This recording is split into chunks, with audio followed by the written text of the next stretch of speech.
Tantor Audio, a division of Recorded Books, presents 5+Us Makes 7, a nanny single dad romance, by Nicole Elliot, narrated by Jeremy York and Kendall Taylor. 1. Carter. Nathaniel, get over here. Clara, what did I tell you about playing with your food? Joshua, I swear to you, if you don't stop jumping on that couch, I'm going to drop you off at school and leave you there. If you can't get your kids under control, I can't feed them, the nanny said. Isn't that what I hired you to do? I asked. You hired me to watch them, not parent them. Then watch them and get them fed so I can get ready for work, I said. Joshua, stop bouncing on the couch and come eat your breakfast. It was like this every morning. Clara would come crawl into bed with me and wake me up with her kisses as the nanny walked through the door. Joshua and Nathaniel would take off after the nanny, and they'd start climbing her like a tree. She couldn't cook because they always kept demanding other things in the middle of her fixing food, and she couldn't wrangle the three of them at once because they never listened. In the past 2 years, she was the third nanny I had hired, and she was already threatening to quit if I couldn't find a way to help her out. Who wants eggs? The nanny asked. Ew, eggs, Joshua said. No eggies, Clara said. Do we have any cereal? Nathaniel asked. But the three of you were excited about eggs when I was cooking them, the nanny said. Sit down and eat what's been prepared for you, or the three of you will spend the rest of your day in your rooms, I said. But I don't want eggs, Nathaniel said. Then you should have thought about that before you asked for eggs, I said. I didn't ask for eggs, Joshua did. I did not. Yes, you did. Did not. Yeah. Did not, Clara. Quit lying. My kids were wonderful kids, but they were kids, and they were all under the age of 7. Nathaniel was the oldest, and he was 6. Joshua came shortly after him, and he was about to turn 5. Clara was just beginning to blossom into her personality, and anyone could tell she was raised with brothers. She turned 3 a couple of weeks ago, and she was as rough and tumble as they came. She could outrun, outspit, outhit, and outyell any boy on the block. And all while wearing her favorite purple tutu. If you guys don't sit down for breakfast, you're going to be late for school, the nanny said. I've really got to go get ready, I said. Help me get them settled first, she said. Again, that's what I pay you to do. They don't listen to me. Then figure out why they don't and fix it, I said. I can't. I've tried. For 7 months, I've tried to get them to listen to me, and they don't. They're wild, unruly, and disobedient. They don't need a nanny. They need a trainer. Hey, my children are not animals. They're children. You were aware of the circumstances and their ages when I offered you this position. If you didn't think you could handle it, then you shouldn't have accepted the job offer. I couldn't turn down the money, Mr. Maxwell, but I can't handle this. You took 3 days off last week going into the weekend to get some rest, and I gave it to you because I get it.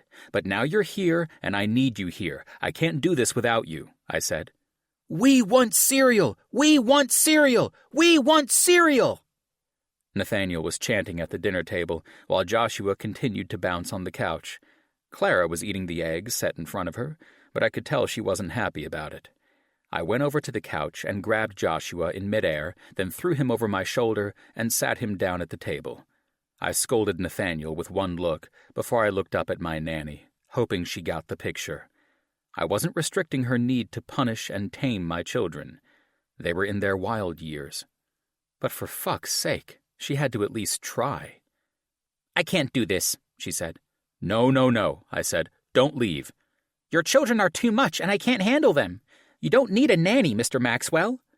You understood the circumstances coming into this. You signed a contract to work for the next year, I said. Then take me to court. Anything's better than this, she said. I'm sorry, but I can't do this with your children every morning and night.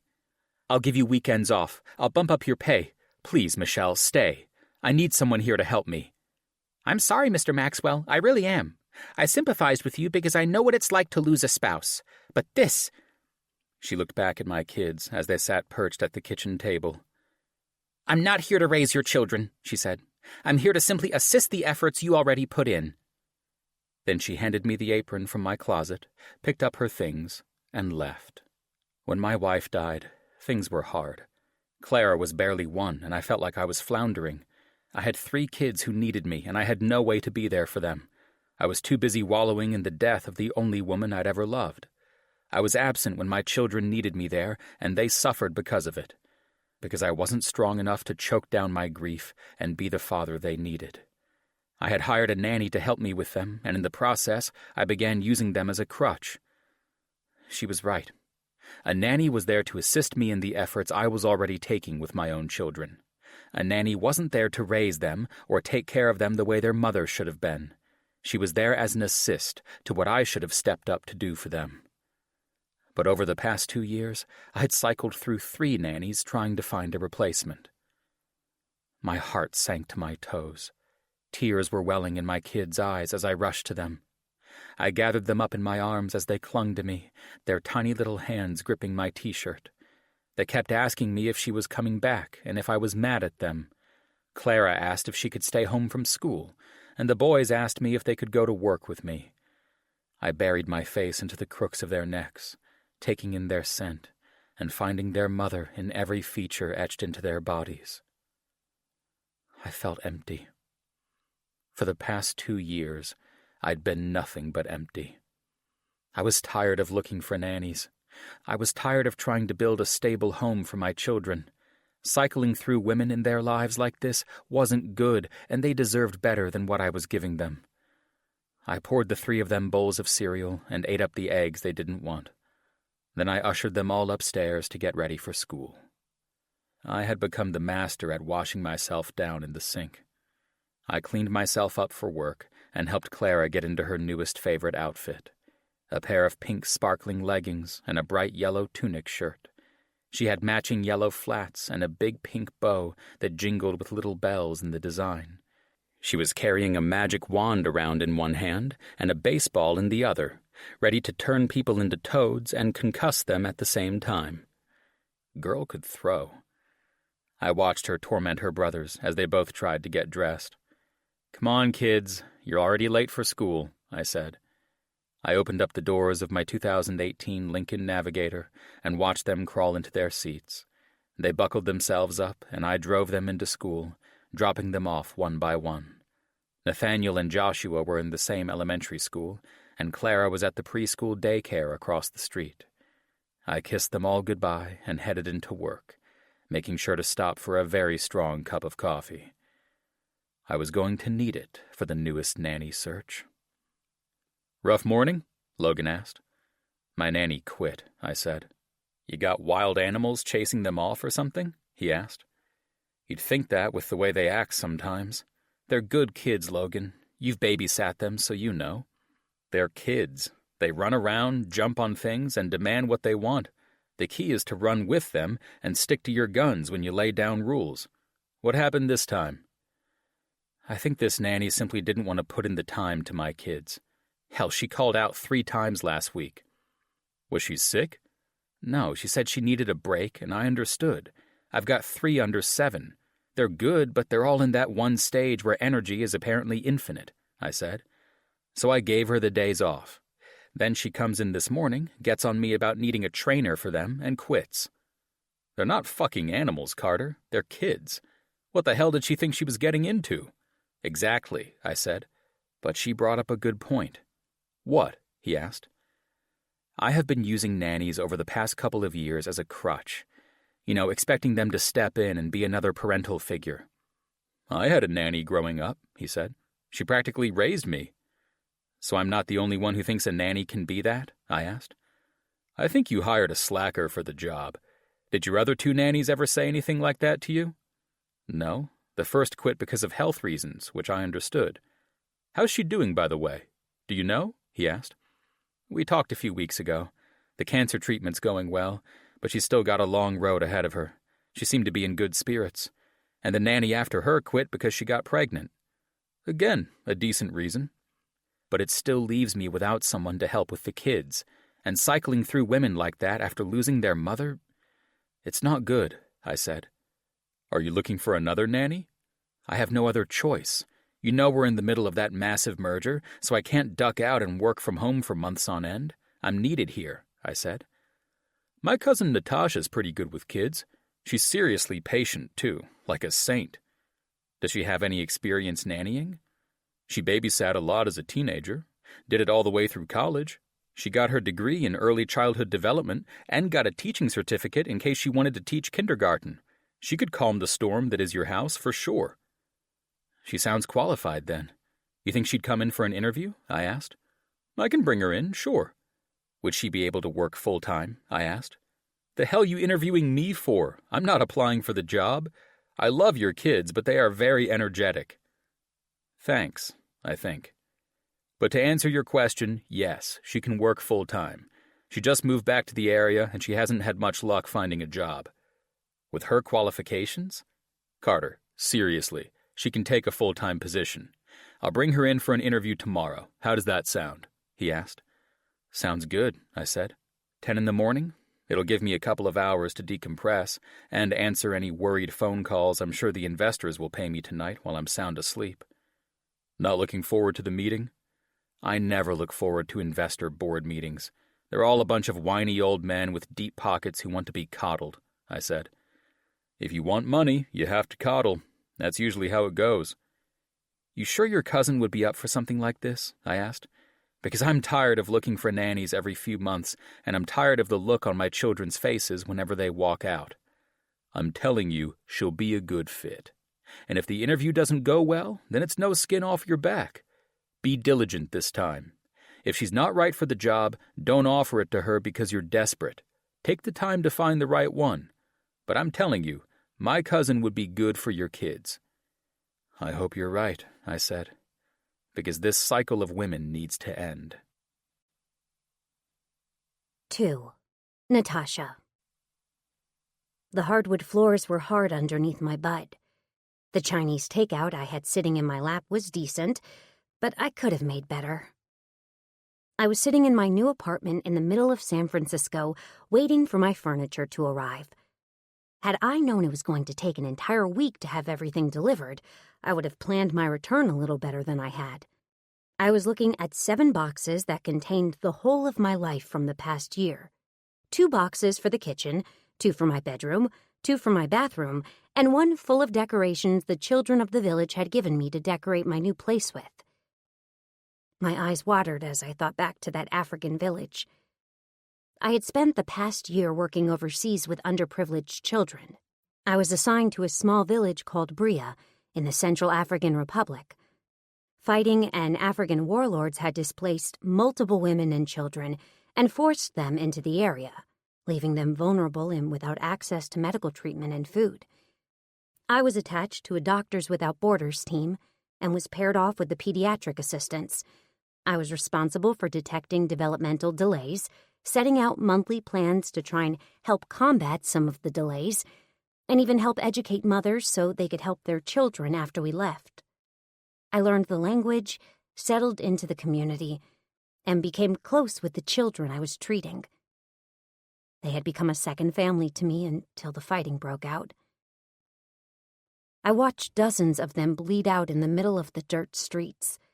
Children I dedicated myself to helping but couldn't save. I saw children with semi-automatic rifles gun down their very parents in an attempt to stay alive themselves. I listened as mothers cried out to their gods, holding their bullet-ridden children in their arms. I closed my eyes as a tear escaped down my cheek. The job paid decently for the year I was there, which helped to keep my things in storage. I used only what I needed in the village, then the rest was put into an investment account.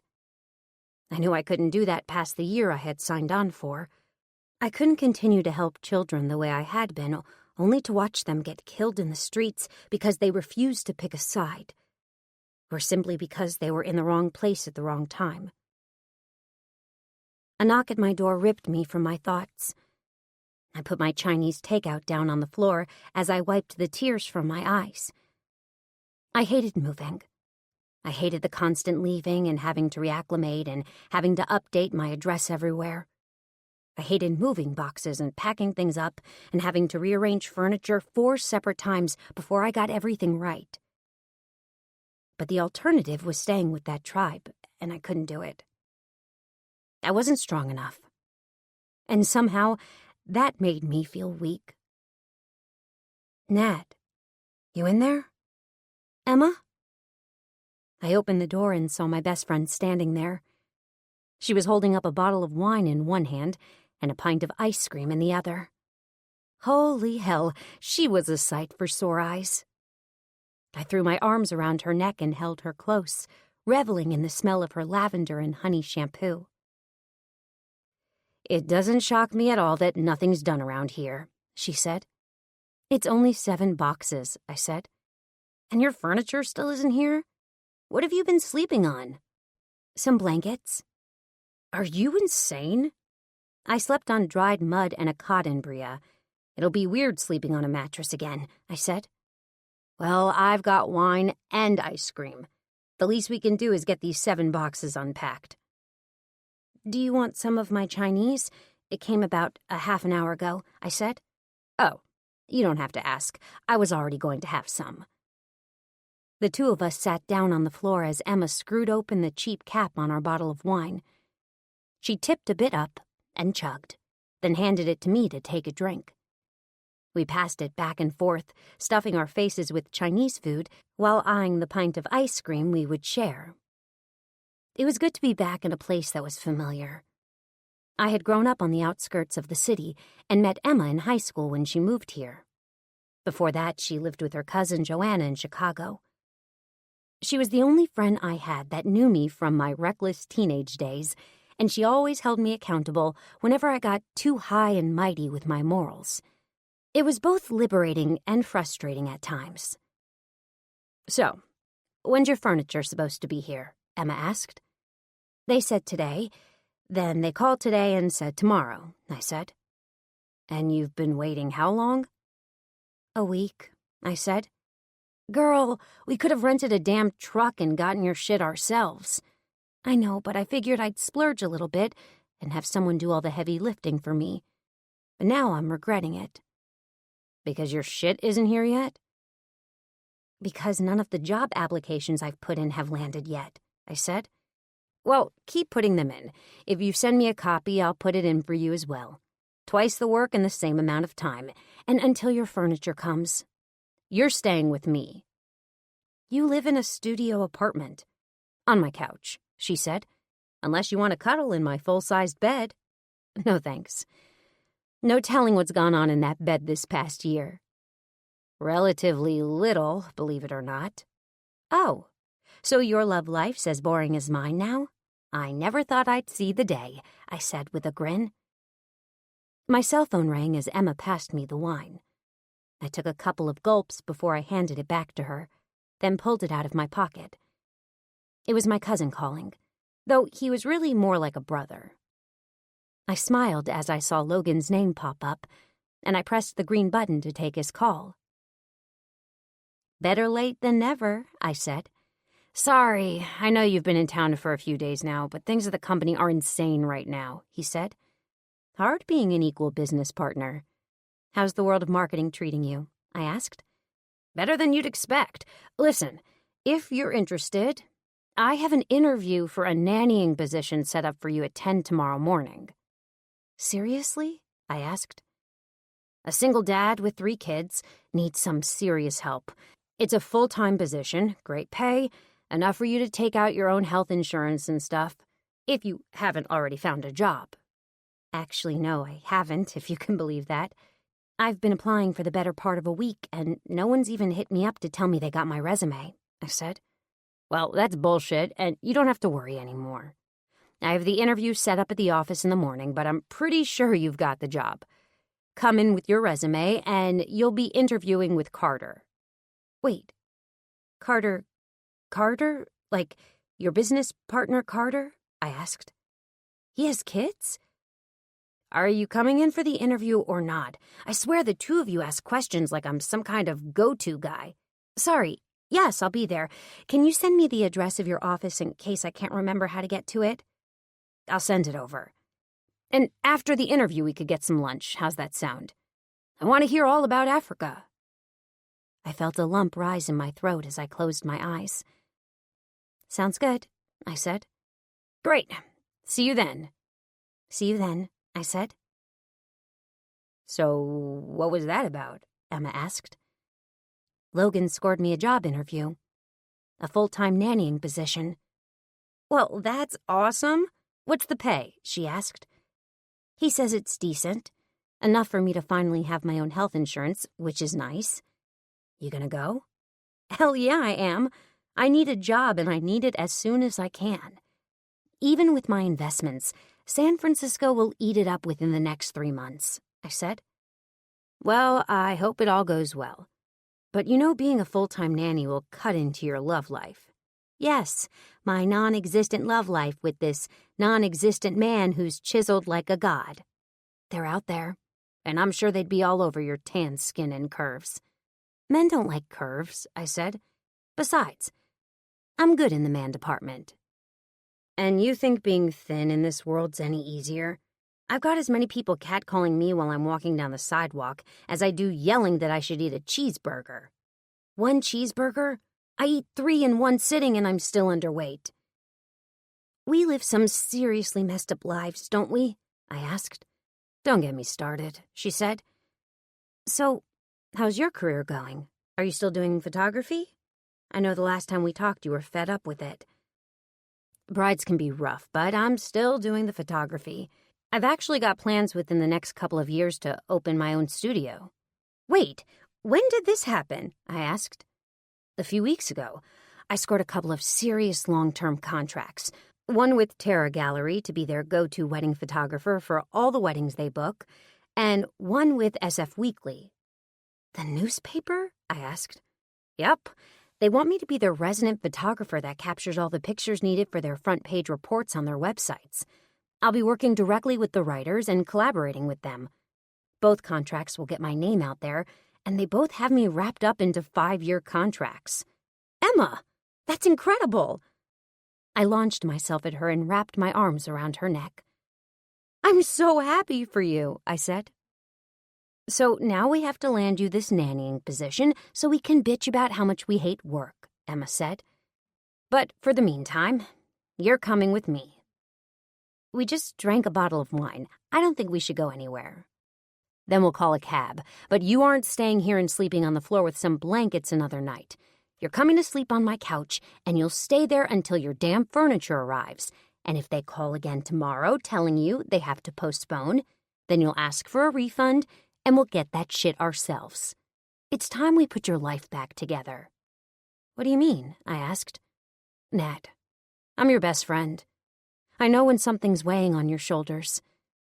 I don't know what happened in Bria, but something did. I can see it in your eyes.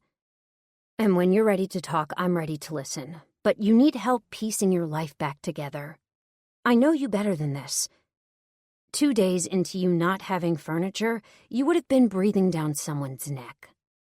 I sighed and shook my head as my gaze fell to my lap. I'm not ready to talk about it, I said.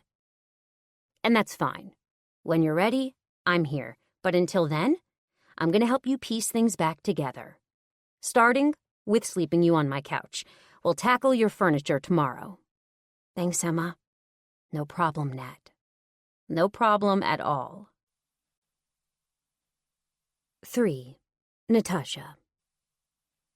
I woke up on Emma's couch and stretched my limbs. The morning sun was pouring through her curtainless windows, and it felt nice.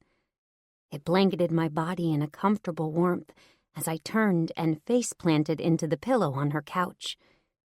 Last night was the most restful night of sleep I'd had in over a year. I lifted my head as the smell of coffee wafted through the studio apartment. I slid off the couch, stretching my arms toward the sky. I didn't know what time it was, but I knew I had plenty of time to get ready.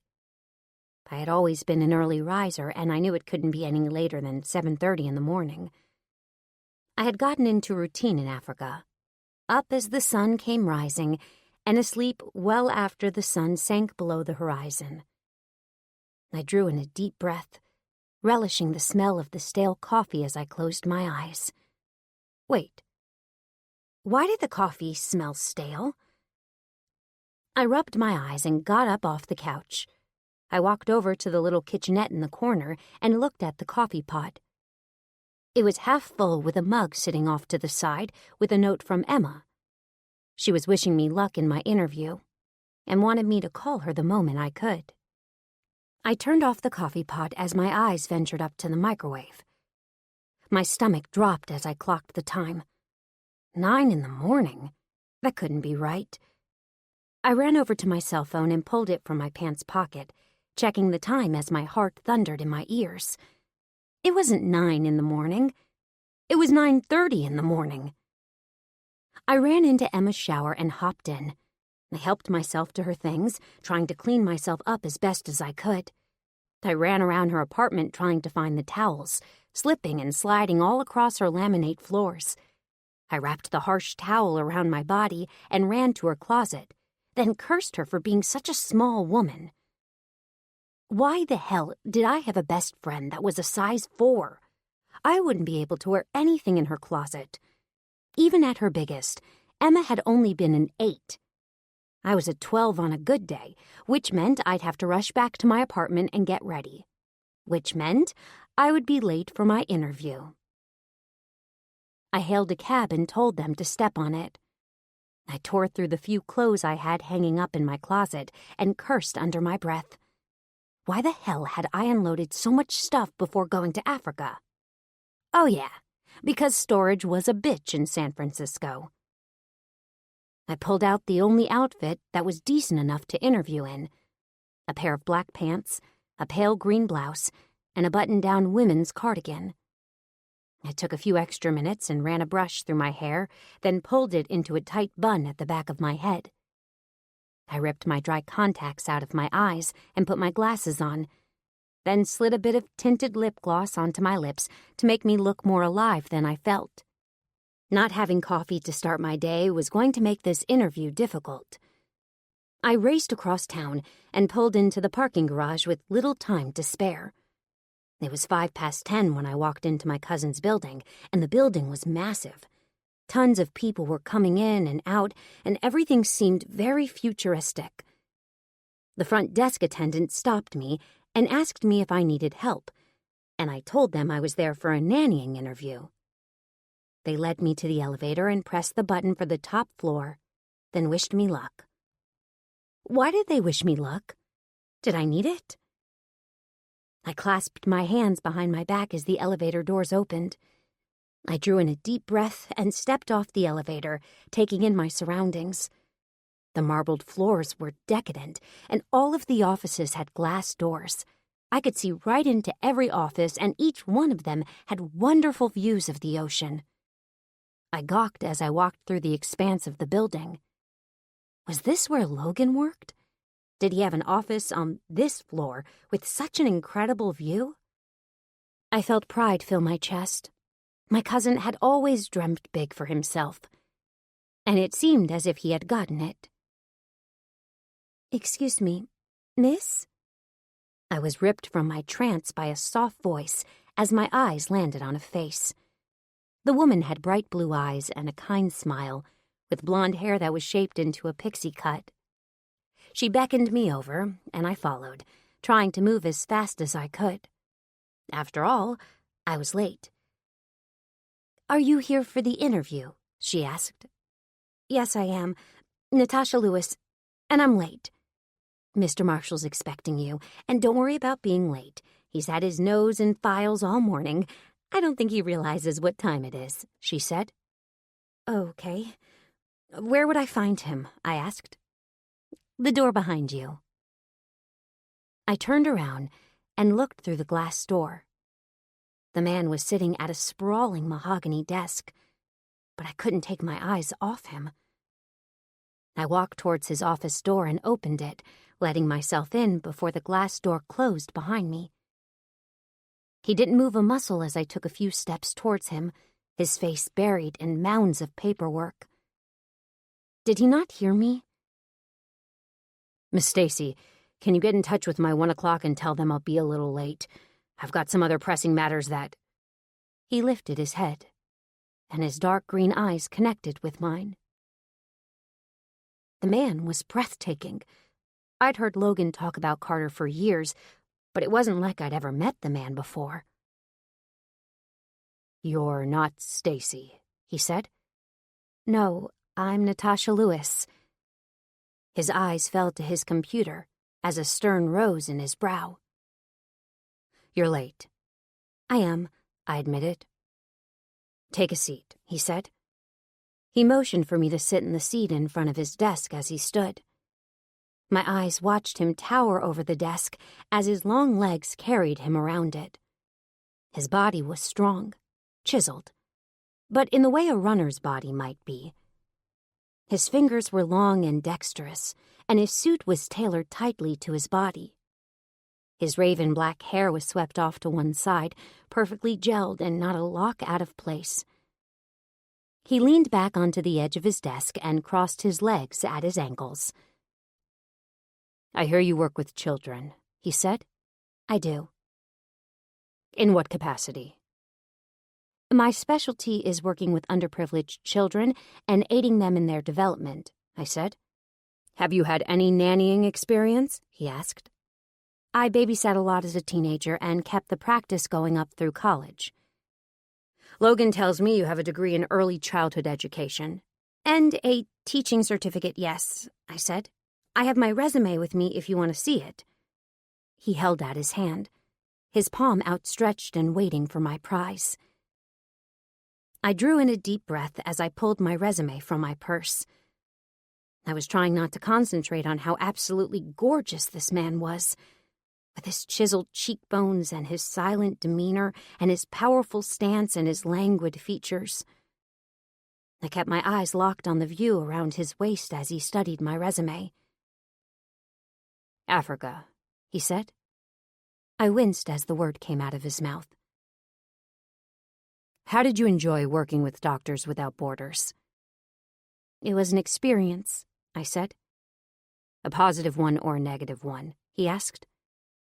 I tried to keep my cool as I raised my eyes to his. A mixture of both, I said. He studied me for a while, underneath that cold green stare. He set my resume behind him on his desk and crossed his arms over his chest. His eyes made no effort to conceal the fact that he was running them up and down me, taking in everything I had to offer right in his office as he leaned heavily into his desk. I felt exposed, and I didn't like that. I have 3 children, all under the age of 7. Oh, those are good years, I said. What are their ages? My eldest is 6, my middle child just turned 5, and my youngest turned 3 a couple of weeks ago. Are they in school? I asked. They all are. My youngest is blossoming quickly, so she's already in a preschool atmosphere, though I'd like it if she only did half-days instead of spending her entire day there. Half-days are usually better suited for children her age. Does she come home unexplainably cranky? I asked. Most of the time, yes.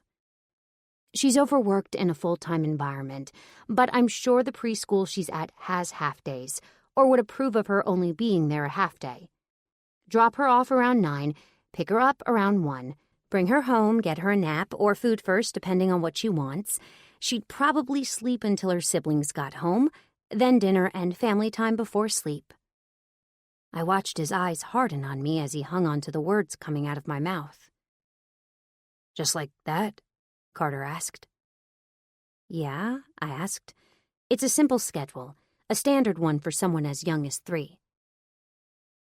It's been hard for them since their mother died, he said. Oh, no. I felt my heart break for the man in front of me. When did she pass, if you don't mind me asking? A couple years ago. Did you see any regression in your children? I asked. Any what? Regression. Signs they were backtracking in their development. To be honest, I wasn't really present for it. I was grieving, and I hired a nanny on the spot to try and help. It's been an uphill battle ever since. I nodded my head as my gaze dropped to my lap. You must think I'm a terrible father, Carter said.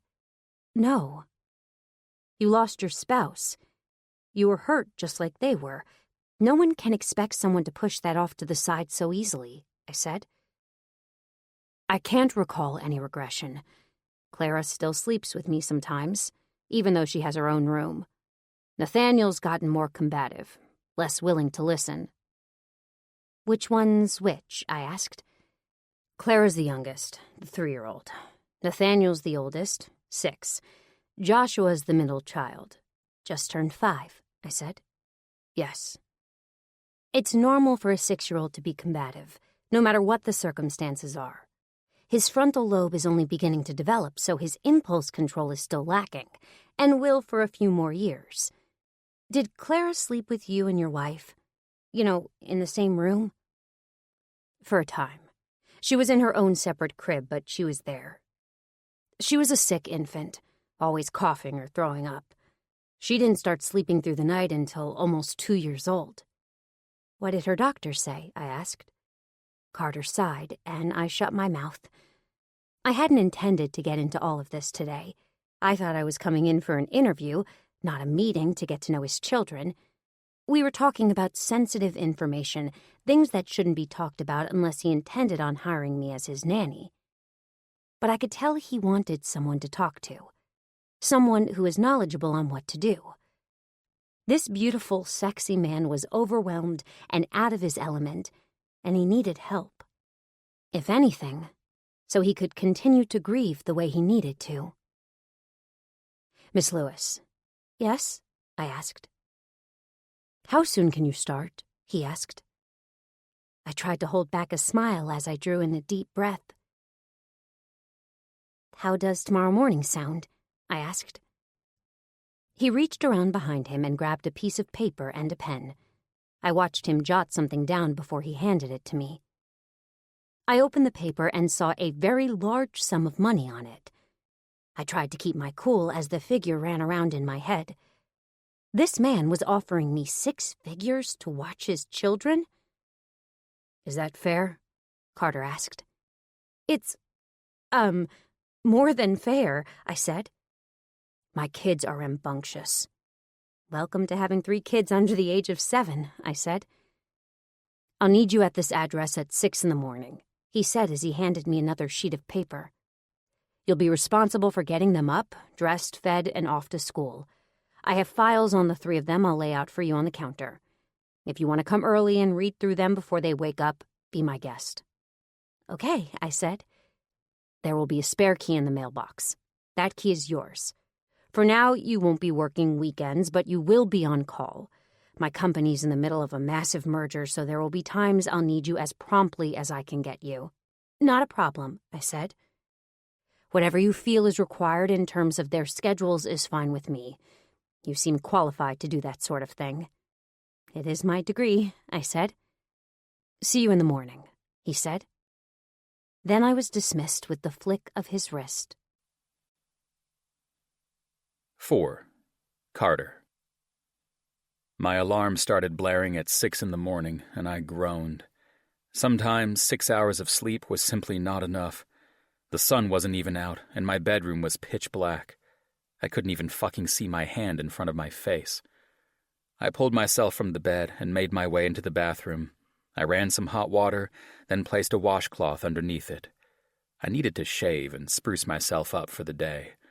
This company merger was weighing heavily on my mind, and if we acquired this German marketing company, it would put us on the international map for good, which meant more stability for the families employed by my company. I took my time shaving as the kids began to stir. Shit.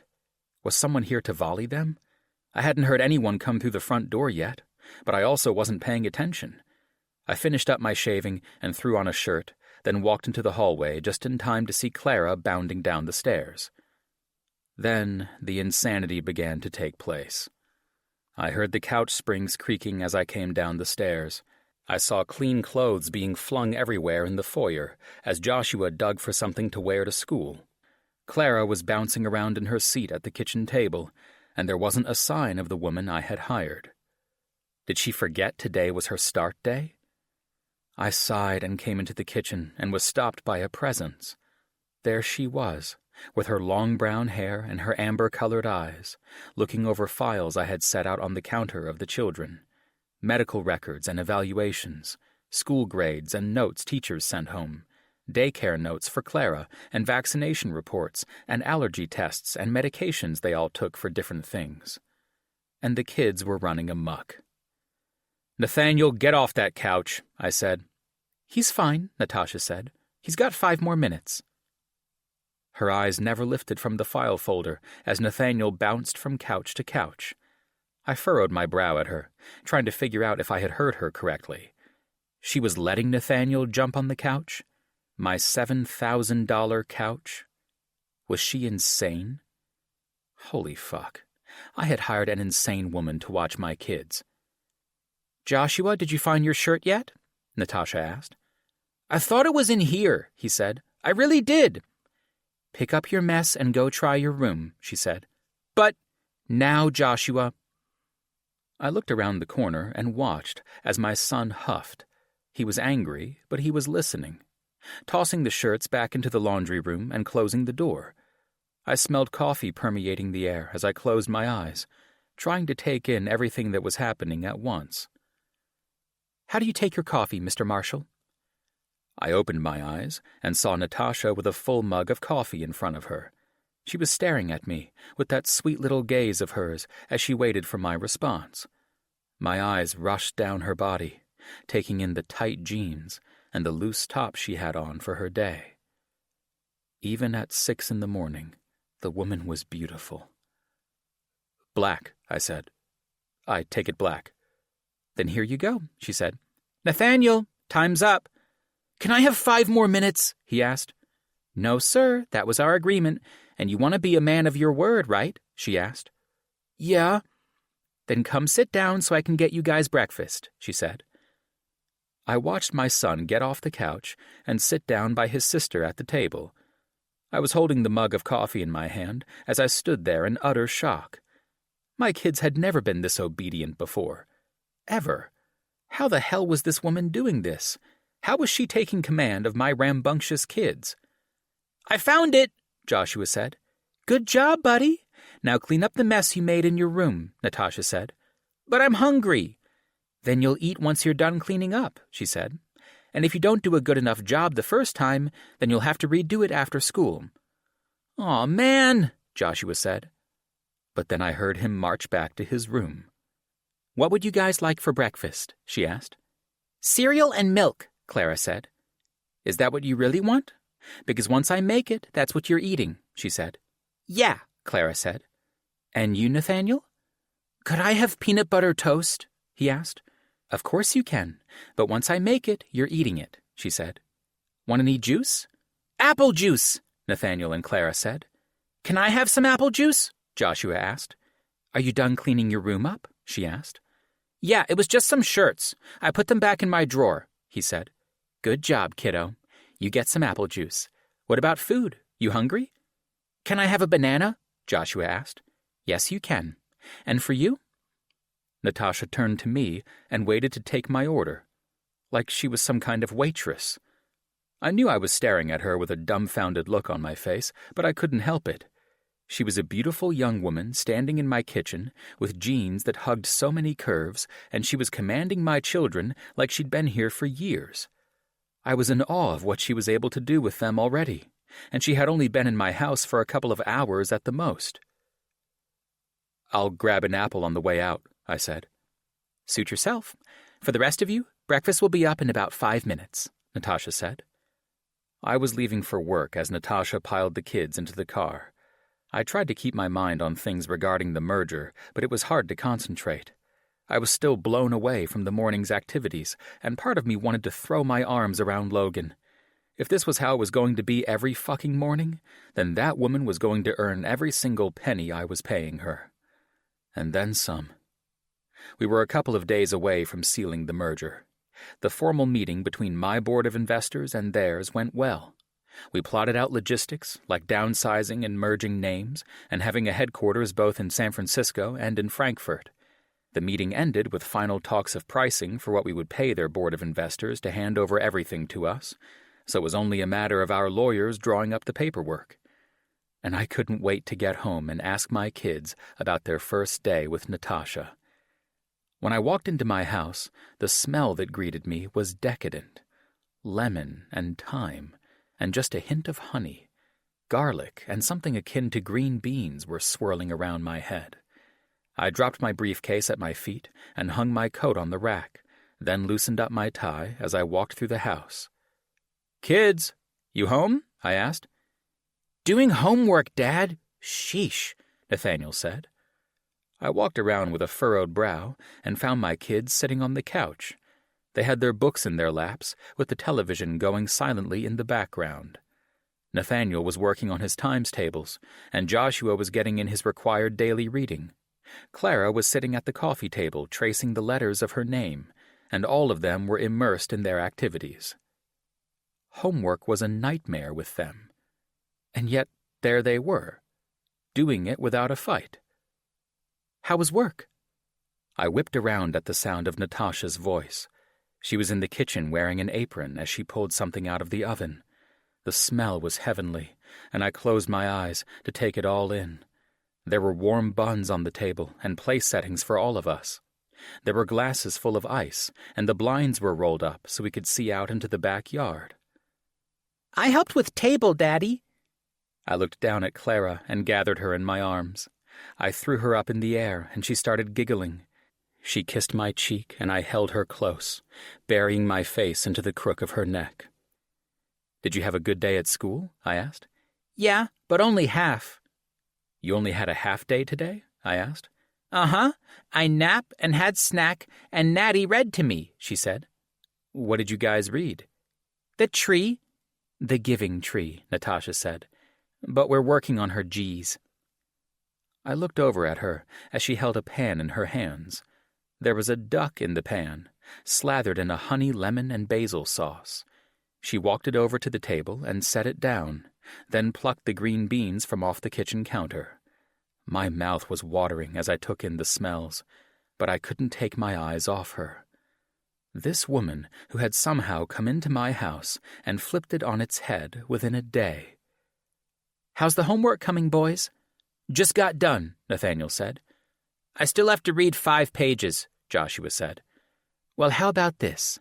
If you come and eat some green beans along with your sweet rolls, I'll read the last 5 pages to you," Natasha said. "Really?" Joshua asked. "But you have to eat your green beans. No green beans, you read it yourself." "Yeah!" The boys rushed to the table before she plucked Clara from my arms. How the hell had I lucked up with this woman? I needed to give Logan a raise, or send him a gift basket, or get him an all-expenses-paid vacation to the Maldives in some private hut somewhere. My family wasn't recognizable. My children were well-behaved. They were listening.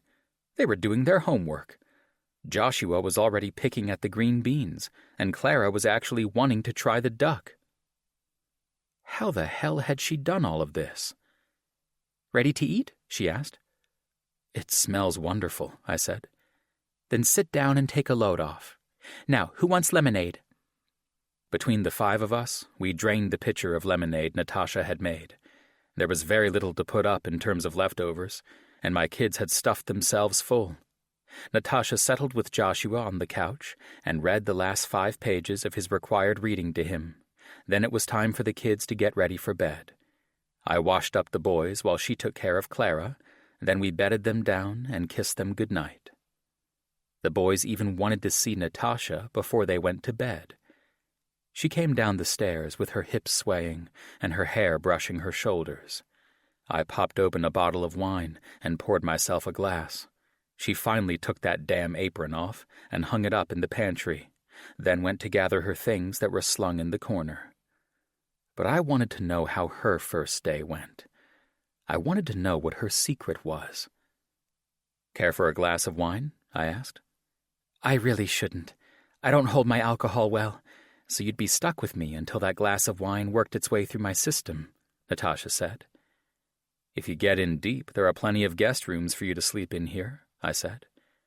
"I really should be getting home. I've got this new apartment, and my friend told me my furniture was delivered. I'm sure the place is a wreck if she was in charge of things." "Just one glass. I want to hear how you've taken my wild children and turned them into decent human beings." She giggled and shook her head, and the sound was delightful. I poured her a glass and held it out for her, hoping she would take it. I wasn't ready to relinquish her just yet. I wanted to know more about her day, how my kids had been, and the things she changed and the tactics she used to whip them into shape.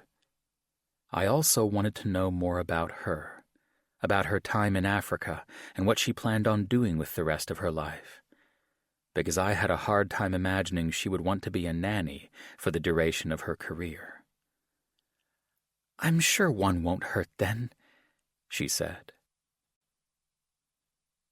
5. Natasha. "So you made the decision to pull Clara out of full-day preschool," Carter said.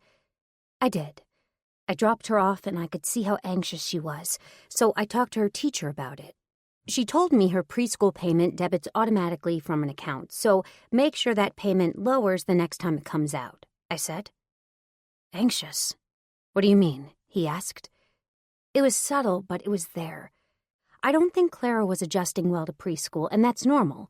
As a 3-year-old, that shouldn't be expected of her. I talked with her teacher and then told Clara I'd be back during lunch to pick her up, and her eyes lit up. And she wasn't overtired or anything when I got her, so I think this schedule will stick a little better. "Was she acting up in school or something?" he asked.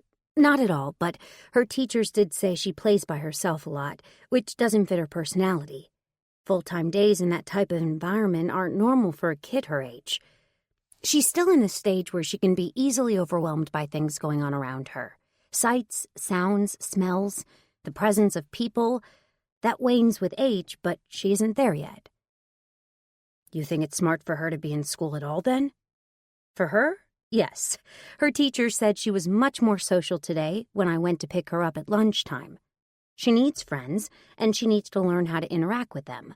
And then she needs to come home, take a nap, and decompress from being around so many people for so long." "Sounds almost like an introvert," he said. "And Clara very well might be one, but for now this schedule works. I'll keep an eye on it to make sure it continues to work, and if something happens, I'll toggle it again. If going every day is too much, I'll take her 3 times a week. We'll find something that works for the little person she is." "What about the boys? How did they do today?" "They were good. Very tired after school. I laid them down on the couch for about an hour." "Tired?" he asked. "They usually come home bouncing off the walls." "It isn't the large cues you have to watch, but the smaller ones. Yes, they were combative and running around, but they were also rubbing their eyes. They couldn't talk to me without holding back a yawn. All of those are cues that they're overtired."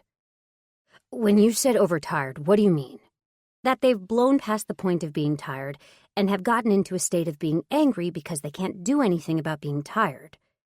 "So you laid them down," he said. "I did, only for an hour. I woke them up and they weren't happy about it, but I placed some milk in front of them for them to have once they woke up. They drank it and felt much better. Then I told them to dive into their homework whenever they were ready." "Did they fight you on it?" "A little," I said. Joshua wanted to watch cartoons, so I told him he could watch a cartoon, then he had to read.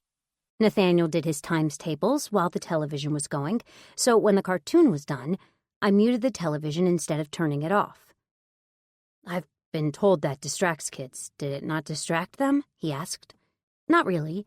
Joshua was a little distracted, but Nathaniel worked right through it. I'm going to keep an eye on that, but for kids born into this technological age where everything is beeping and flashing and making some sort of noise, it's becoming more common for them to need that constant stimulation to stay focused."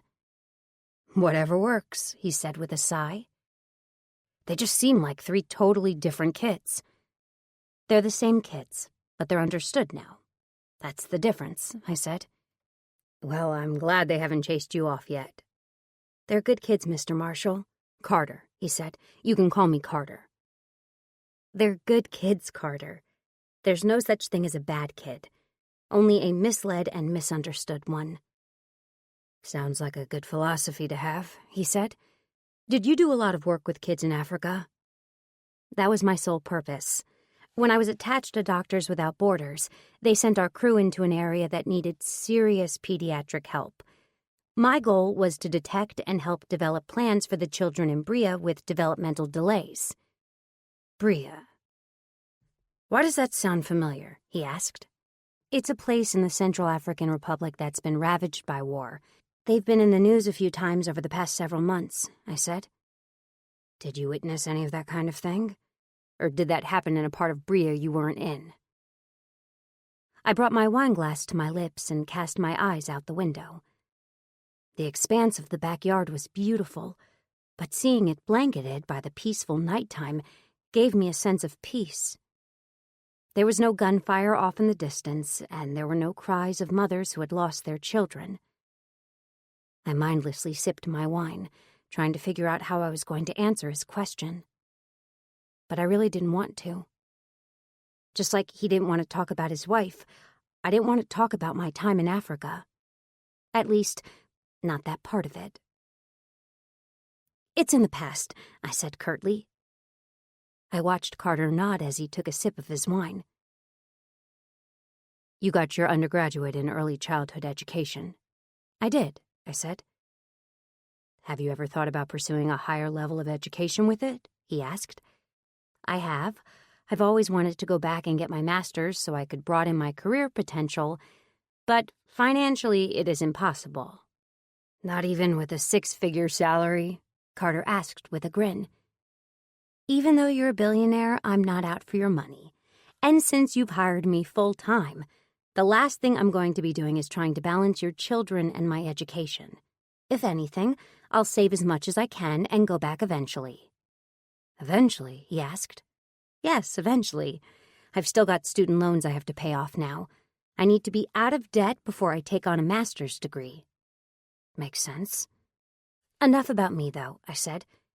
"Tell me about you." "I'm not a very interesting topic," Carter said. "I doubt that. You started your own marketing company and built it from the ground up." "You want to hear my success story?" he asked. "No.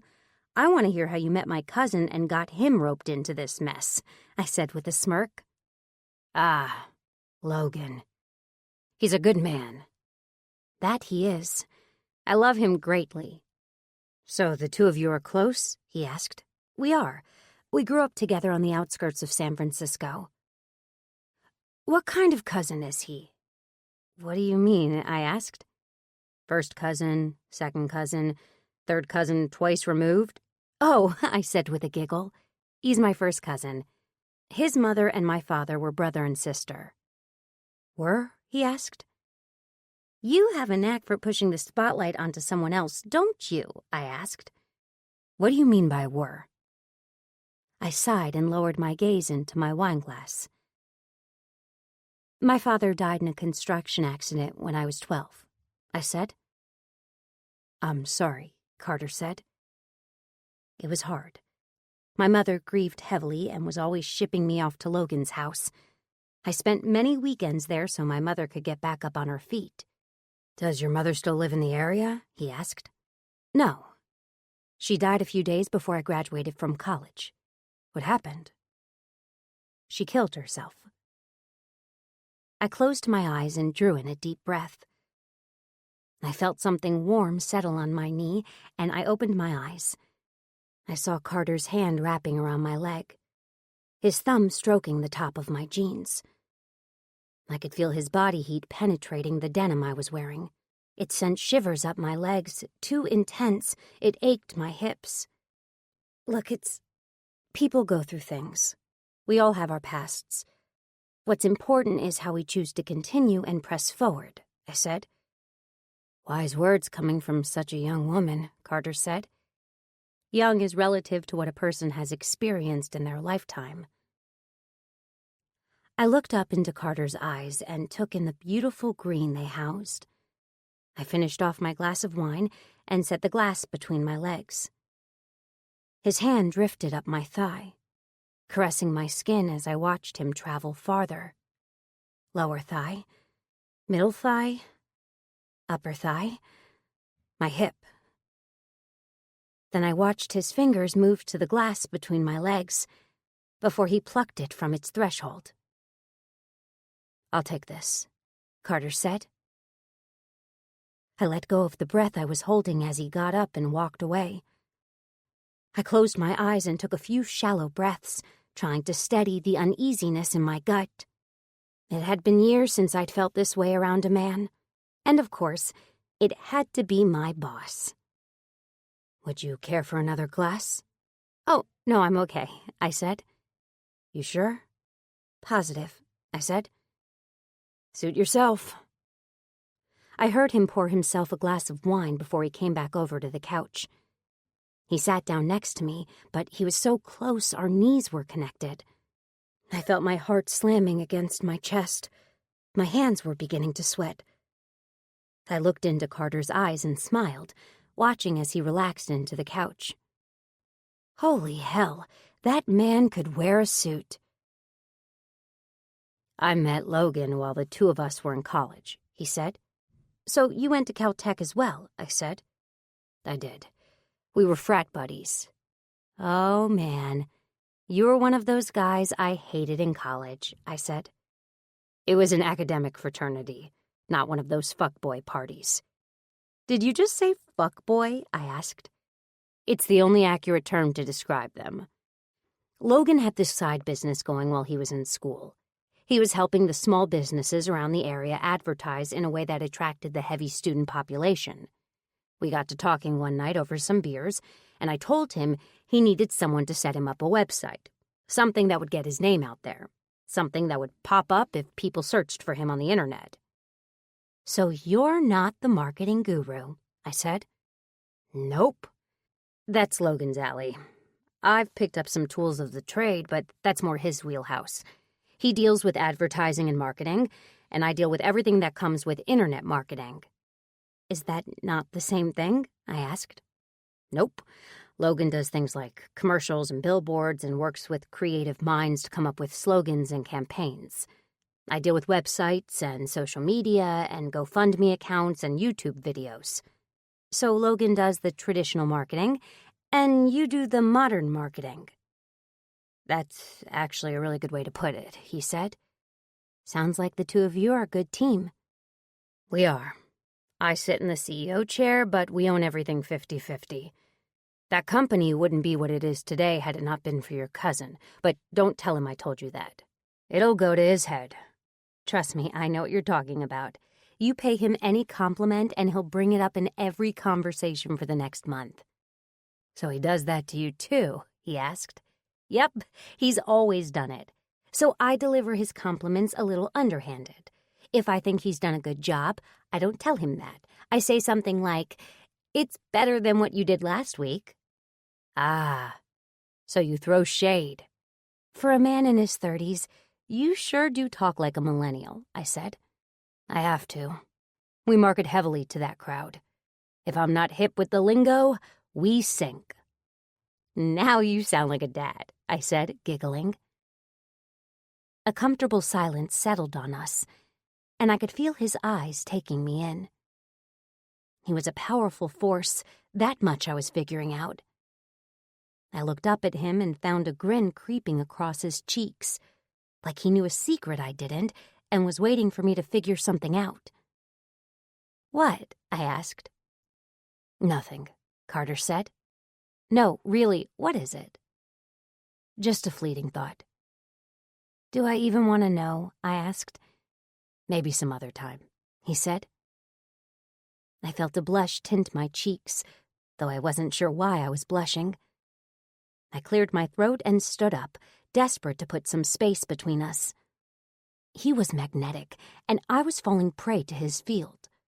I felt like a spaceship being helplessly dragged into a planet's gravitational pull.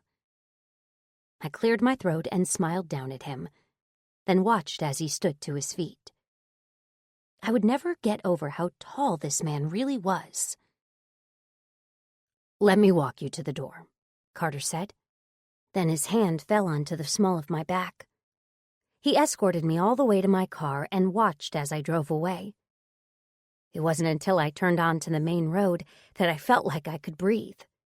The tension in that house. Hopefully it wasn't only me who could feel it. I got to my apartment and was shocked to find all my furniture in its place, and I smiled as I walked over to my couch. I flopped down onto it and closed my eyes, reveling in how comfortable it was. though I had to admit, it did feel a little emptier than I remembered. 6. Carter. Over the next few weeks, my company made leaps and bounds. Marshall Marketing became Marshall Nudell Marketing, and we were in the process of revamping Nudell Marketing's main building in Germany to turn it into our headquarters. The price had been paid, Nudell Marketing had been downsized to our specifications, and I had sent Logan over to Germany to train the staff left in the new techniques we were going to use.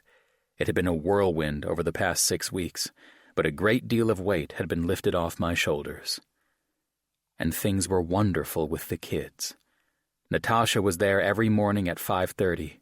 She had the kids eating breakfast by the time I came downstairs, and always had a black coffee waiting for me with an apple. Her and the kids were off to school around the time I left for work, and she was there every evening when I came home. She always had some form of dinner cooked, whether she cooked it herself or ordered out. And she always had a pitcher of that wonderful lemonade in the refrigerator for us to drink. She had become part of our family, and we were all better for it. "How are things going with Natasha?" Logan asked.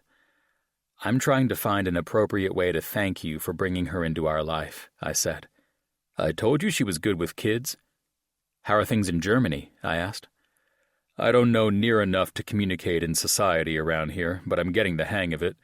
The training only started yesterday, but it looks promising. Not much here is different from how we do it, but a few things could be changed. The biggest changes are going to have to be to who's employed where." "What do you mean?" "We can't have people with thick German accents picking up phone calls from our US-based customers. They'll never be able to understand one another," he said. "So I'm having a company-wide meeting today to get everyone's input on where they actually want to work in the company before I start switching around job titles." "Good luck with that," I said. "Don't blow things up before we can get it off the ground." "Don't worry, I have a plan in place. Give me 3 weeks and I'll have this place up and running the way it should be." "That's why I sent you out there for it. Keep me in the loop." "Check your email and it won't be that hard," he said. I hung up my office phone before my cell phone started ringing. It was Clara's school, and I looked over at the clock to see what time it was. It was only 10:30, and the only reason they would be calling me was if they couldn't get in touch with Natasha. Was everything all right? "Hello?" I asked. "Mr. Marshall, it's Mrs. Canny." "Hello there, Mrs. Canny. Is everything okay?" "I've been trying to get Miss Natasha on the phone, but she isn't picking up. Clara's sick, and I need someone to come get her." "Have you tried the house phone? Maybe her cell phone's off," I said. "I don't have your house number here. Only your cell, your work, and Natasha's cell phone." "I'll give the house a call and see if I can get her. If I can't, I'll leave work immediately. What's going on with Clara?" I asked. "It's not that bad. A slight fever. She's not eating her snack. She's sleeping in the corner on one of our cots right now." "Yep, sounds like she's sick. Give me 15 minutes and one of us will be there." "I'll get her ready," she said. I hung up the phone and promptly called the house. Worry was bubbling in my gut. I couldn't be upset for Natasha not keeping her cell phone by her, but during times like this, I needed her to be available. Even though things with the merger were going well, there was still mounds of paperwork I had to take care of and get filed away, and I couldn't get it done if I was constantly having to track her down. "Marshall Residence, this is Natasha speaking." "It's me," I said. "Carter?" "Where's your cell phone?" I asked. "I'm having it replaced. Joshua had a bit of a tantrum this morning, and my cell phone was collateral damage." "What?" I asked. "Don't worry about it. I've got it under control. It happens sometimes with kids, but I'm currently cell phone-less. Do you not remember me telling you that this morning?" "Apparently not," I said. "Listen, Clara's sick. Her school just called." "What's going on?" she asked. "Small fever, not eating. She's sleeping through the day." "I'm grabbing my things right now.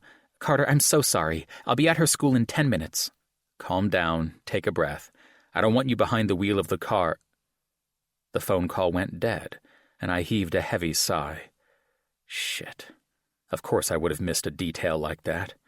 Now the woman probably thought I was upset with her over not having her cell phone. I looked down at the paperwork on my desk and began to pack it up before a notification flashed on my computer. Fuck. I had a damn investors meeting over lunch. I packed everything in my briefcase and endured the grueling meeting.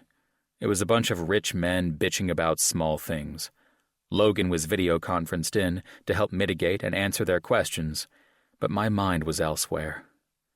I was worried about Natasha and Clara. I rushed out of the meeting, taking my paperwork with me. I drove home like a bat out of hell, whipping through traffic and running through yellow lights. My daughter was sick, and I wanted to be there for her. I wanted Natasha to know that I wasn't upset with her for not having her cell phone. I also wanted to have a talk with Joshua once he got home from school. I parked my car and raced up to the porch. I barreled through the front door and tossed my briefcase of paperwork off to the side. I shrugged my coat off and hung it up, then strode up the stairs to Clara's room. "Clara?" I asked. "You awake, honey?" But when I pushed her door open to see my sweet little princess, she wasn't there. Furrowing my brow, I went back downstairs.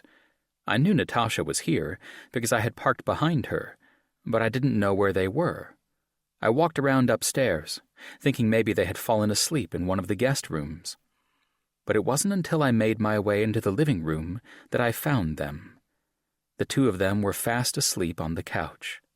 Natasha was propped up with some pillows, and Clara's face was smashed into her chest. Natasha was cradling her close, protecting my daughter, even while she slept. I grinned at the scene as I pulled a blanket from one of the chairs. I fluttered it over their bodies, but the sensation woke Natasha up. She jerked, and her eyes flew open, and I jumped back as she shot up. Her arm was held up in front of her face, and she tucked Clara into the crook of the couch, protected between her body and the couch cushions. And she was panting for air, like I had startled her. "It's just me," I said. Natasha's eyes grew wide as she whipped her head over to me. She looked down at Clara, who was still sound asleep against her body. She quickly put her arm down and raked her hands through her beautiful brown hair, and I saw the fear still percolating behind her eyes. Who did she think I was? What had she been reacting to?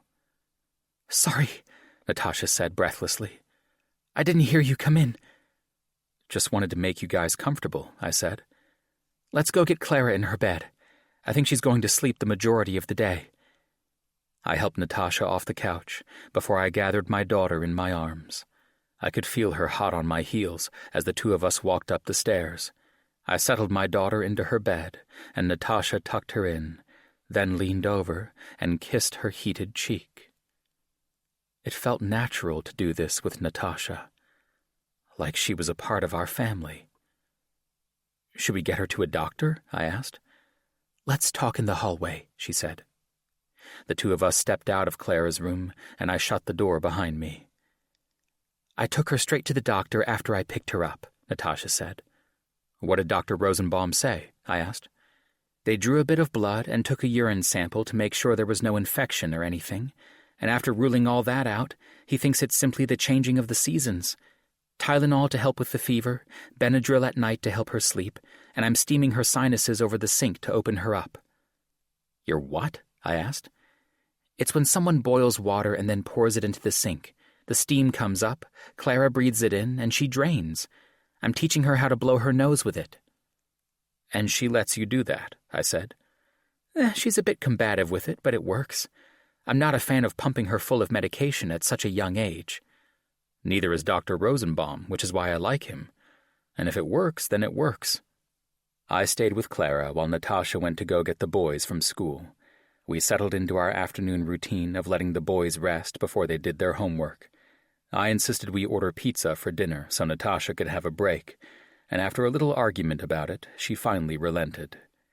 She helped the boys with their homework while I woke Clara up to drink some water.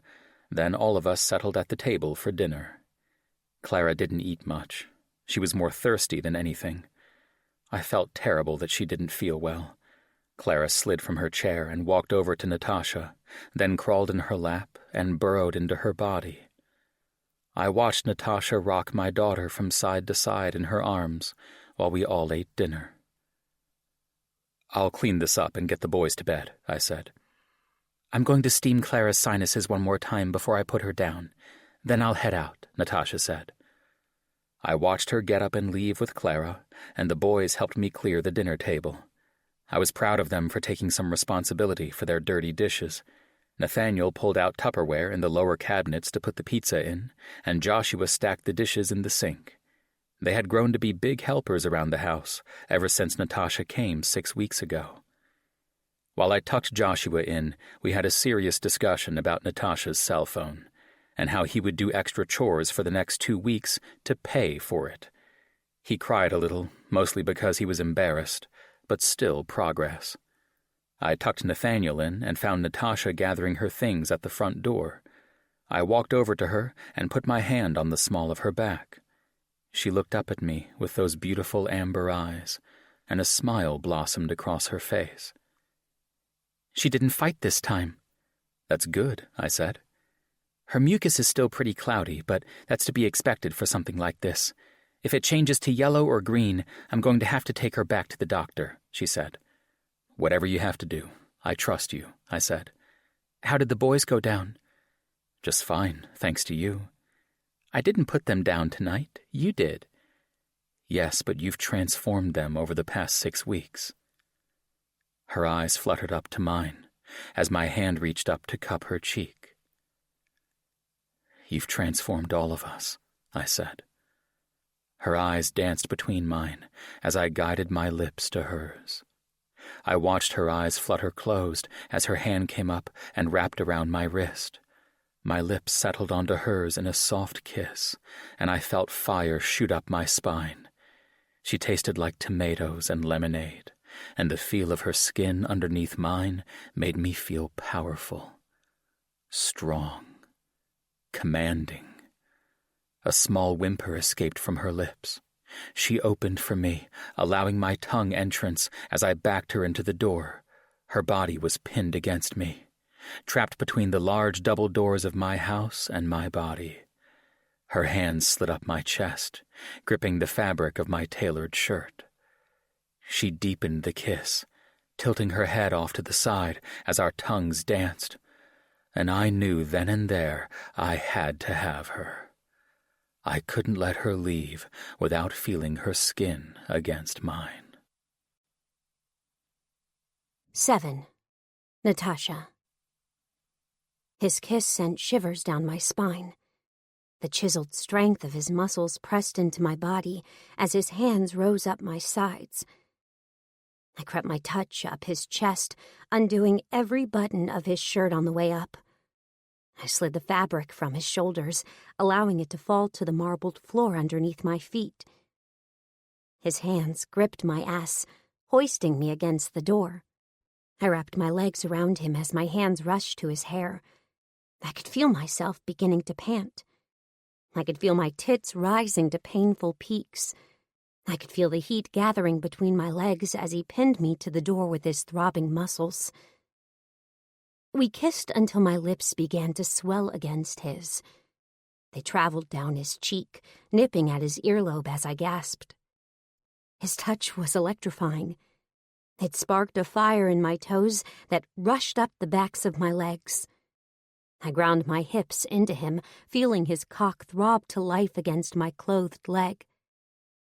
I could feel myself shaking as he pulled me away from the door. He carried me up the steps, our silent bodies passing by the rooms of his children.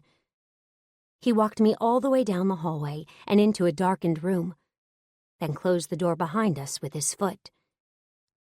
My lips were everywhere on him, his sculpted shoulder and his pulsing veins. I raked my teeth along his skin as he groaned, his knees hitting his mattress.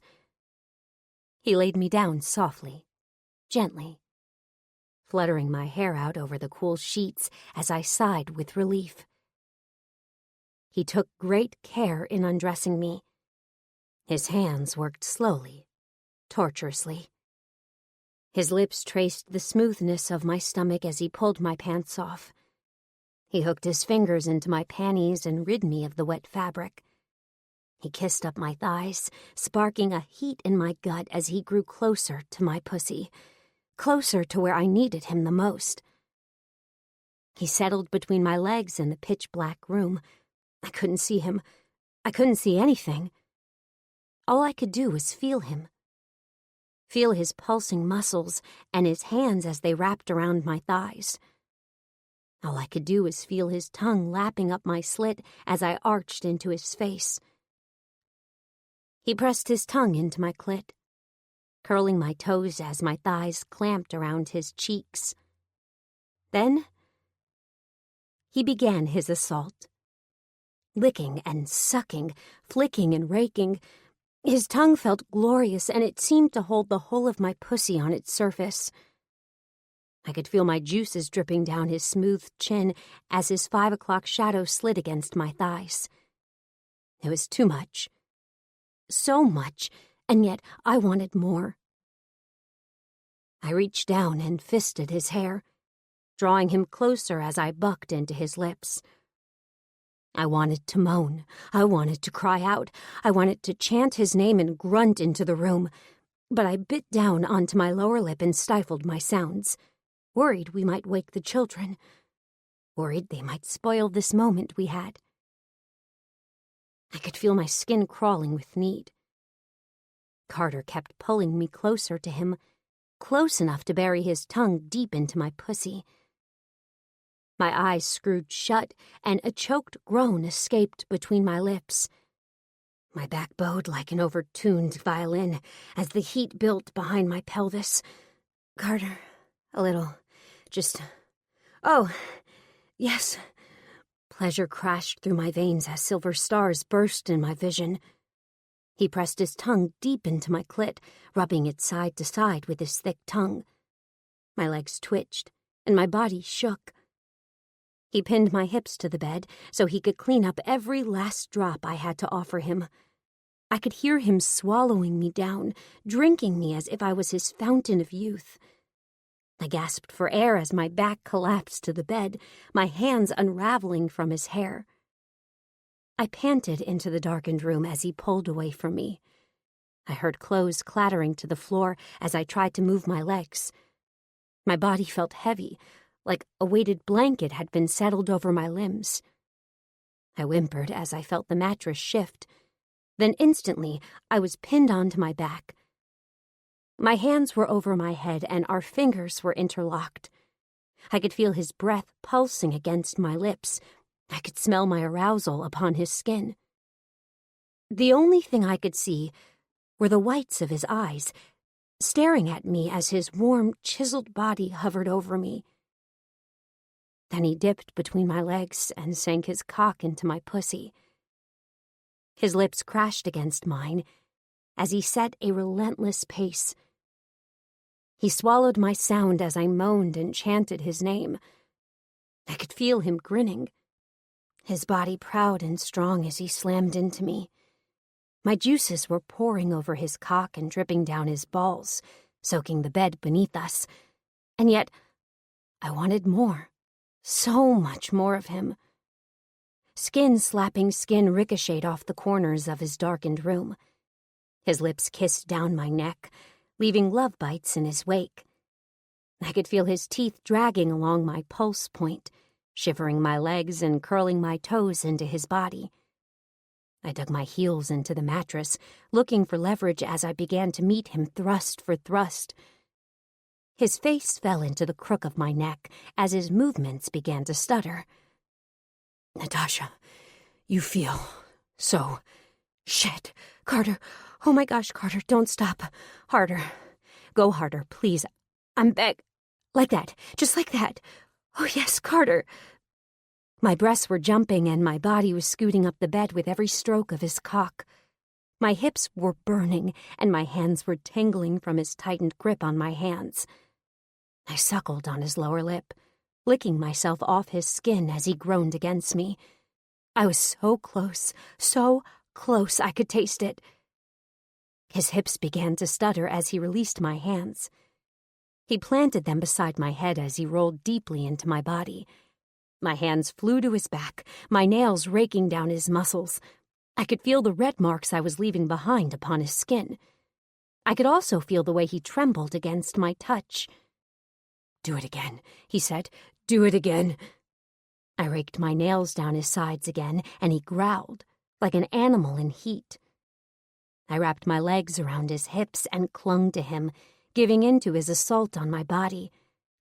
My head fell back and my jaw unhinged, and the electricity shooting through my body was frying my brain, drifting me into a state of nothingness as my pussy began to flutter around his cock. My orgasm rendered me silent as my pussy swallowed his cock whole. "Natasha. Yes, I feel it. Keep going. Oh, shit. You..." He slid into my body one last time before he stilled. His face fell to my neck as his lips sucked on my skin, and I could feel him spilling into me. My hands gripped his back and my legs locked around him. His cum was shooting from between my legs with each pump he offered me. I was soaring, floating above the heavens while the room spun around us. I was gasping for air as I clung to his muscular form. Then we collapsed to the bed, and his body blanketed mine. 8. Natasha. Faint streaks of light coming through the curtains warmed my body. I sighed as I flipped over, my arm landing on something warm and stable. My eyes fluttered open, and I found a pair of warm eyes staring back at me. Warm, green eyes and a soft, kind grin. "Morning," Carter said. "I fell asleep," I said. "We both did." "Are the kids up yet?" "I don't hear them," he said. "If I get up now, I could get downstairs before they suspect I stayed over."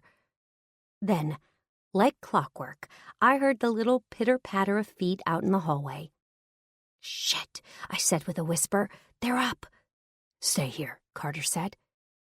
"I'll get them breakfast and get them to school today. You can sneak out then." "I'm so sorry," I said. "I shouldn't have fallen asleep." Carter leaned over and kissed me, silencing my words and warming my body. "Never be sorry," he said. "Last night was..." My eyes danced between his, and I watched a sort of happiness spark behind them. A smile danced across my lips as he tucked a strand of hair behind my ear. I turned my face into his palm and kissed it, listening as the energy of his kids quickly began to grow. "Enjoy the bed," Carter said. "When we leave, feel free to use whatever you need to clean up." Carter leaned over and switched on his bedside lamp. I pulled the comforter up to cover my naked body, but that didn't stop him from enjoying the view.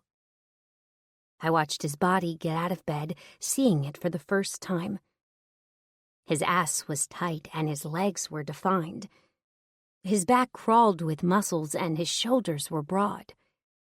He turned to me, his eyes dancing along my exposed leg as I blushed. But I was studying him too, taking in the swell of his chest and his sculpted abs, and the cock that swung between his legs. He pulled his robe around him and headed downstairs to take care of the kids. I laid back down in bed as heat poured over my body. I must have fallen back asleep, because the next time I lifted my head from the bed, I felt Carter's lips pressing against my cheek. "Sleep. If you're still tired, then sleep, Natasha." No, I'm okay. How was breakfast?" I asked. "Good. Clara had a bowl of cereal, and the boys wanted to split an omelet. I didn't even know they ate omelets." "I've been trying to work other things into their diets," I said. "Well, you're doing a fantastic job," he said. "They're in the car. I was simply coming up to make sure you were okay." "I'm fantastic," I said with a grin. "Good. Then I'll see you after work." I watched him in his tailored suit as he walked down the hallway. I waited until I could hear his car pulling away from the house, then I sprung from bed. I rummaged around the floor for my pants, then pulled my phone out of my pocket. I texted Emma and told her it was a requirement to do lunch today. I walked into Carter's bathroom to freshen up, and I was stunned at the decadence of it. He had a jet bathtub as well as a stone-walled walk-in shower. It took me a few times to figure out how to use the thing, but once I got the water going, it felt like a waterfall was caressing my body. I stayed in there until the hot water ran out as the steam swirled around my body. I reached for a towel and groaned at how soft it was. It was like wrapping a cloud around my curves. A hell of a way to wake up. I stepped out of the shower and gathered my clothes up. I got myself dressed and out the door just as Emma sent me a text back. I was meeting her across town at our favorite sandwich shop, and I had no idea how she was going to react. I still didn't have any idea on how I should have been reacting. "About damn time you got here," Emma said. "I hit every single red light trying to get here," I said. "Well, my hour lunch just turned into 45 minutes. I hope you wanted your usual because that's what I ordered for you," she said. "Then I'll get to the chase so you can help me out." "Oh, fuck. What did you do?" she asked. "I slept with my new boss, Emma." Our food was sat down in front of us, but Emma didn't even look at it. Her jaw was too busy mopping the floor at her feet. I blushed underneath her gaze and picked up my lemonade, trying to avoid her eyes in the process. "You what?" Emma asked. "Could you be any louder?" I asked. "Probably. Holy shit, Nat! You slept with the kid's father? Isn't that man like a millionaire or something?" "That doesn't matter. Emma, I don't do stuff like this." "No, you don't. Ever. You're the biggest goody two-shoes I know." "Thanks, I think." "What happened? When? Tell me about it. How was he?" she asked. "What happened? We had sex. That's what happened. Last night." "Oh, shit. You got hickeys? Let me see them. I want to see them, please." "No, Emma, I'm freaking out here. What do I do?" I asked. "Was it good?" "It was phenomenal." "Did he call you or anything afterwards?" she asked. Natasha, what?" "I may or may not have fallen asleep after." "That's fine. Happens to the best of us." "In his bed," I said.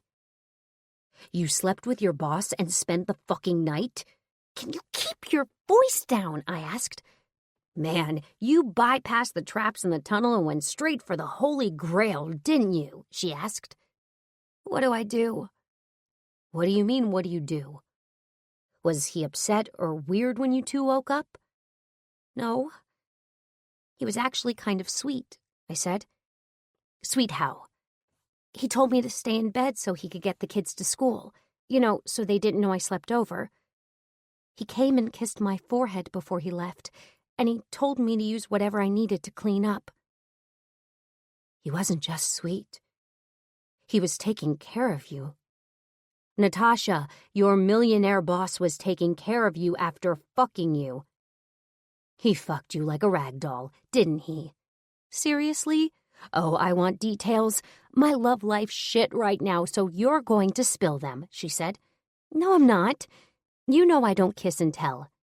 "You usually don't kiss, period." "Come on, give me something. How many times did you come?" "Emma, come on," I said. "Answer the question and I'll get off it." I sighed and held up the number 2, and Emma began to squeal. She clapped her hands and wiggled around in her seat like someone had just told her the secret to living a perfect life. I rolled my eyes and sipped on my drink, leaving my sandwich untouched. I wasn't hungry, even though I knew I should have been. "So, how does it feel?" Emma asked. "How does what feel?" I asked. "To do something scandalous." "It didn't feel scandalous. He initiated it, and I wanted it." "Such a dirty girl. Do you like him?" "Of course I like him. He's a decent guy," I said. "No, I mean, do you like him? As in, are you catching feelings for him? Because I know you. You get attached." "No, it's nothing like that. He's been under a lot of stress at his company, and while I love his kids, they've been wearing me out." "I think you like him." I think you're reading into this more than you should, I said. I know you better than you know you, Nad. You might not like him now, but you've crossed a line neither of you can come back from. Things'll get steamier, and another encounter might happen. I'm not sleeping with him again. Oh, okay. You'll cut off nice sex just like that with a sexy-ass millionaire because we can all do that. If you're going to keep calling him that, then at least get it right. Carter Marshall has a multi-billion-dollar company, not million. Oh, sorry, Emma said mockingly. I rolled my eyes as I picked up half of my sandwich. The last thing I needed to tell Emma was that I was harboring feelings for Carter. Things with us felt natural. This past month and a half with watching his children felt more like a family dynamic than a work one. He was kind, and we had spent many nights talking over wine after he helped me bed down the kids.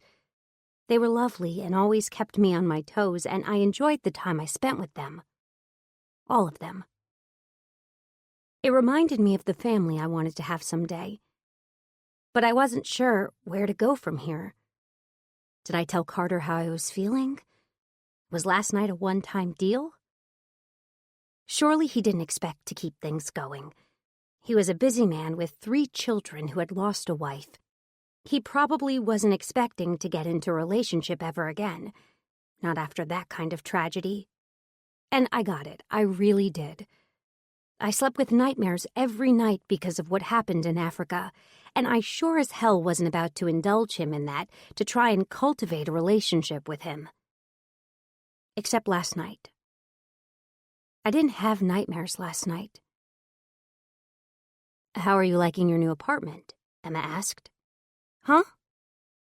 Her voice ripped me from my trance, and I found her grinning. Wipe that thing off your face, I said. You were thinking about him, weren't you? She asked. No. You were thinking about that thick cock of his, weren't you? Emma, shut up. His lips on your neck. I hate you, I said. Is he a talker in bed, or a silent sort of grunter? Can I get a to-go box, please? I asked. Make that 2.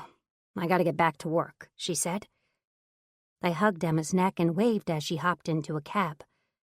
I had 30 minutes before I needed to go get Clara from school. I got into my car and nibbled on my sandwich as my mind drifted back to last night. Was it a coincidence that I hadn't had a nightmare while sleeping next to Carter? I didn't know, and something told me I wouldn't get a chance to test my theory again. 9. Carter. It had been a week since my encounter with Natasha, and neither of us had spoken about it. Nothing had changed about our routine, and neither of us were bringing up the conversation either. And I knew there needed to be a conversation. The 2 of us had crossed a professional boundary that wasn't supposed to be crossed. Plus, knowing what was underneath her clothes made my mornings very hard. Every free second I had was spent remembering that night. The way her breath cascaded along my skin, and the way her hands gripped mine. Her pussy had been so tight, and her body was so receiving of mine. It had been years since I had enjoyed the presence of a woman like that. And I wanted it to happen again. Every night I would come home to dinner, and we would all sit down to eat. Natasha would recount her day with the kids, and I would sit and take it all in. They were doing fantastic, and the kids couldn't get enough of her. On the weekends, they were always asking if she could come over and play, or come over and read, or come over and cook. I would tell them that was Natasha's time to rest, but deep down I wanted her to come over too. She filled our home with a light that had diminished when my wife had passed. There was a peaceful presence whenever she was around, and I knew the kids missed her when she wasn't there. But I didn't know how to proceed. A line had been crossed, and I was navigating waters I never had to before. I'd slept with an employee, and now I was craving her. Tasting her on my tongue in the middle of the night, and reaching out for her when she wasn't there. Carter Marshall. When will you ever pick up your cell phone? Hey, Mom, I said with a smile. You called my cell phone? 3 times. Is it on silent again? She asked. It must be. I'm sorry. Been a long week at work. That's actually why I'm calling. I haven't had those grandkids of mine in months. I want to see them. You know you can come by any time, I said. Well, I know you hired a new nanny, and I wanted to give everyone some time to adjust. But it's been almost 2 months, and I think you could use a weekend to yourself. That actually sounds nice, I said. Have that nanny of yours pack them up for the weekend. I'll be by in a couple of hours to pick them up. They can come stay with me, I'll pump them full of candy, then I'll send them back to you. That doesn't sound as nice, but I'm sure they'll love it, Mom. How are you doing, sweetheart? Better with this merger behind us. Logan's still in Germany, but he should be back in the next week or so. Once we've got them trained, we'll launch the new name and a new marketing campaign and run for the hills. I'm sure it'll be fine. You've always doubted yourself before outdoing yourself. Your father was that way. You doing okay, Mom? Oh, it's always hard around this time of year. You know how it goes, she said. His birthday is always tough. I'm heading to the store to pick up some things, then I'll be by to get the kids. What's the new nanny's name? Natasha, I said. I'll call her right now and tell her to get a bag packed for them. Wonderful. You enjoy your weekend. I will, Mom. Love you. Love you, too. I hung up my office phone and pulled out my cell. I ignored the missed calls from my mother and immediately called Natasha. It rang a few times before the call picked up, and I could hear her panting on the other end. Hey, Carter, everything okay? I should be asking you that question, I said. Yeah, no, I was on the other side of the house when I heard my phone ring. Sorry, what's up? She asked. My mother's coming by in a couple of hours to get the kids for the weekend. I need you to pack them each a bag with their things. Your mother? She asked. She doesn't bite, I promise. This weekend is a difficult one for her, and I think having the kids will give her some comfort. Is she okay? What's wrong? It's my father's birthday this weekend. It's always tough on her, I said. The call fell silent, and I could hear shuffling on the other end of the line. I leaned back in my chair as I heard Natasha panting again. What was she doing? Running a marathon inside the house? I'm upstairs about to pack them up, she said. Is there anything they specifically take to comfort them during overnight trips? Clara needs that bear of hers, and Nathaniel always takes his fire truck. Joshua isn't as picky, but I'd pack his rubber ducky and his polka-dotted blanket, just to be safe. Got it. Anything else? Yes. I want you to let me take you to dinner tonight. The line fell silent again, before Natasha drew in a deep breath. Dinner, she said. Yes. Dinner out. With you. Yes, I said. Is that something you want? She asked. I wouldn't have asked if it wasn't. Then, sure. That sounds fun. Great. I'll swing by in about an hour and get the kids from school so you don't have to worry about it. I'll try to beat my mother back to the house so you don't have to meet her alone. I thought you said she didn't bite. She doesn't bite, but she can be a little intense, I said. More intense than 3 children who are related to you? Good point. See you in an hour? See you then. The rest of the day was a whirlwind, and Clara was still napping when my mother arrived. I pulled up with the boys as Natasha let my mother into the house, and I raced to get them all out the door. My mother wanted to stick around and keep talking to Natasha, but I wasn't having it. This was the first free weekend in almost a year I was getting, and I was determined to enjoy it the only way I wanted, with Natasha at my side. I waved my mother and the kids off before I ushered Natasha to the car. She kept insisting on going back to her apartment to change, and I kept insisting she looked fine. I drove us across town to a fabulous seafood place that had the best wine on the coast, and I made sure to get us a seat outside in the warmth of the sun as it set over the ocean. This is a gorgeous view, Natasha said. It is, I said. I can't get enough of it. I watched Natasha pan her gaze over to me before her cheeks flushed with a red tint. Carter, can I talk with you about something? You may, I said. The night we spent together, About a week ago? How could I forget? I don't know if it should happen again. I felt my stomach drop to my knees as the words flew from her mouth. Did I do something to upset you? I asked.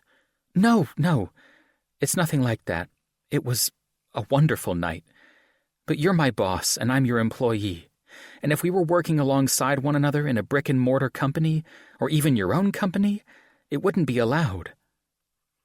She had a point, and I hated that she did. I think remaining platonic is the best thing, she said. Plus, if we have another slip-up like me falling asleep again, we risk the children stumbling in on us. That wouldn't be good for them. It would confuse them, and they've been through enough after losing their mother. I drew in a deep breath as I sat back into my chair. Please don't be upset. I'm not upset, I said. You look upset. Then you're reading my expression wrong. I'm not upset, but I can't say I'm not disappointed. Disappointed? She asked. I enjoyed that time with you, and I was hoping to enjoy that time again. What you're saying makes sense. If you worked for my company and this was happening, it would be severely frowned upon, and my kids catching us would worry me a lot. I sighed as the sun began to sink below the ocean. But just for one night, we deserve a bit of fun. A nice dinner, some good wine, some flirty conversation, maybe a bit of kissing at the end. You run yourself ragged with my kids, and I run myself ragged with my company. What's wrong with enjoying some fun while we've got the time to enjoy it? I turned my gaze back to her and saw her breathing shallow out. Her eyes were dancing in between mine as her hand crept closer to me. I reached out for her fingers, for her soft skin to tangle up within mine. I could feel the heat of her body radiating out towards me as my foot slid closer to hers underneath the table. And when it rested against her leg, I watched her relax. It can't go past this weekend, Carter. I know, I said. But I would be lying if I said that didn't sound nice. Then let me treat you tonight, to dinner, to this beautiful view, to any surface of my home. Her cheeks flushed a beautiful shade of red as that glorious smile crossed her cheeks. And this time, you won't have to muffle those sounds of yours. She gripped onto my hand and shifted around in her seat. I knew she was struggling. She was struggling like I was. A bottle of wine was set on our table, and she relinquished my hand before yanking the bottle out of the ice. She poured herself a tall glass before passing it to me, and I watched as her lips wrapped around the edge. I watched as her throat bobbed with every pull she took. I watched as her fingers stroked the condensation off the stem of the glass. I couldn't wait to feel her touch against my skin. I couldn't wait to get those lips wrapped around my cock. But more than that, I couldn't wait to sleep alongside her body one last time. Because that night was the best night of sleep I'd gotten in years. 10. Carter. We stumbled into her apartment and tripped over some boxes on the floor. Natasha whirled around and slammed her front door closed before turning on a few lights. I surveyed her apartment as my arm reached out for her. I pulled her into me, feeling her warmth as I took in the minimalistic pride her apartment had. It's not much, but it's mine, Natasha said. There's something to be said about people who only live with what they need, I said. I hope they're all good things. Being able to live with little means you're not high maintenance. It means you take pride in the things you do rather than the things you own. It means you enjoy traveling, so you don't intend to settle down for anywhere too long, and it also means you can roll with the punches. All of that from a bit of furniture and some unpacked boxes? She asked. Maybe I just know you more than you think I do, I said with a grin. I looked down into her beautiful eyes as our lips met again. My hands slid to her hips, backing her into the edge of her couch. I dipped her back, tumbling us onto the cushions as the two of us began to laugh. But soon, my lips on her neck silenced her. We undressed one another, peeling back layers as I kissed down her body. I drew her nipples between my lips and coaxed her tits to painful peaks. I felt her body undulating into me as the heat of her pussy grew. Her body was so tight and rolled with curves that made my fingertips tremble in her wake. My cock was aching for her, dripping with pre-cum and ready to slide into the confines of her body. But I wasn't done tasting her.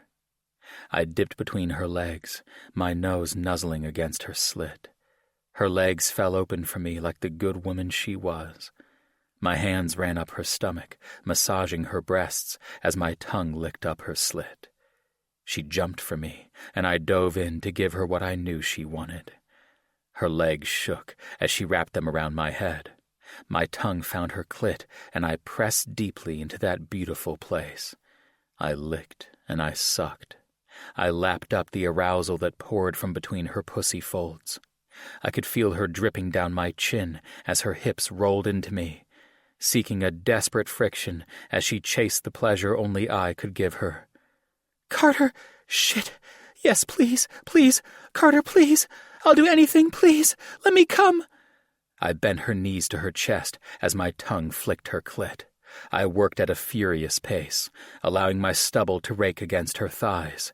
She trembled and whimpered before she gasped with surprise. I sucked her clit between my lips and bit down lightly with my teeth, and the shock wave sent her over the edge. Her body jumped underneath mine as her jaw unhinged in silent pleasure. I kissed up her body as she panted to catch her breath. Her chest was flushed with a beautiful red tone, and her brow was covered in a light sheen of sweat. I kissed her lips, grinning as she licked her taste off my skin. Then she rolled us over, and we fell onto the floor of her apartment. Her legs straddled my hips as my cock pulsed against her entrance. With one steady roll of her hips, I was sheathed within her body. She was so warm and so tight. Her pussy cradled me against its softness as her fluids dripped onto my skin. My hands curled into her hips and slid down the backs of her thighs. Her curves shivered my body as her head rolled back with desire. "Fuck, Carter," she said breathlessly. "So thick." I grinned as I sat up and grabbed fistfuls of her ass. I picked us up off the floor and settled myself back onto the couch. Her knees dug into the cushions as her hands planted beside my head, and I buried my face into her swinging bosom as I rocked her hips, slowly, steadily, as she shook against my thighs. My cock throbbed within her as my lips kissed her skin. She caressed the shell of my ear with her lips and allowed her tongue to explore my neck. I groaned for her. My feet dug into the hardwood floors as my legs spread wide to accommodate her. She felt like heaven seated in my lap, and her curves molded to my muscles with an ease I hadn't experienced in years. She was sin in jeans, with the lust in her eye, and my hand curled into the tendrils of her hair before I moved us again. I turned her over and pulled her hips into the air. I slid in from behind, my cock aching with the need for friction. I slammed into her body, her ass jumping for me as she buried her face into the couch. "Natasha! Holy shit!" Her ass jiggled for me as she braced herself against the arm of the couch. I steadied myself between her legs, my cock pounding into her tight body. Juices were dripping down my thighs, and her pussy was fluttering around my cock.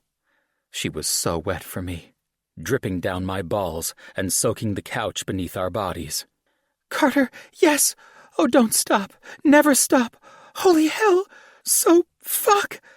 I reached down and fisted her beautiful hair as her back arched for me. I lifted her head off the cushions, listening as my name fell from her lips. Strings of obscenities that shivered my core fell from those beautifully innocent lips, and I rode her orgasm with her as my balls curled into my body. Then with one last thrust, I spilled into her, coating her with my mark as pumps of cum filled her precious body. I shook against her as my chest fell to her back. My sweat was dripping onto her skin, but it didn't seem like she cared. We collapsed to her couch, and I turned us over, cradling her between my body and the back of the couch. My arm wrapped around her as she panted into my chest, her entire form shaking as her leg pressed between mine, like she couldn't bear to be disconnected from me. I would have moved to the bed, but it isn't on the frame yet. I think the couch suited us just fine, I said breathlessly. I'm sorry for the mess, Natasha said. No reason to be sorry for that. I admire your independence. What? How you've paved a way for yourself, finding your own lot in life and stuff like that. It's a good thing. And stuff like that, she said with a giggle. My mind's a little fucked right now, I said. A big, bad billionaire reduced to childish syllables. I think I did my job. You have no idea what you did to me, I said. My eyes locked with hers, and she pressed her lips to mine. It was a sweet little kiss, not feverish or desperate, nor was it dripping with anything other than softness. I pulled her closer into me as her face dropped to my neck, and her lips began peppering my shoulder with kisses. Electricity zipped through my veins. I was going to miss this. I hadn't felt this way with anyone since my wife. She made it easy to bring down my walls, and she was a hell of a way to wind down from a long day at work. But I knew she wanted to keep things platonic for the kids, and I was on board for that idea. The kids came first, no matter how she made me feel. I laid on the couch with her until she fell asleep. Her breathing was steady against my skin as my hands stroked up and down her spine. I wanted to stay like this with her, to wake up with her face close to mine so I could see the sun reflected within her eyes. I wanted to roll her over in the morning and slide my cock into her and wake her up with the pleasure she deserved. The pleasure she had earned for being the incredible woman she was. I stroked my thumb over her cheek as I placed a kiss to her forehead. As much as I wanted to stay, I couldn't. The two of us would wake up aching on this couch, and something told me Natasha didn't want me going into her room. I slid from her grasp, watching her arms flop to the cushions before I started searching for a blanket. I grabbed one from her opened box on the floor and fluttered it around her body. I went over to her kitchen sink and cleaned myself up a bit. I tried my best to be as quiet as I could so I wouldn't wake her up. I washed my face with the dish soap she had sitting there. I stuck my head under the faucet and took a few gulps to try and replenish what I had sweated out as I enjoyed her body. I grabbed a dry towel from a stack on the counter and dried myself off, watching and listening as Natasha's soft snores filled her corner of the apartment. I wanted to wake her up and take her home with me, but I knew she needed her sleep. I picked my clothes off the floor and dressed myself in the reflection of the window. I smoothed my hands over my clothes and stole one last look at the woman I had come to care for. She was curled up on the couch with the blanket bunched up at her chin, resting peacefully with a little smile on her lips. I had a feeling I would be falling asleep with a similar expression. I stole one last kiss on her forehead before I crept out her door. I locked the doorknob to try and give myself some sort of relief. I didn't like the fact that I couldn't lock her in, that I couldn't flip her deadbolt to give her the ultimate safety device, especially since she was sleeping on the couch. But a locked doorknob would have to do, because I didn't have a key to her place. I walked down to my car and slowly pulled away from her apartment. I thought about turning back.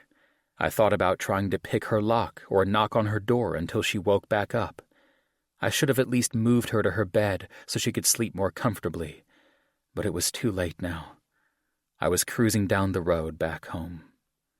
Back to an empty house devoid of anything other than the whimsical thoughts of a lonely man. Fuck. I really should have woken her up. 11. Natasha. Though it had been 5 weeks since our last encounter together, I couldn't stop thinking about that night.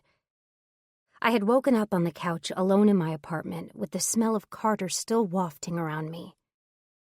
I opened my eyes and expected to see him there, smiling at me with his naked body pressed against me, comforting me before I rolled him over and took him how I wanted to again. But he wasn't there. It was only me surrounded by my unpacked boxes. I wasn't sure what I thought was going to happen. After all, he did agree to keep things platonic after that one night, and he had kept his word. Our wine nights never devolved into sex, and I never spent another night wrapped up in his arms. Neither of us succumbed to the other, and I never felt his lips against my skin again. Not after that second night of passion we shared. Things were going really well with the kids, but a part of me felt as if something was missing. My nightmares returned, and I woke up several times some nights with gunfire ringing out in my ears. I could hear myself screaming for my children, holding my arms out for them to run to me so I could get them to the bus. I would wake up with tears in my eyes as I chanted their names. Sometimes I would wake up shaking and crying. Sometimes I would even wake up yelling. I could tell Carter worried about me sometimes. I wasn't much of a makeup person, so whenever I had a rough night, it was usually written in the bags underneath my eyes. I tried to drink coffee in an attempt to wake myself up in the mornings before going to his house, but sometimes it was a fruitless endeavor. More often than not, I was taking naps alongside Clara in the afternoons. I had grown closer to their family. The boys wanted me to come to their sporting games I had enrolled them into, and Clara wanted me to come play on the weekends. I spent as much time as I could with them in an attempt to drown out the nagging sensation at the back of my mind. I wanted to know how my kids were doing. My kids all the way in Bria. Were they keeping up with their programs? Were their mothers helping them with their words and sign language? How were their developments going? Had there been any fighting recently? Were they all safe? Were they all still alive? Natasha? I asked. Did you hear me? Sorry, Carter, what were you saying? I asked. Nathaniel wants to know if you're coming to his soccer game Saturday evening. Oh, of course I am, I said with a smile. I wouldn't miss it for the world. Yay! Thank you so much, Miss Natty. You're awesome, Nathaniel said. He ran at me and flung himself into my arms, and I barely had the strength to catch him. I can't wait to see you play, I said breathlessly. Let's give Miss Natasha some breathing room, Carter said. Oh, no, he's fine. I promise, I said. But I could tell by the look on Carter's face that he wasn't convinced. I went home after dinner, turning down Carter's usual offer for wine. I couldn't keep my eyes open another second. My body was shaking with exhaustion as I tumbled into my bed, falling face first into my pillow. I couldn't remember if I had locked my front door, and I didn't care. All I wanted to do was close my eyes and sleep. Once I closed my eyes, however, I saw them. My kids back in Africa with fear in their eyes. I could hear the gunfire off in the distance as I rolled them out of their beds. I could feel them in my arms as I carried them to the bus. I saw my thumb trying to catch all of their tears as Nwad Boudicke drove the bus, trying to get us away from all the fighting. I could hear explosions going off at the orphanage as wood splintered behind us. I tossed and I turned. Tears soaked my pillows as I pulled the comforter tighter around my body. I woke up the next morning with an ache that had settled in my bones. My shoulders hurt and my hips hurt. My jaw hurt and my teeth hurt. I couldn't chew anything, and my hands were weak and my head felt like it weighed 1,000 pounds. Was there any way to figure out how they were all doing? I sent an email out to the team leader for my group in Doctors Without Borders. Maybe he would know how those kids were doing. Our program only ran a year because the funding ran out, and the area became too dangerous for us to settle in.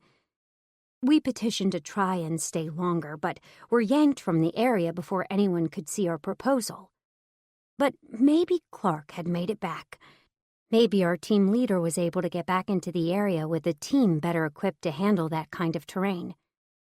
I looked over at the clock and sighed. I had been sitting at my dinky kitchen table for over 2 hours, staring at a damn wall. I checked my email and didn't have a response from Clark, so I pulled myself up from the chair. I needed to start getting ready for Nathaniel's soccer game. I was meeting them at the house in less than 2 hours. I took a cold shower, trying to wake myself up. I washed my hair and cleaned my body, then picked out an outfit that would be suitable for the ball field. I grabbed a coat in case I needed it and swung through my favorite coffee joint. I got a large cup of coffee with a shot of espresso and tons of sweet cream dumped into the mixture. If this didn't wake me up, then I didn't have a snowball's chance in hell of recuperating. I arrived with enough time to hop into Carter's SUV. The kids kept throwing questions at me, and I answered them the best I could. Nathaniel was nervous about his first game, so I tried to calm his nerves. A story came to mind that I thought would help, and it fell from my lips before I could catch myself. You know, the first time I showed up in Africa, I was very nervous, I said. You went to Africa? Cool, Nathaniel said. Why were you in Africa? Joshua asked. Did you see lions? Clara asked. I did see lions, I said with a grin. And I was in Africa helping children who needed me. But my first day, I was a nervous wreck. Why? Nathaniel asked. The part of Africa I was going to wasn't the nicest part.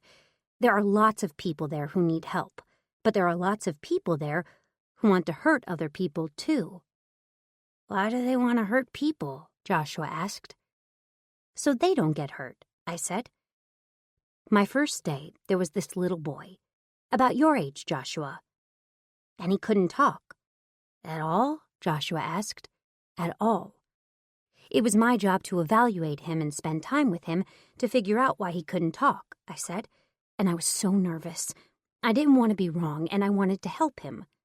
My goal was to have him speaking in small sentences by the end of the year. Did he ever talk? Nathaniel asked. He said, "Goodbye, Natasha," just before me and my team left for the airport after a year of being there, I said. Does he still talk? Joshua asked. I sighed as I reached out and cupped the little boy's cheek. I don't know, I said. I hope he is, but I don't know. Can you tell us another story about Africa? Nathaniel asked. How about this? If you play your hardest and have the best time at your game, then I'll tell you lots more stories, I said. It's a deal, Nathaniel said. I could feel Carter's eyes on me, but I avoided his gaze. I stared out the window, watching as the world passed by. The city gave way to a park, and the park gave way to trees, and as we drove up into the parking lot, there was a big soccer field staring us in the face. We're here, Nathaniel said. Time to get the brood out, I said with a grin. Carter's eyes met mine, and I couldn't look away. There was a mixture of curiosity and sadness in his eyes. Was something wrong? Did I say something he didn't like to the kids? I didn't have time to unpack it, though. Nathaniel's game started in 15 minutes, and he was already running for his coach. Nathaniel, hold on, I said.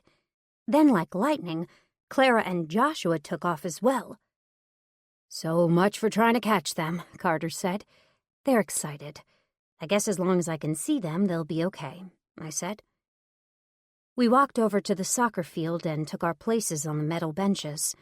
Joshua and Clara were running around, tossing a ball Joshua had brought with him. I kept them wrangled to the benches as the sun began to set. And every time Nathaniel had the ball, I was up on my feet. Come on, Nathaniel! You can do it! Kick it! In the goal! Run, run, run! You're doing so good! We clapped and cheered and whooped and hollered. I stomped on the bench and got all the other parents cheering both of the teams. We were on the side of the kids. It wasn't red versus blue or west side versus east side. We were all there to watch how our kids had grown and laugh as they worked up a sweat and got dirty. We cheered for every goal, and I was leading the pack with the bleacher stomping. After the game was done, all the boys shook hands. I gathered Clara in my arms, and Carter wrangled Joshua, and we all rushed over to hug Nathaniel. He was sweaty and covered in grass, but he had the biggest smile on his face. "Does this mean I get another story?" "Yes, it does," I said with a grin. "Let me tell you something," a man said. "If every family was as inclusive as you guys are with your children, these sporting events would be a lot more fun for everyone." "Oh, I'm not there. We believe everyone should be cheered at this age," Carter said. "Carter Marshall. I'm Nathaniel's father." "Craig Lancaster. This is my wife Betty, and our son is the one that took off with your boy just now." I looked over and saw Nathaniel kicking a soccer ball with a blonde-headed boy in a blue outfit. They were running around with a bunch of other kids, laughing and having the time of their lives. It brought tears to my eyes to see them so happy, to see them looking beyond the different colored jerseys and bonding over something they took joy in. "I'm Natasha," I said as I held out my hand. "I'm the saving grace of this family," Carter said with a smile. I shook hands with the Lancasters as Carter's hand rubbed my back. I couldn't be sure as to why he didn't want me admitting the fact that I was only the nanny, but I thought I knew why. I still cared about him deeply, and I knew his eyes would linger on me from time to time. There were nights when his hand would creep a little too close to my knee, and nights where I had one too many glasses of wine and got a bit too close to his lap. Our feelings were still there for one another, even though we weren't sleeping together any longer. "We should trade numbers," Betty said. "If the boys get along like this, we could do play dates." "My wife needs a wine buddy," Craig said. "There's nothing wrong with having one of those," I said with a smile. "You drink scotch?" Carter asked. "No man worth his salt doesn't," Craig said. "Then it's settled. Maybe one Saturday you guys could come over and we'll share a drink while the boys play out back," Carter said. "That sounds wonderful, doesn't it, Craig?" Betty asked. I looked up and smiled at Carter and found his eyes twinkling with happiness. Was this what he wanted? A domesticated life? Scotch and wine dates with other couples while the kids ran amok in his massive backyard? Somehow, that life seemed to suit the busy billionaire. He had traded his tailored suit for a pair of slim-fit jeans and a t-shirt, and somehow he still felt real. Genuine. Like home. We all traded numbers, though I was hesitant to take Betty's information. This wasn't the role I served in their family, but it did feel nice to be treated that way. I went to gather up the kids as Carter and Craig continued to talk, loading them into the SUV and buckling them in. "When can I have another story?" Nathaniel asked. "After we get you cleaned up from your game," Carter said. "I had so much fun, Dad." "I know you did, buddy. You did great out there," Carter said. "Did you see the goal I made, Miss Natty?" he asked. "I did. I was cheering as hard as I could for you," I said. "I could hear you." It made me smile. "Will you come to my game next weekend?" he asked. I looked over at Carter, and he nodded his head. "I wouldn't miss it for the world," I said with a smile. 12. Natasha. "Can you tell me the story now?" Nathaniel asked. He was settling into bed as Joshua and Clara were perched on top of the covers. "If I tell you guys another story, you have to go to bed, okay?" I asked. "We promise," they all said. Okay. So this was about 5 months into my stay in Africa. There was a little girl, maybe no older than Clara, and she was behind in some things. "Like what?" Joshua asked. She wasn't walking very well. She had some lisps. "What's a lisp?" Nathaniel asked. "You know how some kids don't say R but I asked. And wah instead of la? Joshua asked. "Exactly. Those are lisps. They're called developmental delays, and she had a few of them. My job was to get together with her mother and teach her some things she could do to help the girl's speech and balance, I said. What did you do? Joshua asked. I spent an entire weekend in their hut, I said. I showed the mother some strengthening exercises she could do with her daughter and taught the mother tongue exercises she could use to show her daughter how to form correct sounds. They lived in a hut, like with mud? Nathaniel asked. Oh, yes, all of them do, I said. Did she walk? Clara asked. She did when I left. We were playing soccer, just like Nathaniel did tonight before I left. She was running around with strong legs and kicking balls farther than any boy in her area could, I said with a smile. She was lucky to have you, Joshua said. I drew in a deep breath as I hugged their necks. They reminded me so much of the kids I had taken care of back in Africa. I tucked Nathaniel in before Carter took Joshua and Clara, and I went downstairs to throw some laundry into the washer.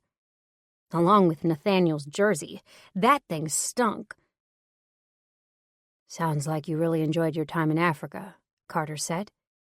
I nodded as I poured some detergent in and started the washer. I did, I said. Do you miss it? He asked.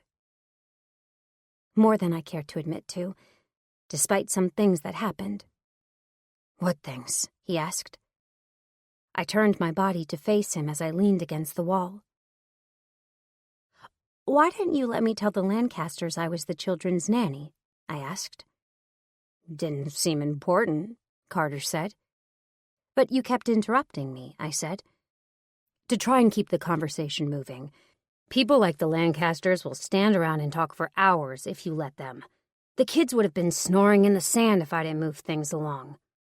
So you didn't like them? I asked. Oh, I thought they were wonderful people, but we needed to get the kids back. I nodded my head, but I knew he wasn't telling me the truth. I knew there was something still brewing between us. I could see it in his eyes. Do you want a glass of wine before you go, or do you need to get home? Carter asked. I could stay for one, I said. I walked over to the couch as Carter opened up a bottle.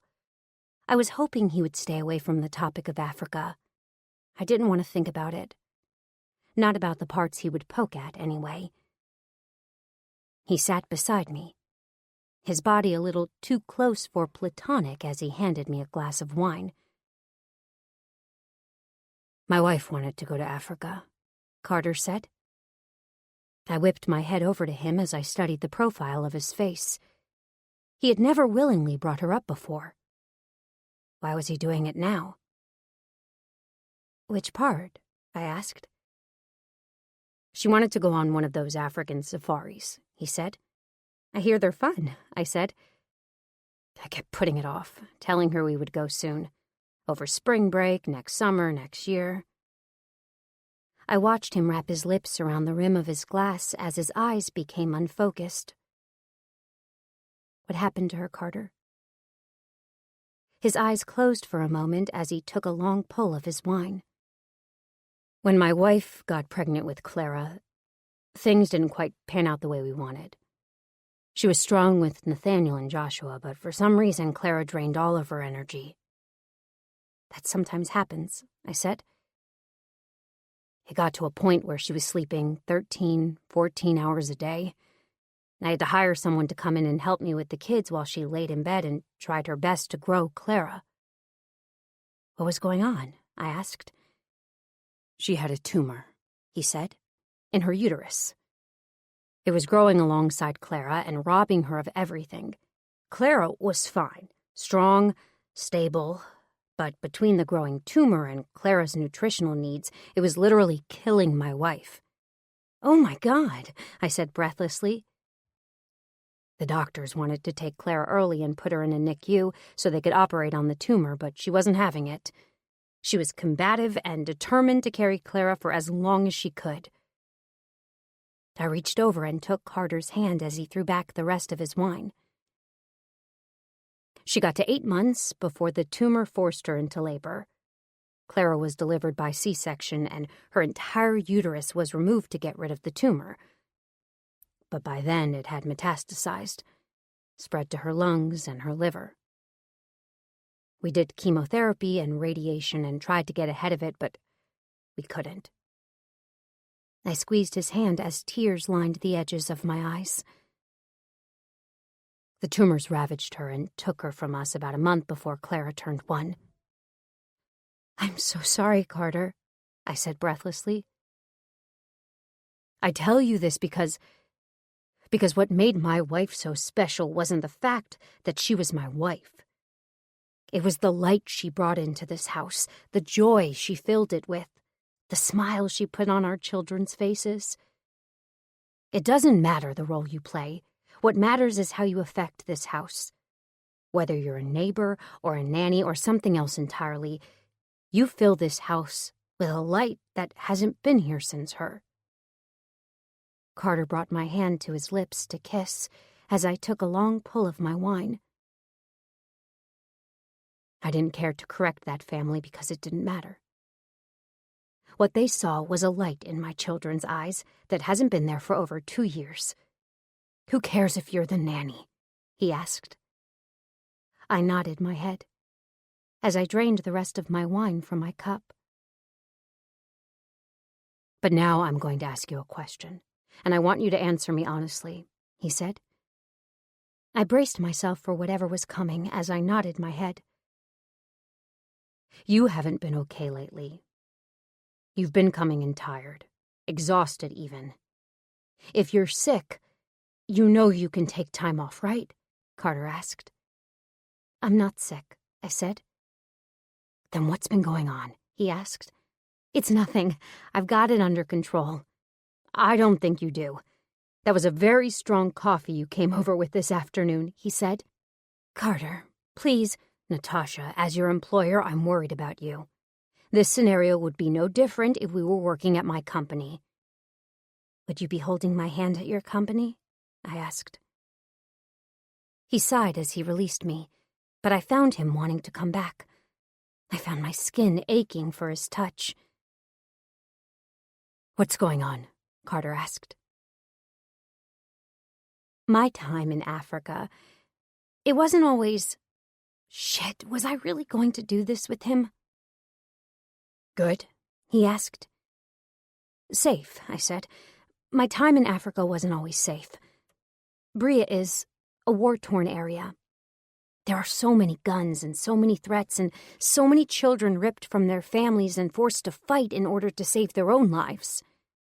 I felt Carter's fingers tuck a rogue strand of hair behind my ear. "I have nightmares sometimes," I said. "Of what?" he asked. "Of the children I used to treat that died in war-torn crossfires," I said. "What?" he asked. "Yeah," I said with a sigh. "It's not roses and pies over there, Carter. Those kids are constantly running for their lives, hiding underneath their beds at 2 a.m. because of gunfire whipping by the building they're sleeping in, and sometimes we were ambushed. The rogue armies made of enslaved African children wanted to run us out sometimes, so they would come running over the hill and simply start shooting. Kids, not much older than yours, with automatic weapons just spraying wherever they could." I felt my body shaking as Carter scooted closer to me. "Natasha, I had no idea," he said. "No one does," I said. I watched kids I taught how to talk bleeding in the middle of the dirt roads. Kids I had just taught how to walk, running for their lives. Crying for their mothers and running into our tents trying to outrun their own friends who were killing them just to try and save themselves. Carter's arm slipped around my waist and pulled me into his lap. "I'm so sorry, Natasha," he said with a whisper. "They were just children," I said breathlessly. "Just innocent children." My forehead fell against his as my tears dripped onto his skin. He was nuzzling his nose against me. His hands were rubbing my back. My legs straddled him and my hands gripped his shirt as my trembling body tried to ground itself. My lip was shaking and tears were leaking from my eyes. I couldn't control myself. I didn't know how to stop it this time. Without another word spoken, Carter covered his lips with mine, pulling me deeper into him to try and calm my crying. Our lips moved together as my body began to heat. I sniffled and I hiccuped with my sobs as his tongue tried to comfort me. "I'm so sorry," he said. "I'm so sorry, Natasha." "And I'm sorry too," I said. "I'm so sorry for what you had to go through." His hand slid up my shirt and I welcomed his touch. I sighed into his skin, feeling my face dip into the crook of his neck. He worked my pants down my legs and I kicked them off, trying to pull his cock from beneath his pants.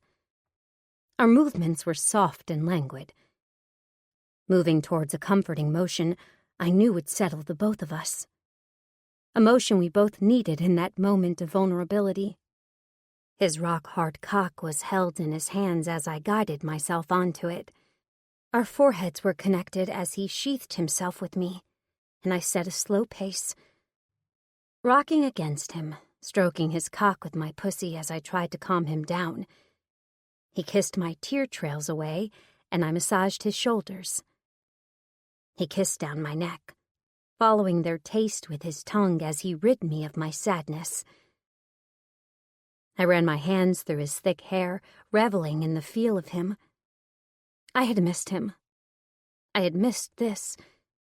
And suddenly, I wasn't crying any longer. His hands massaged my ass. I pulled his shirt over his head before I rid myself of mine, too. My chest pressed into his, and I could feel his comforting strength. I could feel the horrors of Africa slowly fading into the background as I wrapped my arms around his neck. Our lips connected, and our tongues collided as I rocked against his lap. Steadily, deeply, feeling his cock grow against my walls. I breathed in his air, and he stroked his fingers through my hair. Our eyes connected, and not once did they waver. I looked into his beautiful green eyes and lost myself in their warmth, in the comfort they had always provided me as shivers ran up my spine. The rhythm was steady and my body relaxed. The aches and pains I had been struggling with melted away against his body. I wrapped my arms around him and buried my face into his neck, kissing his pulse point and allowing my teeth to taste his shoulder. I came in his lap, a soft, sensual moment that curled my toes and made me moan into his neck. There was no sweat and no desperation. There was no grunting and no groaning. Only two people who needed comfort they couldn't provide for themselves. I sat in his lap, feeling his cock dwindling as our intermingled juices flowed from between my thighs. "You're the most incredible woman I've ever come across," Carter said. And I closed my eyes, allowing his words to warm my body as he wrapped a blanket around us both. 13. Carter. "Come get me, Miss Natty," Clara said. "I'm gonna get you," Natasha said. Over here," Joshua said. "I'm gonna get all of you." I watched from the porch as Natasha ran around with the kids outside. It was a bright Sunday afternoon, and the drink in my hand was cooling my body. The kids were sweating up a storm, and Natasha's shirt was beginning to soak with sweat. But she didn't care. None of them cared. They'd been running around for over an hour, kicking around a ball and transitioning into a fast-paced game of freeze tag. It had been like this every weekend for 6 months. Nathaniel's soccer games were on Saturdays, and family days were on Sundays. It started with Clara wondering why Natasha never came to family days, and I told her it was because Natasha wasn't technically a part of our family. But the boys voiced what I had been feeling for months. "Yes, she is. We love her. She cooks and cleans and takes us to school. She's here all the time, and you like having her around. She comes to my games. She makes Clara all those tutus, and she lets us eat candy when you're not looking." Natasha was just as much a part of this family as any of us were, so an open-ended invitation was given for her to spend Sundays with us if she wanted, and she had been at our house every Sunday since. Keeping things platonic had been hard after our encounter on the couch. I saw her in a completely different light after knowing what she had witnessed in Africa. The heart she had for educating and protecting children, and how she had shouldered that burden on her own for so long. I felt as if I was looking at a kindred spirit, someone who understood the pain I was going through with the loss of my wife. Just like her pain from Africa would never fully dissipate, the pain of losing my wife would never fully go away. She understood that. But more than that, I felt I could talk to her about it. My wife's birthday had come and gone, and she had helped me through the worst of it. I came home late from work, determined to work the memory of her away. But when I walked into the house, there was a small cake sitting on the table. A cake with one of my wife and I's wedding photos embossed onto the top. We sat there and drank my wife's favorite kind of wine, ate the cake, and Natasha listened as I told her story after story about her. How we met, when I first told her I loved her, our wedding day, our wedding night, our honeymoon, having the boys, the silly fights we had our first year of marriage. All of it. Natasha sat and listened to all of it. And little by little, she opened up to me as well. She would tell me about the kids she taught over in Africa and how they had given her presents before she had left. How she constantly sent emails to try and check up on them, even though they weren't her responsibility any longer. Hell, there were a few times when she had called me in the middle of the night, crying after a nightmare and wanting me to talk with her. She was opening up to me, and the more she did, the more I cherished her. I thought keeping things platonic was what was best for the kids, but I didn't want platonic any longer. I didn't want things to be so distant between us. I wanted to follow my heart for once instead of my rational mind. I wanted the freedom to wrap my arms around her and kiss her after coming home from work. I wanted that with Natasha. I wanted her to be more than just the nanny. "Dad, watch!" Joshua said. "I'm watching, kiddo." My son climbed onto Natasha's shoulders, and the two of them started dancing. Joshua was waving his arms around, and Natasha was dancing her feet as fast as she could. Clara was clapping and cheering them on, and Nathaniel was shouting that he wanted to go next. A chuckle fell from my lips as I sipped my drink, watching the sheer joy on my children's faces. She was perfect for us. All of us. How would I bridge that gap, though? I couldn't simply ask her to be my girlfriend. I had to make this a smooth transition for everyone. Just because the kids liked her didn't mean they would take to us being romantic around one another in front of them. They were still young enough to be confused by something like that, and I didn't want them to feel that way. Like I was trying to replace their mother. The best way to usher this part of our relationship in was to ask her to move in. She was here enough anyway. Her apartment was practically a waste of money. She slept there, and that was about it. She was with us the rest of the time. Asking her to be a live-in nanny would help move our relationship forward. It would help her to understand and see that she really did belong here. But I had to make sure she understood I wasn't trying to take her independence away. She would get a key to the house so she could come and go as she pleased. She would work the same hours and would still have weekends off. Paid vacation, her salary, nothing would fall to the wayside with her moving in.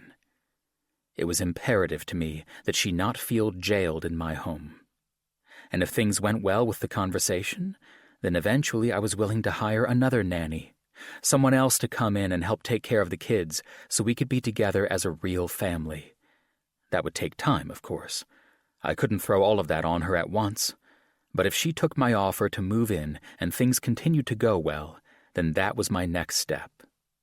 To tell her I wanted to be with her and offer anything I could provide so we could be a family together, take vacations together, enjoy one another's company late at night after the kids had gone to bed, or on the weekends when my mother took them. I wanted to take her out to a formal dinner to discuss this. That was what people did when discussing potential job moves. I didn't have an office to call her into, but I could take her out on a strictly business dinner. I could get her out of the house and into a more intimate scenario where we could talk moving her up the chain, so to speak.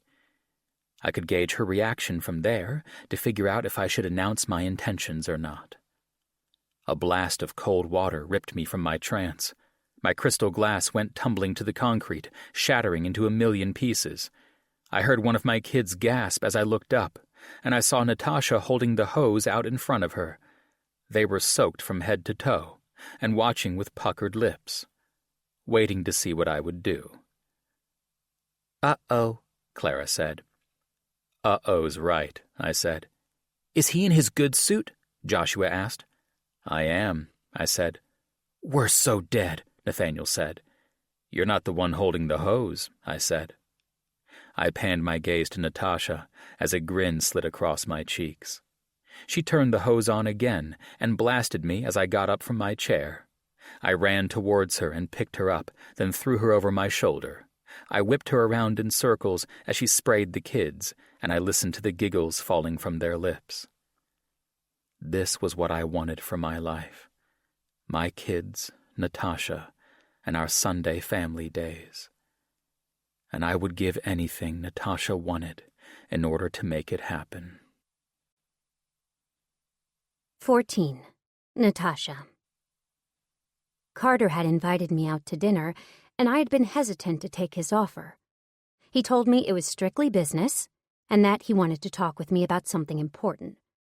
I wasn't sure what he wanted to talk with me about, but I had something I wanted to talk about with him as well. And I couldn't contain my excitement. I'd finally gotten an email back from Clark. It took me months to get in contact with him, but apparently things were going well. Brio was being liberated, and a lot of the rebel forces were being pushed back. Clark and his team were establishing medical tents and building fresh water wells, patching mud huts and building a school for the area. He sent me pictures of all the efforts, and I saw how the kids I had helped were growing up. Videos were sent of children who once couldn't talk, waving and talking in full sentences. It brought tears to my eyes to see. But this latest email brought with it an offer I couldn't turn down.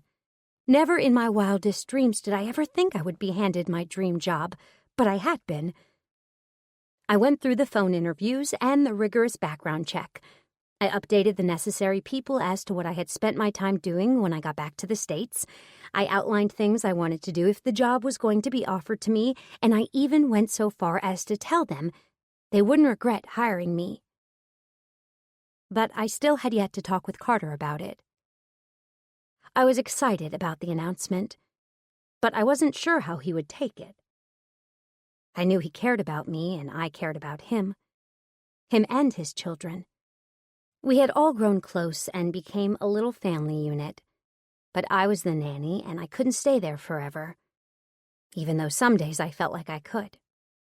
Spending every day with his kids, with him. But I had been officially offered the position of a lifetime, and I couldn't turn it down. I didn't want to accept until I talked with Carter first. I respected him more than that.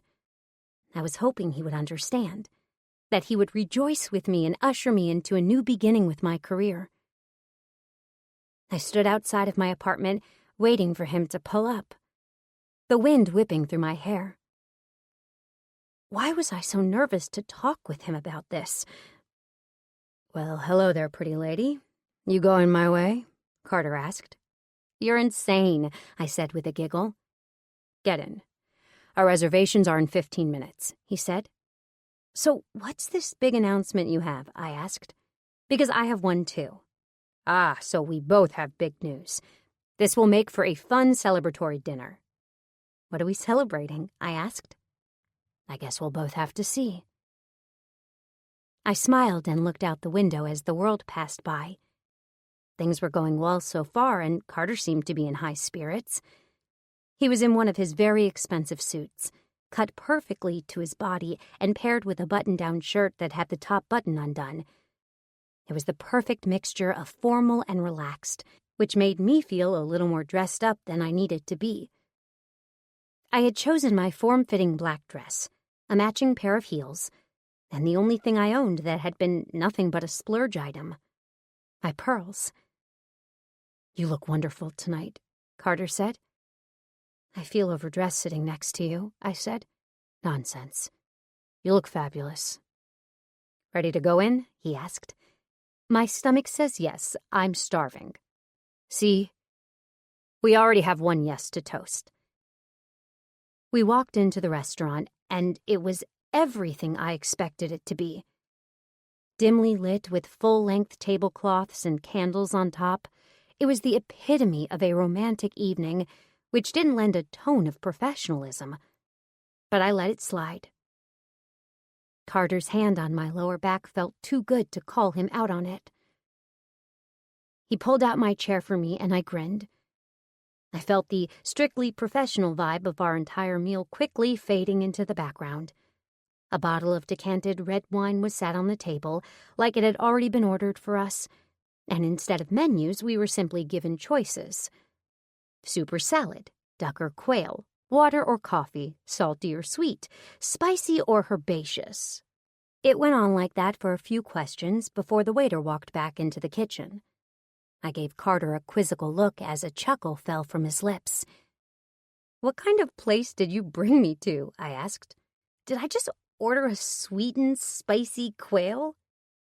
"No," he said with a smile. "But it is one of those restaurants that book out years in advance," he said. "Then how did you get a reservation?" I asked. "I may have called and talked to the chef." "You know the chef?" "He's a good friend of mine. I hired him when my wife was pregnant with Joshua." "Ah, so he's a former employee of yours. Did you treat him to dinners like this as well?" I asked. "No, I did not." "So whose big news should go first?" I asked. "Let's go with yours. I'm dying to hear about what has you squirming around so badly." "I'm not squirming," I said. "You couldn't stop moving in the car," he said as he poured me a glass of wine. "Thank you." "Okay, fine. So, I finally heard back from Clark. "This is the team leader in Africa, right?" he asked. "Yes, him." After months of silent emails, he finally got back to me, and guess where he is? "Bria?" "Yes, the team went back. Apparently, Bria's being liberated." "Wait a second. That's great news, Natasha." And it gets better. He's been sending me all of these pictures and videos of the kids I worked with. You should see them. They've grown so much since I left. "Do you have pictures of them? Could I see?" he asked. "I'll forward some of them to you. They're priceless. But they're setting up all sorts of things. Freshwater wells and latrines. Medical tents that have gone undisturbed for weeks. Weeks, Carter. Weeks without pushing back because of gunfire." "That's incredible, Natasha." "They've been established in the area for so long that they're even building a school for the kids. A school. With books that have been donated and supplies that have been purchased with money they've been able to raise. It's incredible what they're doing." "I know you've been trying to get in touch with him for a long time. I'm glad you heard back from him," he said. "Oh, Carter, it gets so much better." "How does it get much better than that? Your efforts succeeded." "They want my efforts to continue." "I don't follow," he said. "They want to hire me on at the head of the program they're establishing there. They loved my enthusiasm the first time around, and my excitement for everything Clark has been showing me has apparently been infectious." "They want to hire you," Carter said.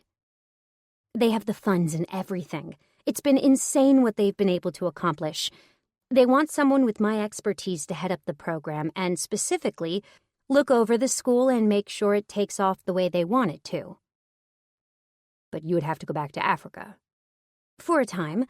I'd be flying back and forth during the next several months. Being the head of the program means I'd not only be hands-on in Bria, I'd also be in meetings and things, rallying for funds for the team and their work back here in corporate land. It's The opportunity of a lifetime, Carter, and they gave it to me. Did you accept? He asked. I haven't given a formal acceptance, no. I wanted to talk with you about it first. Carter picked up his glass of wine as his eyes stayed connected with mine. I watched the interest and intrigue he had from the beginning slowly fade away. He drank down his entire glass of wine before refilling it, and I was beginning to worry. Was he not happy for something like this? Carter? I asked. Yep. Are you okay? I am. I'm processing everything. What you've thrown at me is a lot. I know you're worried, I said. I would be too. I've called you after some of my worst nightmares. Yes, let's go at that for a second. Would you be stable enough to take on something like this? What? I asked. Would your nightmares and your fears get in the way of your work? Surely you wouldn't be able to do a good job if you were waking up at 3 a.m. crying for someone to talk to. I think you might have meant that to come out another way, but I'll roll with it. No. I dealt with my nightmares while I was over there, and I was fine. The children kept me okay, I said. What if things get worse? Didn't you hear me? Bria's being liberated. But we all know how this story goes down. Eventually, those battling forces leave because they think the area is stable, and the opposing forces come back in. Can you really watch more of the children you love die like that, Natasha? I can help them, Carter. I did before, and I can do it again. Hell, I could do more as the head of the entire program. I thought you would be happy about this. Like you said, I'm just worried about you. But I didn't believe him. There was something else going on underneath. Let's change the subject for a second. What's your big news? I asked. Doesn't matter. It does to me. Does it? He asked. What is that supposed to mean? Our first course was set in front of us. Carter picked up the spoon-sized morsel and tossed it back, swallowing it without even chewing, or savoring the flavors, or enjoying whatever the hell it was he had just eaten. Did he even know what he had just eaten? Was it good? I asked. Delicious. Did you taste it first? I asked. It's the spicy course, he said. I took the bite and allowed it to roll over my tongue. It was spicy. Very spicy. So spicy that I started coughing and reaching for my wine. I tipped it up and chugged as tears rose in my eyes. Holy hell, that thing burned. I cleared my throat as the waiter prepared us for the next course. I watched Carter retreat back into this shell. This hardened shell I hadn't seen since my first interview. His face was stoic, and his lips were silent. He was closing himself off, and I didn't know why. Carter, the job wouldn't start for another month or so. It's plenty of time for me to help you find another nanny, I said. I found you, so I'll find another, he said. Why are you being so weird about this? I asked. I'm not. I'm happy for you. To Africa. He lifted up his wineglass before he tossed it back. I was suddenly no longer hungry, so I waved off the plates the waiter had for me. I watched Carter continue to slurp back his food, unable to chew and unable to look at me. What in the world was going on? I thought he was going to be happy for me. Carter, please talk to me, I said. Nothing to talk about. I'm happy for you. You're obviously not. I'll blame that on the stressful day at work. It's Saturday, and this is a business function. It doesn't feel like a business function. It feels personal. Very, very personal, I said. I watched him pull out his phone. He was typing around on his screen as his cheeks flushed red. He stood up from the table and opened his wallet, then threw some money onto the table. Then he walked up to my side and offered me his hand. There's an Uber that will pull up to take you home, he said. I brushed his hand away and stood up on my own. "Thanks," I said flatly. "Good luck in Africa," Carter said.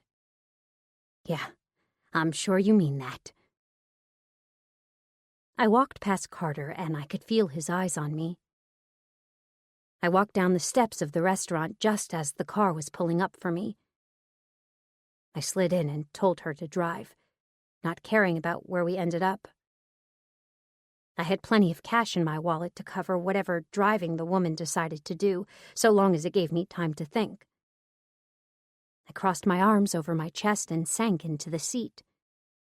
Tears lined the edges of my eyes as the city passed me by in a haze. In the span of an hour, I had gone from having a family to having no one. I was alone again.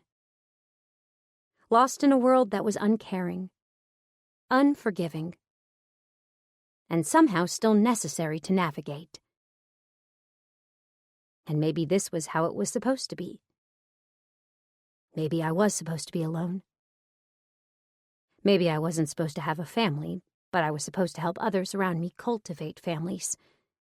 Maybe I was the family maker and not the family keeper.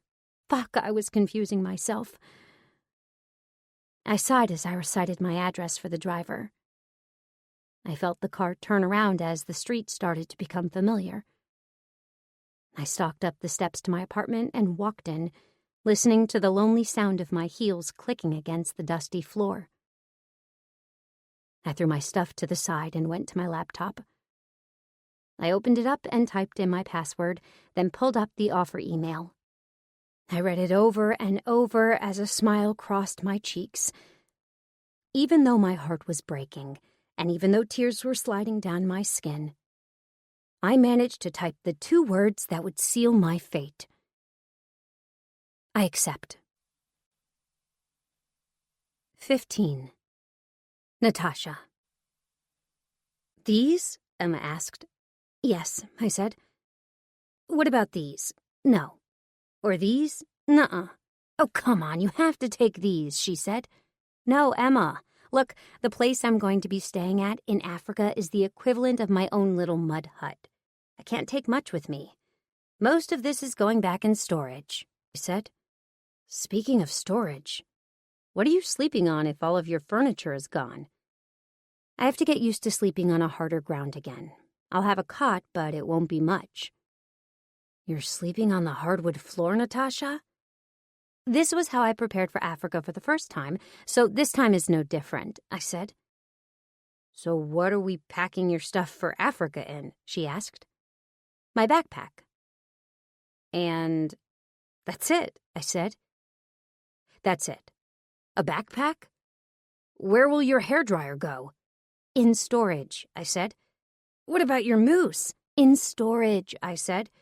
"You have to take your mousse. Your hair will be everywhere all the time," she said. "Not if it's up all the time.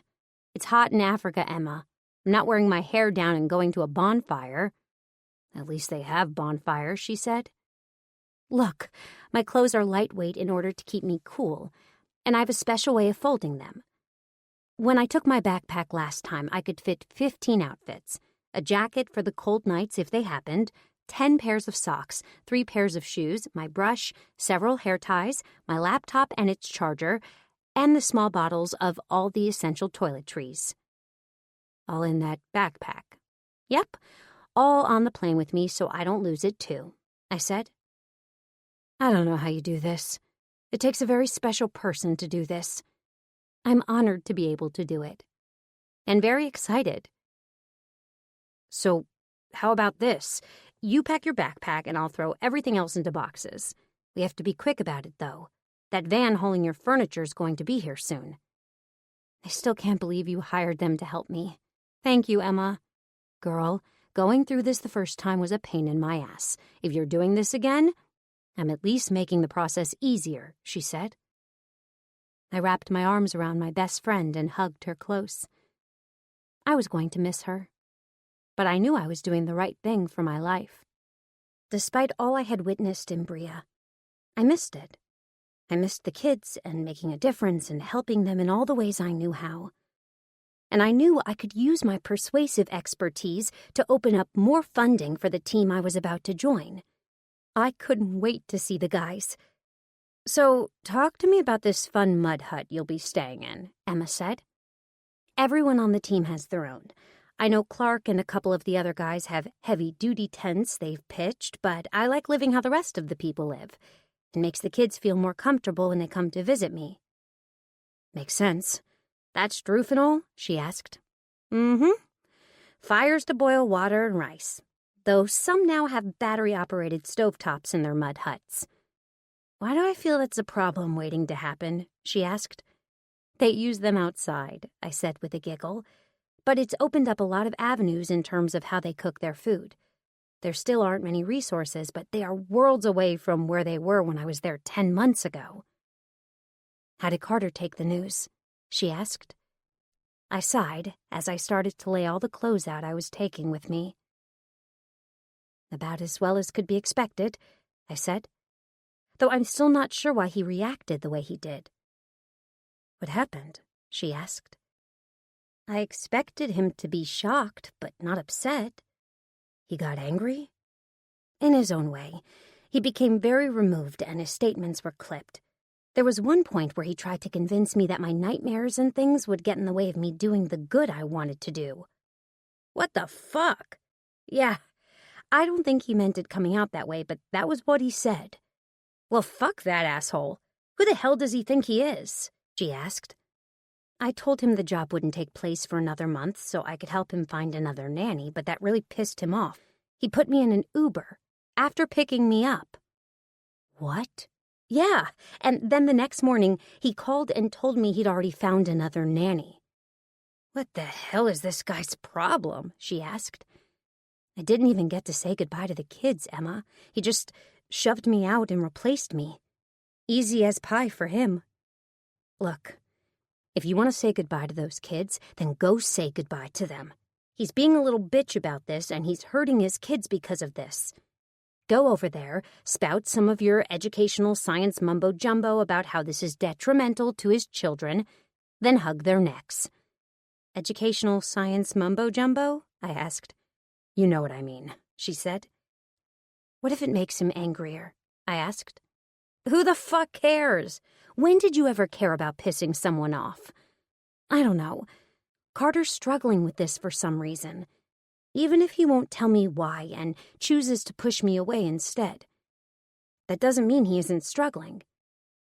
"And I'll ask again, since when did you care about stuff like that?" she asked.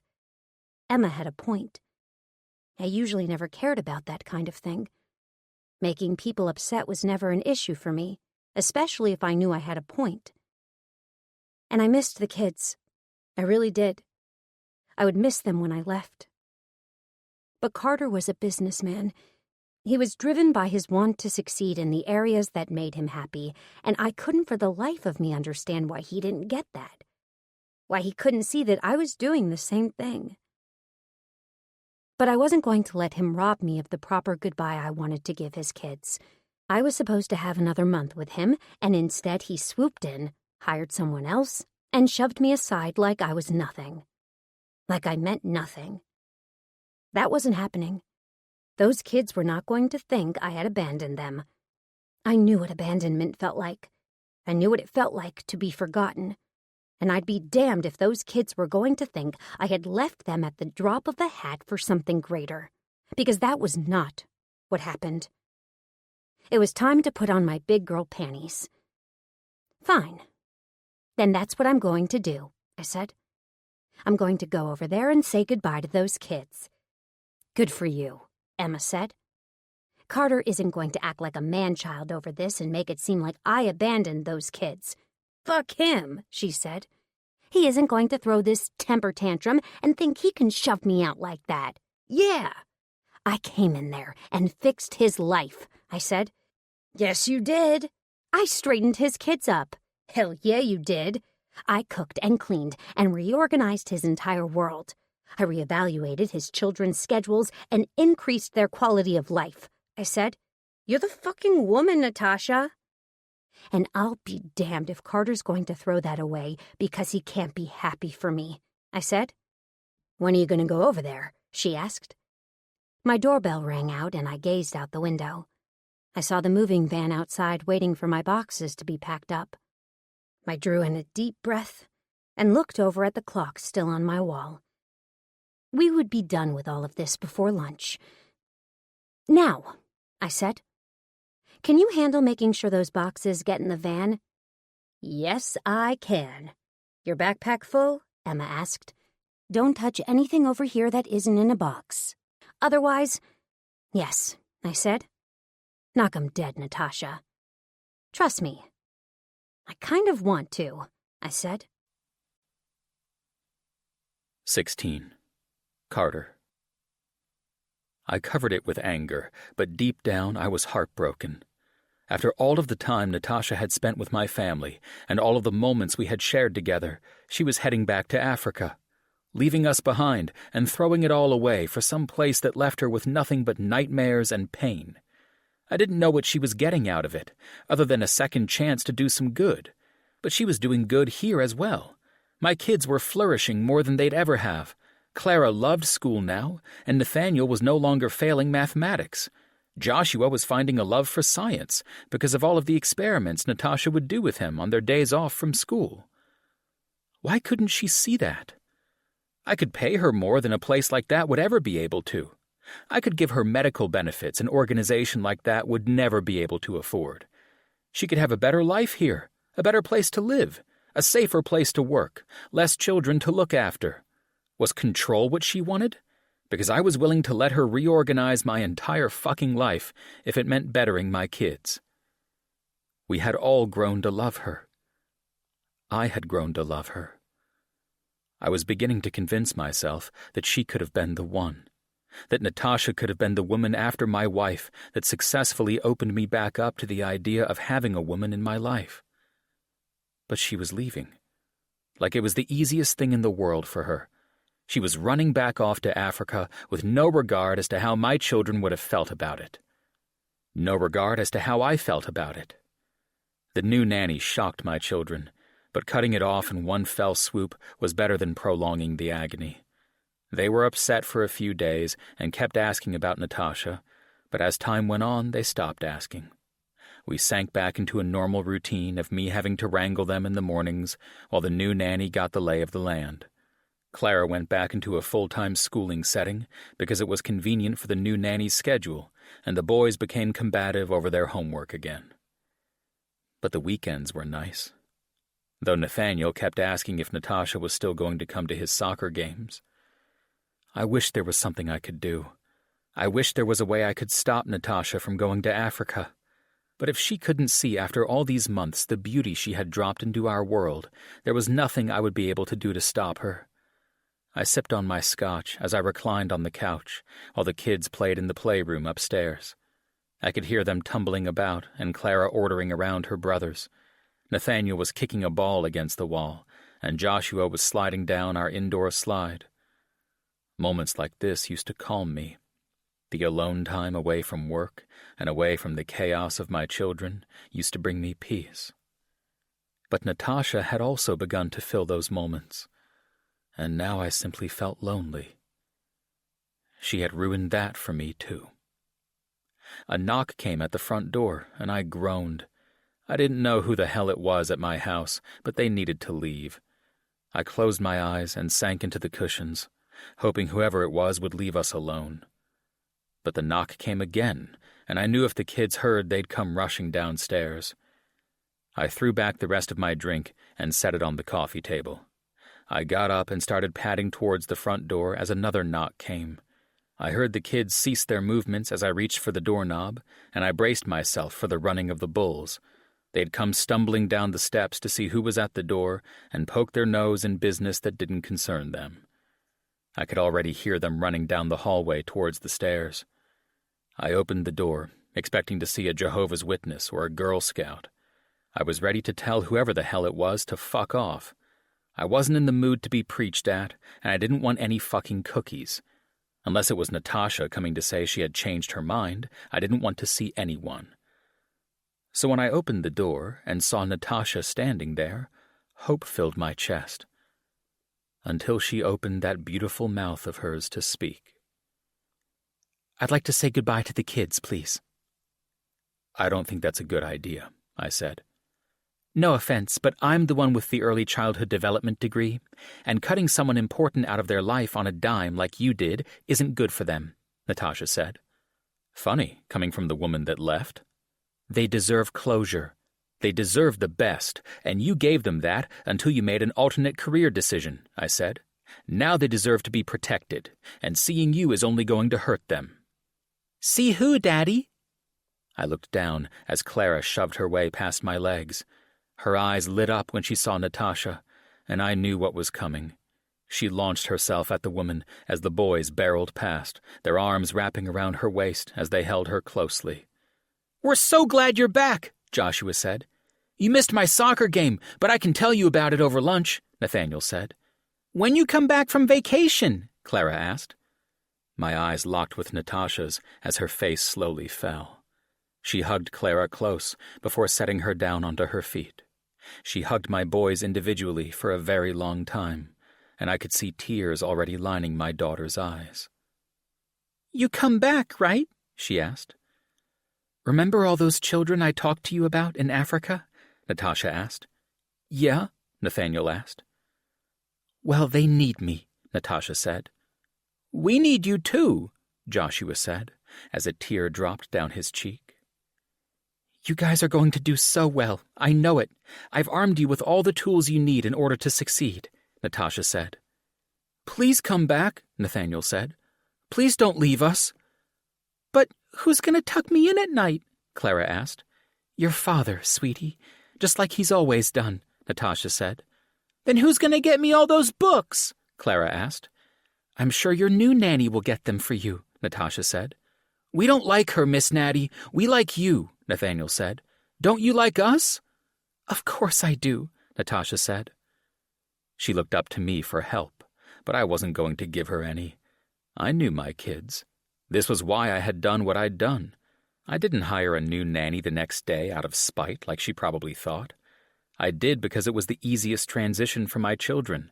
They already went through this with their own damn mother, and now they were going through it again with Natasha because she was too damn selfish to know any fucking better.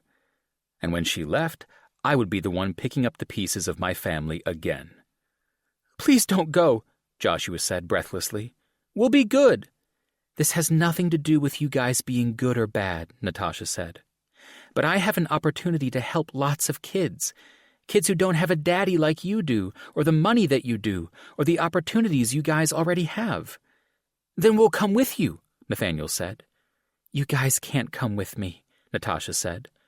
"Will you come visit?" Clara asked. Watching my daughter cry broke my heart. Natasha enveloped my children and pulled them as close as she could get them. I turned my head away, trying to choke down my own emotions as I shook my head.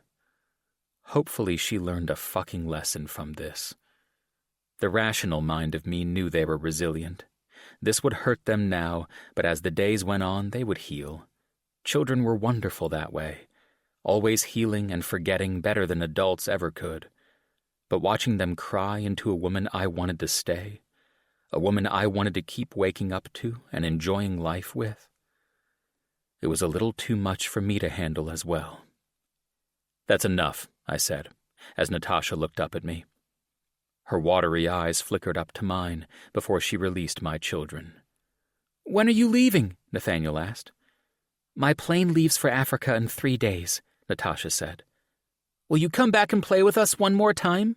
Joshua said. "I'm not sure if that's smart," Natasha said. "I don't want to step on the other nanny's toes." "Please?" Clara asked. I watched her cut my daughter's cheek as her thumb caught Clara's tears. "No," Natasha said. "I can't come play." My heart shattered.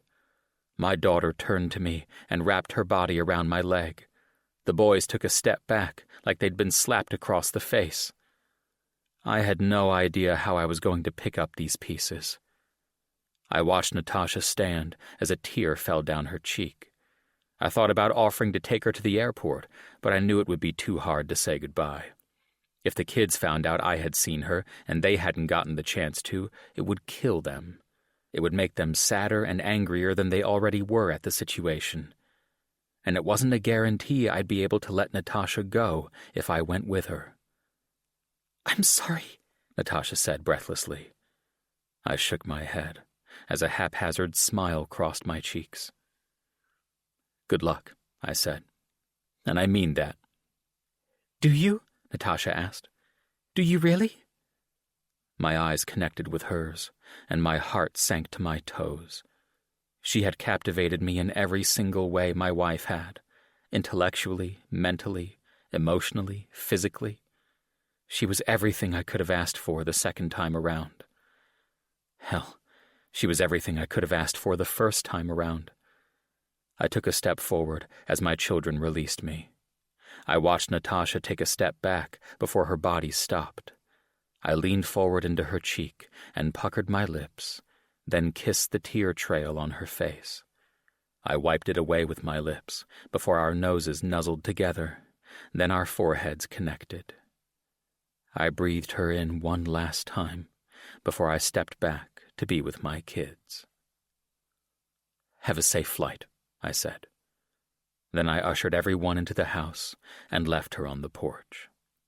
I sat the kids at the dinner table and got them all a snack, some grapes, some cheese, and some apple juice.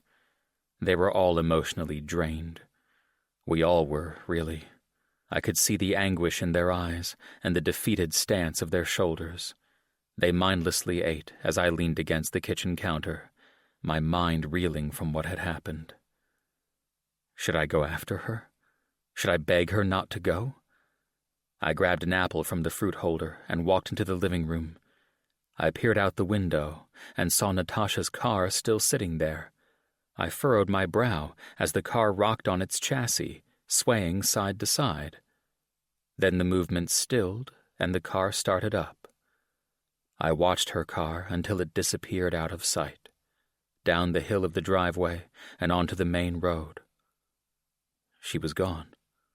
The woman I had allowed to come in and strengthen our lives was gone.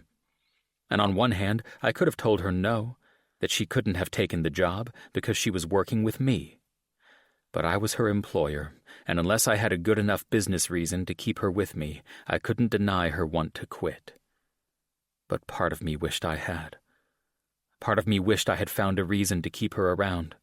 Part of me wished I had told her my plans for her. Maybe then she would have stayed. Had she known I was going to increase her salary and move her in, maybe she would have elected to stay with us. But part of me wanted her to stay because she wanted to. Part of me wanted her to stay because she felt connected to us in the way we had felt connected to her.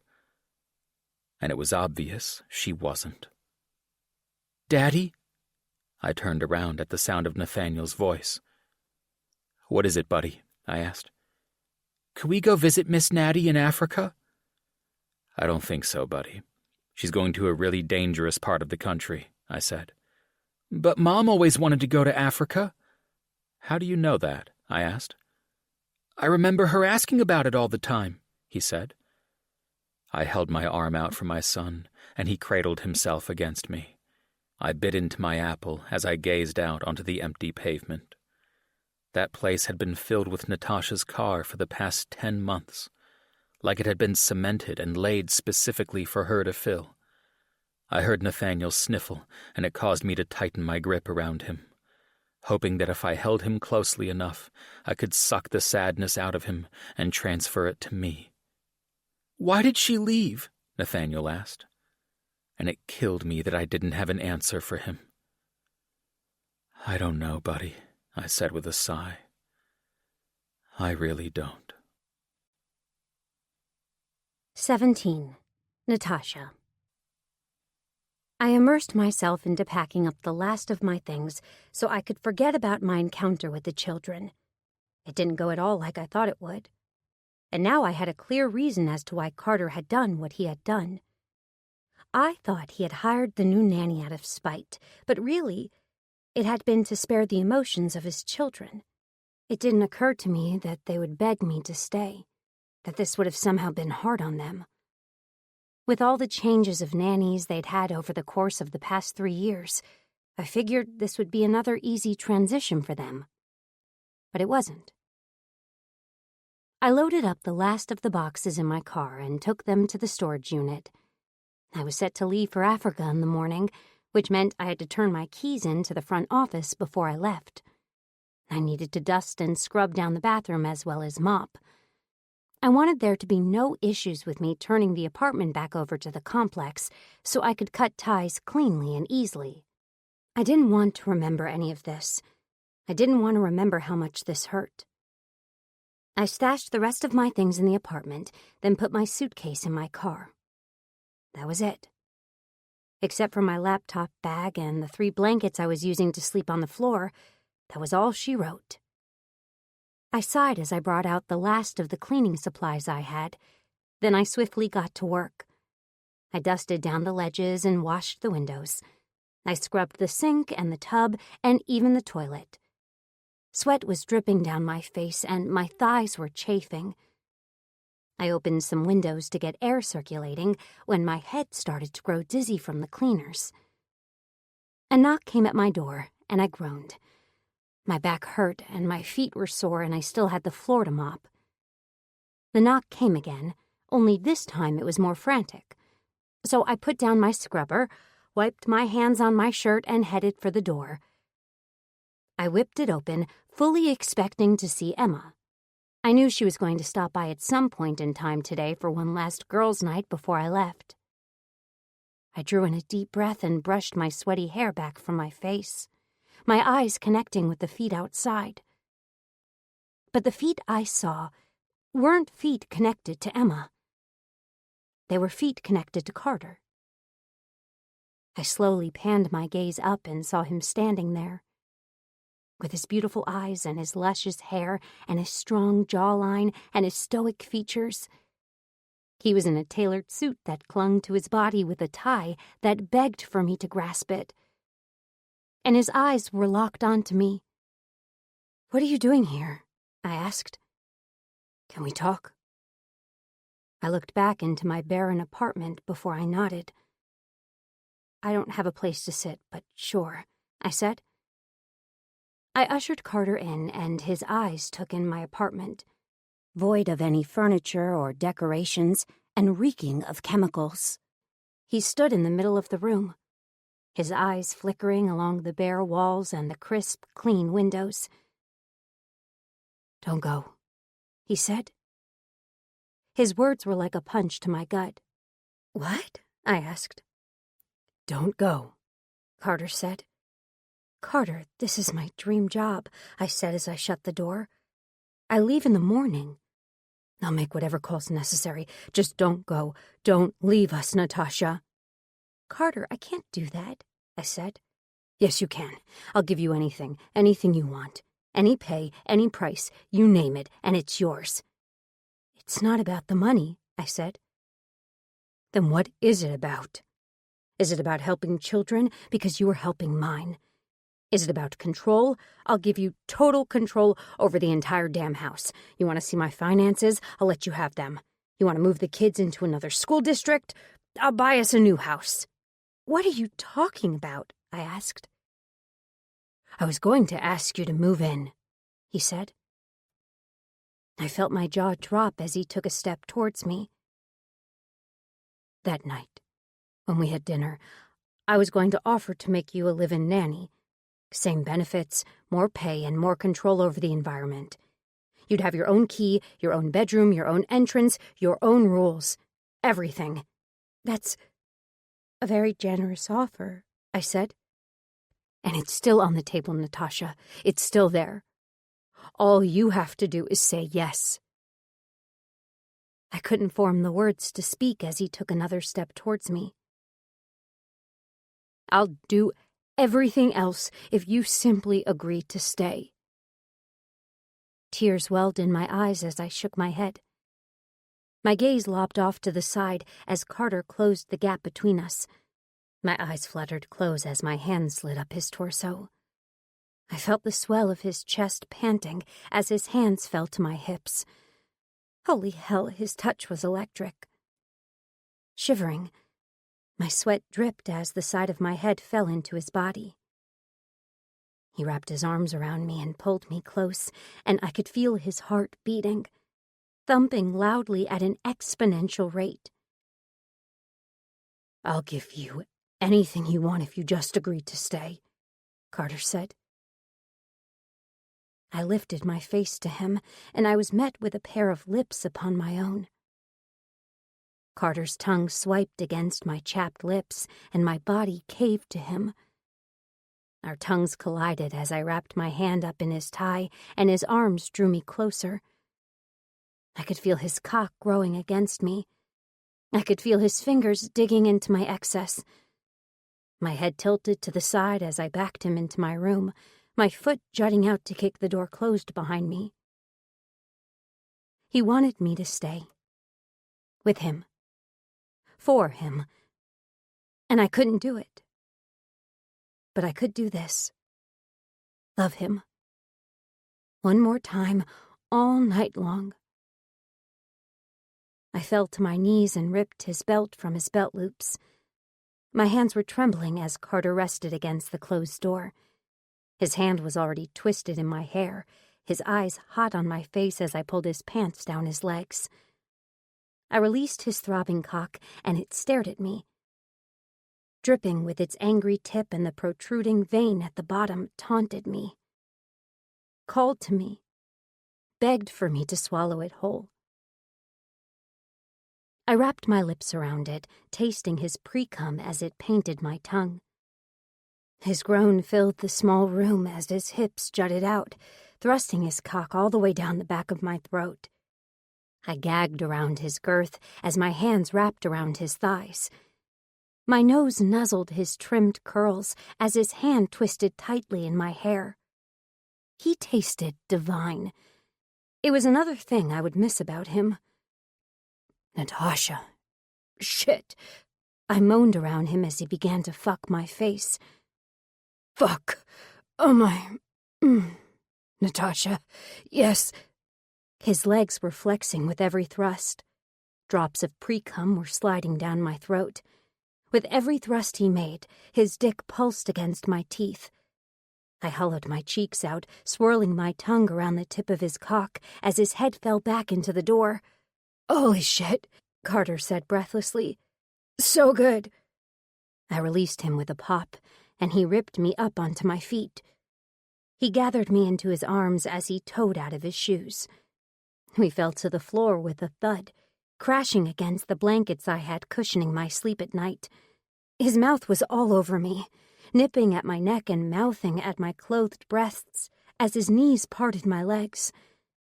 He undressed me with his nimble fingertips as my sweaty body was revealed to him. He lapped at my saltiness as groans dripped from his lips. My legs were spread for him as his cock throbbed against my thigh. I slipped his coat and his shirt from his shoulders, revealing the whole of him to me one last time. I would miss this. His strong, chiseled body hovering over mine. His lips wrapped around my swollen nipples as I arched into him. My hands raked through his hair, pushing him closer and pulling him back. It was all too much and yet not quite enough. His hands were squeezing and massaging places I never wanted him to stop touching. They pushed my knees apart, exposing me to the cool air of my apartment. He then settled between my legs and lapped at my slit. I watched him. I leaned up onto my arms and watched him eat my pussy. His eyes connected with mine as his tongue moved side to side, shivering my legs and causing my jaw to unhinge. The little grin on his face was something I committed to memory. There was a pride and a happiness I would never find on another man's face. His tongue pressed deeper, and it caused me to slip back. The pleasure he was crashing over my body made my toes curl. "Come for me, Natasha. Coat my face in your scent. Carter, oh yes, just like that. Don't stop, don't stop. Oh, fuck. I'm coming. My legs were contracting as my toes curled so hard they cramped my legs. Carter released them immediately. Then his hand set to massaging them as he suckled on my clit. His tongue darted lightly around the tip of it, causing stars to burst into my vision. His hands were kind and soft, and his tongue continued to dominate my body. I was dripping onto the blankets beneath us as my legs finally settled down. He kissed up my body, leaving a trail of wetness in his wake. I enveloped him in my arms, crashing his lips down onto mine. I tasted myself on him. I memorized the combination. The whole of my body puckered to him as his hands caressed my skin. He fell between my legs and pushed his cock into my body, savoring the moment. I groaned into his lips, my hips shifting and rolling to try and take more of him in. I wanted to feel him against me. I wanted to feel him buck into me. His hands pinned my hips to the floor and I whimpered. His command of my body was yet another thing I would miss. Tears rushed to my eyes and I closed them, trying to keep them at bay as his body consumed mine. Then his lips dipped to my ear as his hot breath cascaded across my skin. "Please stay," Carter said. "I'm begging you." There was something in his voice, something primal and childlike. The memory of his children on his porch came rushing back as tears rushed down my cheeks. He sank his cock to the hilt, his trimmed curls pressing against my oversensitive clit. I clung to him. I dug my fingernails into his skin to try and pull him closer to me. "Please move," I said breathlessly. "Please, Carter." He slowly slid out and sank himself back in. I kissed along his shoulder, making my way to his neck. His forearms planted beside my head as our eyes met, and they stayed connected as he picked up his pace. His thrusts became desperate as tears rolled down my cheeks. He dipped to kiss every single one of them, like it pained him to see me cry. I opened my body to him and rested him within me. I pulled his sculpted muscles as close to me as I could get them. His cock pulsed against my walls as I rolled desperately into him, raising my hips to take him in and meet him thrust for thrust. Skin slapping skin filled the corners of my room. I could feel my wetness dripping down my ass crack. His balls were slapping my skin, and his cock was growing thicker than I'd ever felt it before. Our lips collided, and he sucked on my lower lip, nibbling and running his tongue along my teeth. My body was shaking, jolting at his assault as my fingernails dug into his back. Nothing but groans and pants and slapping skin echoed off the corners of the walls. I could feel that telltale burning in the pit of my gut. He ground his hips into mine as my legs wrapped around him, pulling him deeper into my pussy with each thrust he made. His hand slid down my leg, clutching me tighter as my heels dug into his lower back. A growl fell from his lips as his face fell to the crook of my neck and I could feel his hips beginning to stutter. "Come for me, Carter," I said breathlessly. "Let me feel you." He pounded against me, his movements growing ferocious, like a lion who had been denied its right to the best female in the pride. I whimpered into the crook of his neck as my body exploded around him, my pussy milking his dick as my entire body shivered. Carter, yes. Holy fuck. Oh, hell, you feel amazing. Carter, yes." He slid into me one last time before he stilled against me. His hand ran through my hair and tugged my head off to the side. His teeth sank into my neck, marking me as his other hand pinned mine above my head. I felt his cock filling me to the brim, pumping me full of his hot cum as it spilled out from between my legs. The white-hot pleasure was so intense it blinded me, causing the room to fuzz as his tongue lapped over the teeth marks he'd embedded into my skin. He collapsed on top of me as his cock stayed sheathed within my pussy. I wrapped my arms around him and held him close, feeling him shake against my body. We were covered in sweat, and the smell of cleaning supplies was tainted with the smell of sex. I kissed along his shoulder and his neck, memorizing the thickness of his muscles and the way they fell against my body. Because even though something inside of me wanted to stay, the majority of me still wanted to go. And I knew when I told him that it would kill him. I knew I would never see Carter again. So I memorized what I could so I could hang on to the memory of him. Because the memory of Carter was better than nothing at all. 18. Carter. I stood at the stove cooking dinner for the kids. The new nanny had just left for the evening, and I was stuck trying to figure out what to make everyone for dinner.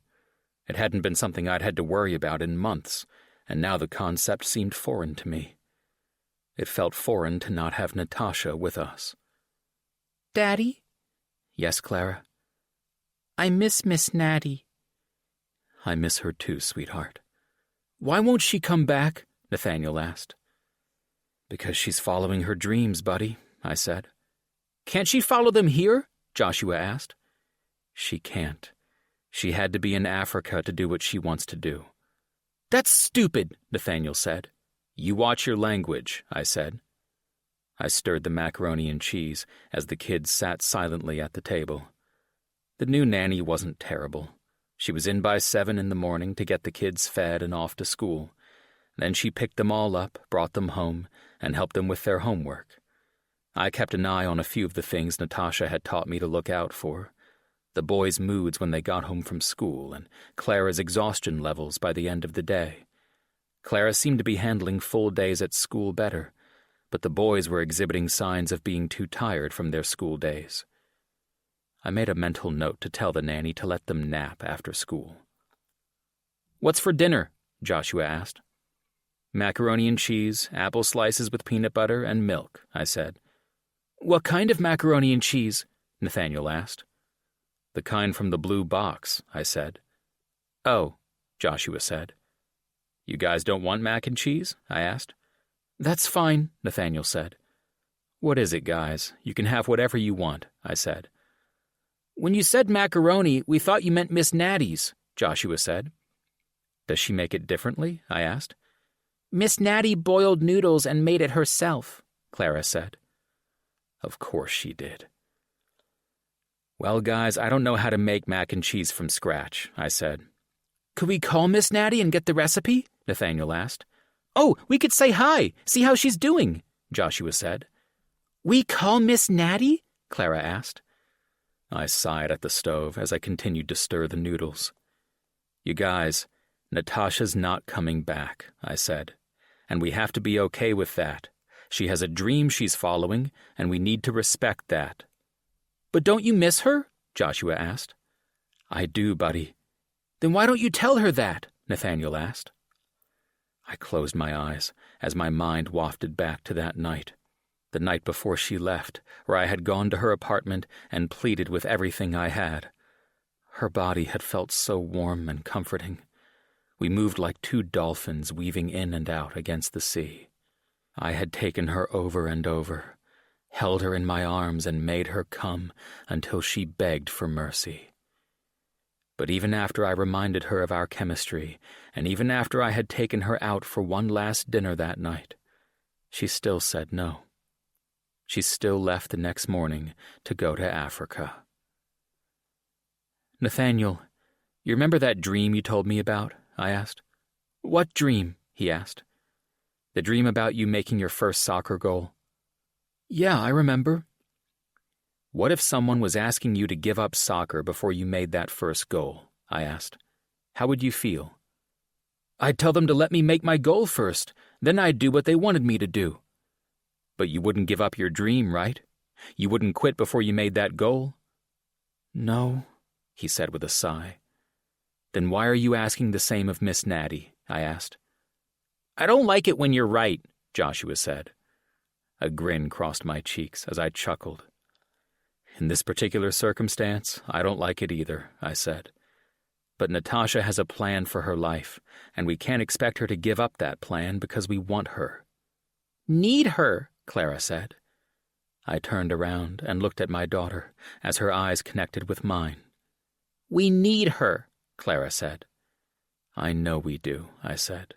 And sometimes loving someone and needing someone means you give up what you want so they can have what they want. Do you love her? Joshua said. I stopped stirring the macaroni and cheese so I could dump all of the contents into it. Because I love her, Joshua said.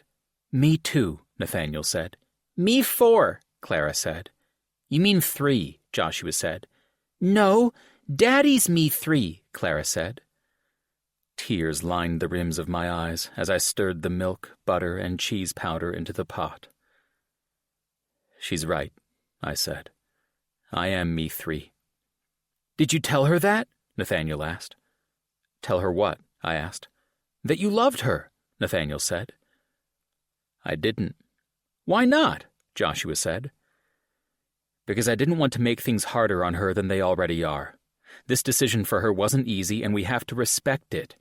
If you guys want, we could try sending her a letter. We could draw her pictures and sign it with personal notes, and I'll make sure it gets sent to the part of Africa she's in, I said. So we can't call? Clara asked. No, Princess, we can't call, I said. I finished making dinner for the kids, but it was pretty silent. The hurt was evident on their faces, and I had no idea how to take it away. I had no clue how to make this easier or better for them. I was heartbroken for my kids and heartbroken for myself, but I knew Natasha was following her dreams, and I couldn't ever be upset with her for that. She was an incredible woman who would have a lot to give this world. Her selfless nature and her caring heart would take her lots of places, especially in the career she chose. I saw her doing great things, big things, massive things to help improve the area of Bria. She would change lives and impact children in ways they would have never been able to dream of, and part of me was proud of her. But part of me still hurt. Part of me was still angry that she left. The kids and I ate dinner in silence before I cleaned up their plates. I had them go upstairs and strip down so we could do bath time while I loaded the dishwasher. I looked out at our backyard as the dishwasher started up, the chugging water filling the kitchen with noise as I stood. If Natasha was still here, we would be enjoying a glass of wine. I dragged myself upstairs and helped my kids to get ready for bed. Our nighttime routine had doubled in length because it was 3 against 1 again. I got them all washed, dried, and in clean pajamas. Then we all piled onto my bed so I could read them a bedtime story. And when Clara handed me the book she wanted to read, I had to hold back a sigh, because when I opened the first page, there was a written inscription from Natasha. To the kids who have it all, never stop reading. It'll take you on adventures even your father can't buy. Love, Natasha. If she loved us, she wouldn't have left, Nathaniel said. Stop. I won't have you talking any more about it, I said. I know you miss her, but Natasha is a wonderful woman who is following her dreams. I know you're too young to understand that, but one day you will, and when you do, you'll respect her for her decision instead of being angry at her for it. I'm not angry, Nathaniel said. I'm lonely. You've got me, I said. What am I, chopped liver? Miss Natty understood me, Nathaniel said. No offense, Dad, but she got me. I know how you feel, I said. She got me, too. Do we have to read? Clara asked. Don't you want to do what Natasha asked? Tell us a story about her, Joshua said. Yeah, a story about Miss Natty, Nathaniel said. Please? Clara asked. I didn't think it was possible for my heart to break any more until that moment. Okay, kids, I said as I set the book aside. I'll tell you a story about Miss Natty. 19. Natasha. Natasha, come get me. I'm coming, Amani. You better run. Natasha! over here. Golly, Zoya, we have to split up. Natasha, they've got me. I'm coming, Amani, I'm coming. I ran around with the kids through the mud streets of the village I was in. Bria was full of life, and I hadn't heard gunfire in days. It was refreshing to see these kids laughing and smiling. Their mothers were outside talking up a storm with their neighbors while cooking dinner, and no one seemed to be looking over their shoulders. My first few days in Africa had been a whirlwind. Even though Clark was insistent on me taking one of the yurts they had set up for the team, I wanted to sleep in a mud hut within the community. If I was going to be helping them and reforming them in some way, I wanted to be a part of them. I wanted the kids to feel free to come to me when they wanted to work on something, whether it was their speech, their occupational therapy, or their mathematics homework. I wanted them to feel as if I was a part of their community. "Catch me, Natasha, catch me. You run too fast, I can't keep up," I said. I would be up before the sun, walking with the women to get water from the river. Then I would help them get back to their huts before making my way to my office. From sun up to dinner time, I would see patients. Children who weren't walking even though they were 4 years old, and kids who couldn't speak because of tongue ties. Children with autism whose mothers couldn't understand why their children were possessed. Education was what I came armed with. All the families needed was a bit of education in order to help raise their special children. But whenever I laid my head down at night, I thought about Carter and the kids. I missed them terribly. Every time something amazing happened, I wanted to call them. I wanted to video chat with Carter and tell him about all of the things that had already improved in the country and all of the children who were beginning to trust me. I wanted to bring the kids I played with in to introduce them to Carter's kids. Hell, part of me wanted them to fly out and come see what I was doing. But every time I thought about reaching out, that last encounter came flying back. How angry and upset the kids were with me, and how destitute Carter had seemed. His kiss had been hot on my cheek, but the look in his eye had still been angry. He was angry at me for leaving, which meant I didn't have any right to reach out and disturb his life again. Life went on like that for 2 months. I would walk to the river, come back, help kids, then play with them in the community until I collapsed. Exhaustion was beginning to drag me under earlier and earlier, to a point where I was falling asleep at my desk sometimes. Headaches would set in, and Clark would be there with Tylenol to help. He would keep telling me I was taking on too much, that my role here was to educate, and that needed to be a priority over everything else I was doing. I closed my eyes every night and thought of them, how much they would enjoy the African sunsets and the campfires the community held for celebrations. I was decorated in things the women made me, and they taught me the dances of the tribes they had fled in order to seek refuge. But the turning and the twisting and the gyrating made me sick one night, and Clark had to intervene in order to make sure I got some rest. But the sickness didn't go away, and the headaches got worse. Chugging water didn't work, and keeping out the sun didn't help. My skin was burning easier than usual, and the sweating became astronomical. There was something wrong, so I booked an appointment with Clark to figure out what the hell was going on. "What have you been eating lately?" he asked. "The usual, rice, a bit of jerky meat. Last week there were some vegetables that made it into the community from the market." "What vegetables?" he asked. "Plantains and some common beans." "You filtering the water?" "Through a sieve and over a fire if it comes from the river. But I've been sticking to bottled water ever since the nausea set in," I said. "What do you mean?" "I think I've picked up a virus somewhere.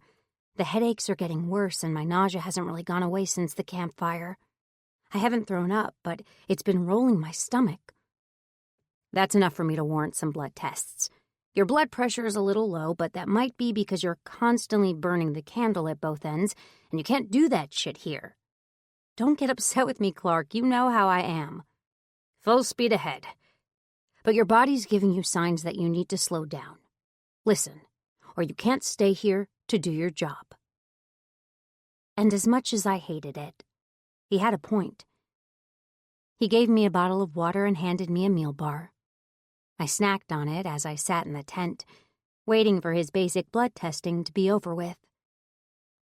He wasn't allowing me to go back to work until he knew exactly what was going on, probably because he wanted to escort me wherever I went. I laid down on the medical cot and closed my eyes, allowing myself to slip back into a dream world. I could see Carter's smiling face before my arm was jostled. "Natasha?" "Wake up," Clark said. "What?" I asked. "I have your blood tests back. We need to talk." "I have a parasite, don't I?" I asked. "If you want to call it that, sure. But I think you might feel better calling it a fetus." I shot up off the cot before the room began to spin. "The nausea, the headaches, the fatigue, your skin being more sensitive than usual. Natasha, you're pregnant." "What?" I asked flatly. "Judging by your HCG levels, you're very pregnant. 2.5 to 3 months along," Clark said. "I'm what?" I asked. He snickered and shook his head as he helped me up from the cot. "We have to get you started on prenatals, and you're lucky I have some. We've made it a point to start handing them out to women who come and see us who are pregnant." "I'm pregnant?" I asked. "Do you want to see the blood work yourself?" No, okay?" Was that a thought or a declaration? I don't know. Pregnant. I was pregnant. And the only man I'd been with in the past few months, hell, the past few years, was Carter. I was pregnant with Carter's child. I looked past Clark's shoulder and out into the distance. Children were running around with smiles on their faces as they tossed a ball around.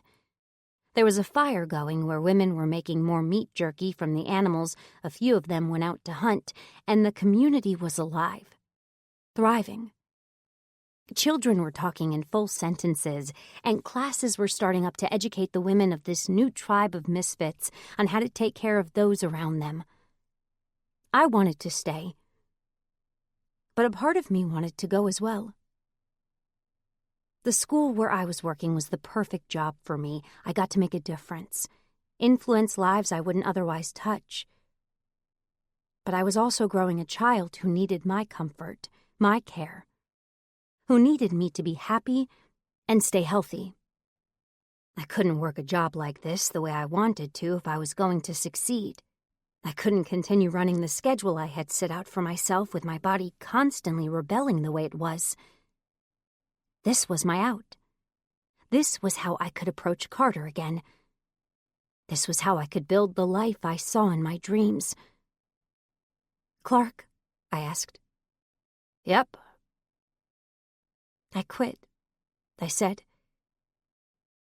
And the smile that crossed his face was so big, it shut his eyes.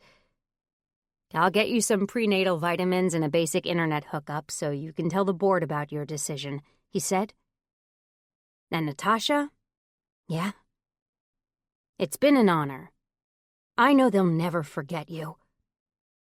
I smiled and embraced the man as children continued to laugh outside. I would miss this place. The women, the people, the culture.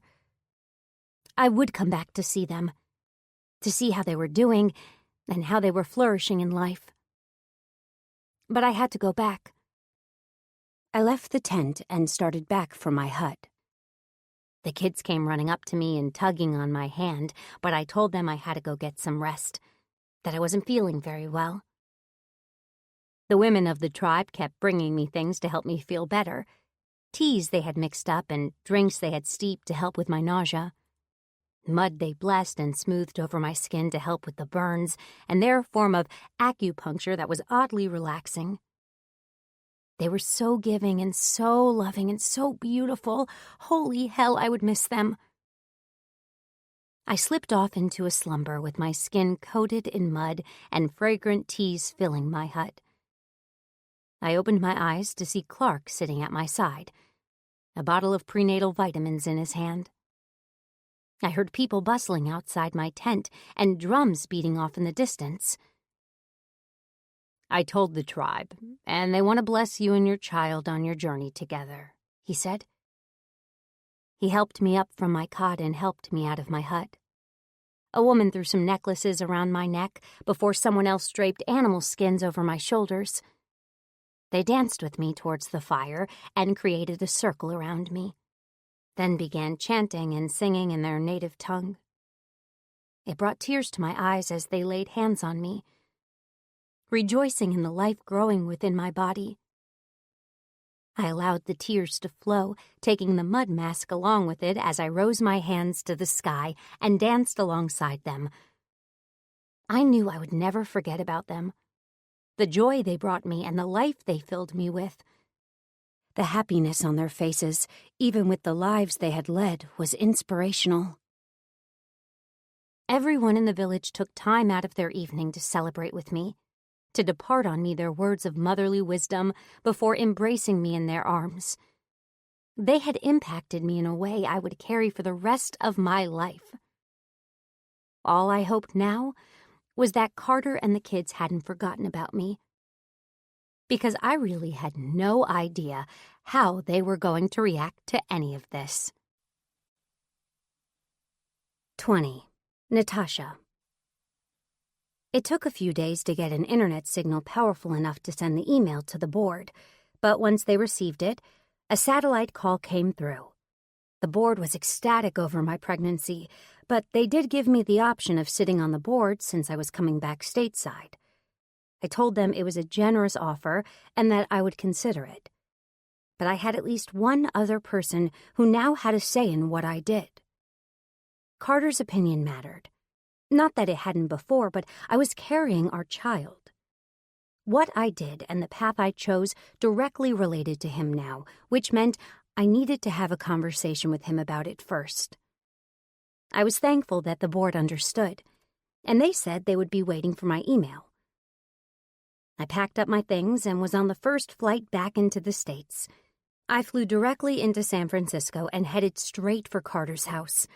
I smelled like dirt and mud and smoke, and part of me considered stopping off and getting a hotel somewhere, taking a shower and cleaning myself up a bit before I approached their house.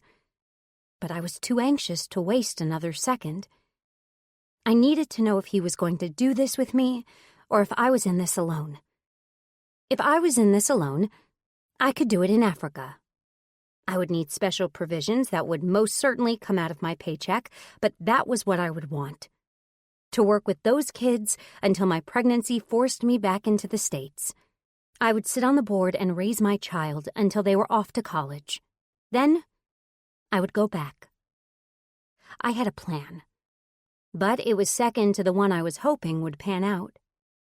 I knew Carter was still going to be angry with me. I just hoped he allowed me to talk when I showed up. My hands were shaking in my lap as the cab made its way to Carter's address, and I made myself so nervous I felt sick.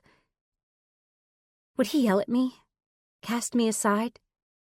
Tell me he didn't want a child with me and make me do this on my own?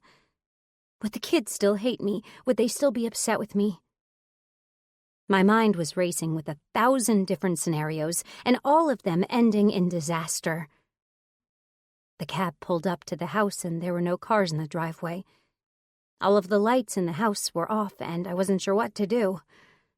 I wasn't in any condition to sit in a restaurant and wait until he got home, but I didn't have an apartment to go back to in order to kill time. So I paid the cab driver, pulled my things out, and went to go sit on his porch. I rocked in the rocking chair and thought about our life together, about everything that had brought us to this point. I had met Carter over a year ago, and in that time so much had changed. We went from strangers to lovers to two people whose lives molded together perfectly. We fell into a rhythm that felt familial, and my life was consumed by him and his 3 beautiful children.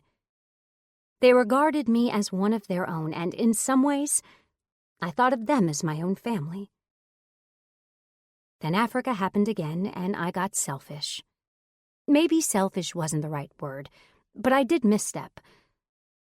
I owed Carter at least a conversation about it with everything we had been through together. The navigating of platonic waters for the children while secretly wanting one another in the shadows. Educating Carter on how each of his individual kids thrived and how he could make sure to incorporate all of that into their schedules. Him providing me with a way of life I didn't think was possible for myself. Providing me with support and good conversation and an overwhelming desire to start again. Maybe that was why I took the Africa job. I thought starting again meant going back there. I had never considered the fact that starting again meant building a life with him.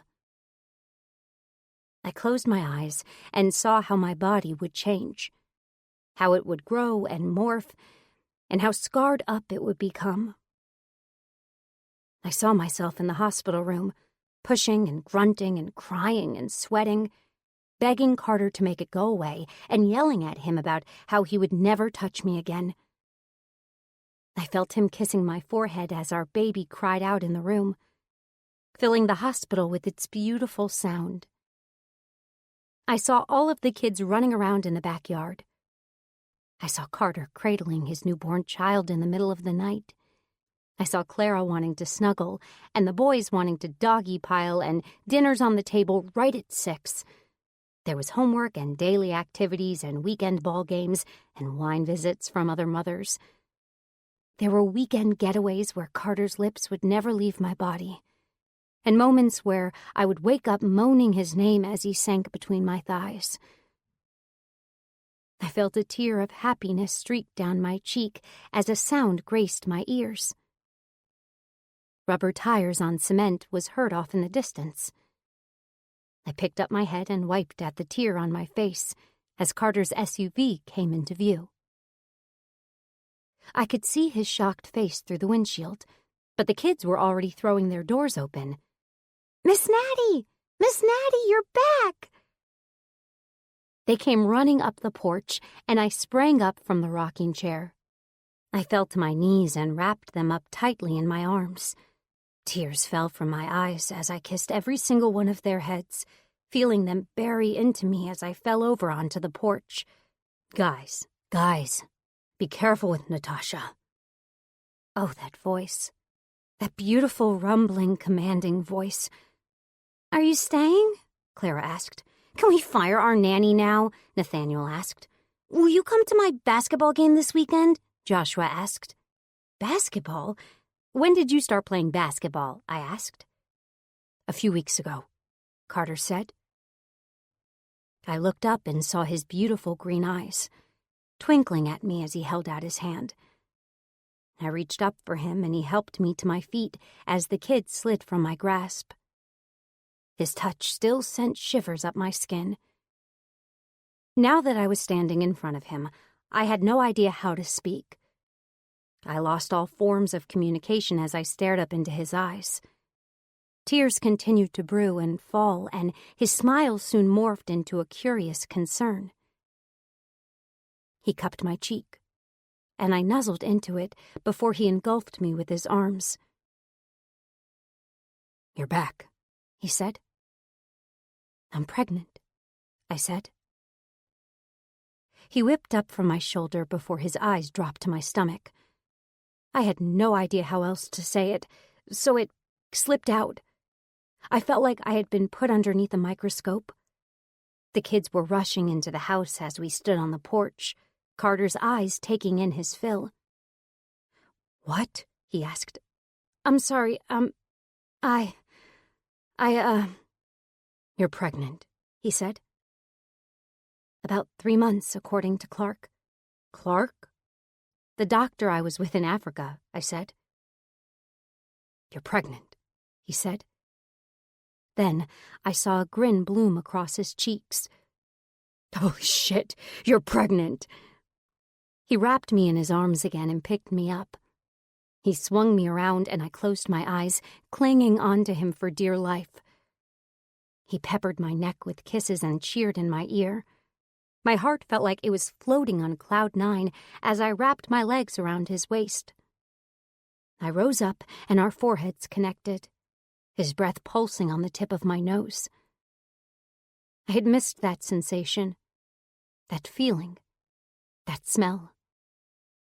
I had missed everything about Carter. "You're coming inside with me," he said. "Okay," I said. I like the sound of that. Carter held me with one hand while he picked up my backpack with the other. The kids were sitting at the table, waiting for someone to get them some food.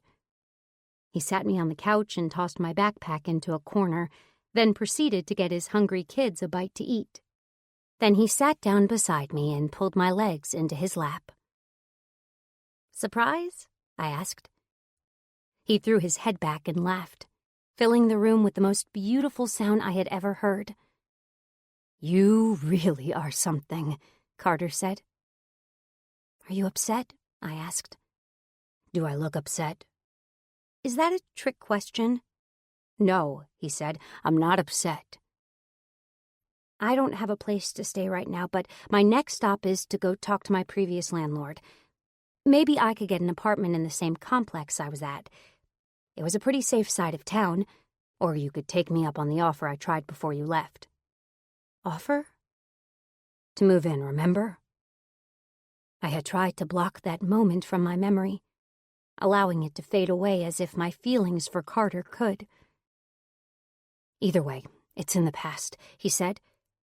"And I think that with this new journey we're about to find ourselves in, it's best if we stick together." "We?" I asked.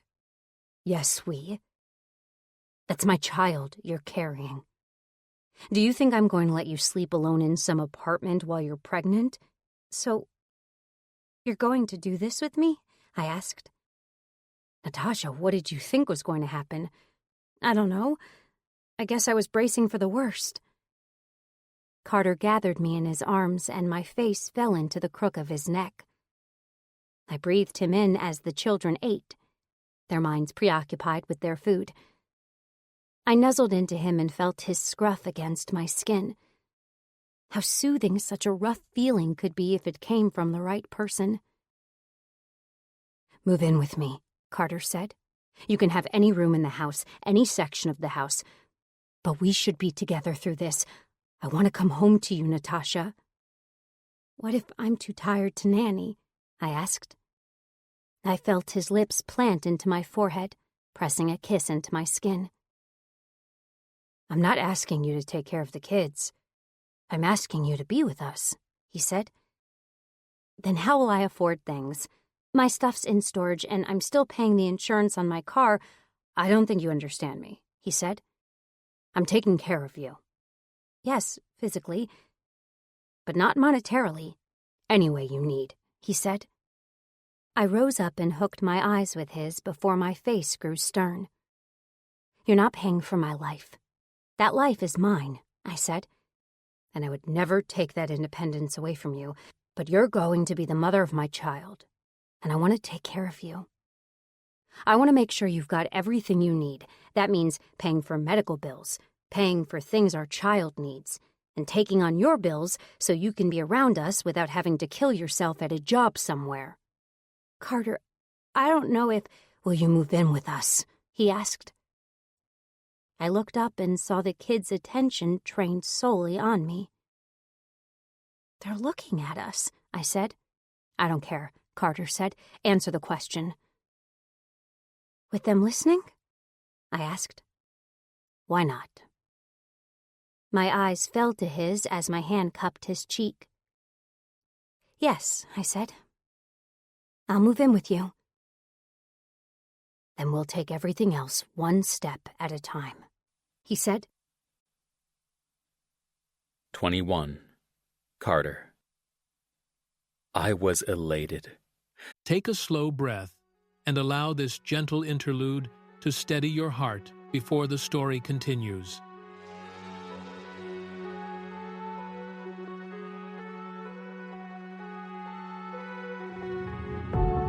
Heart racing, we're on the prowl. In the dark, we're not backing down.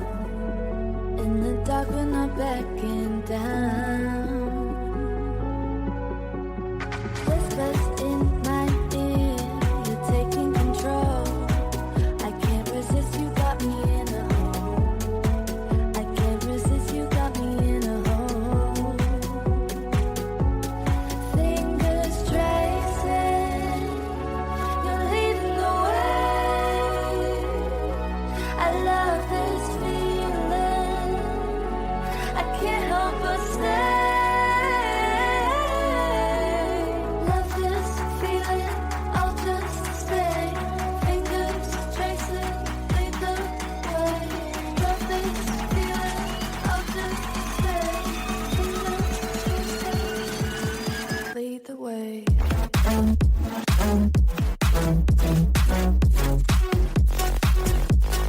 Lead the way.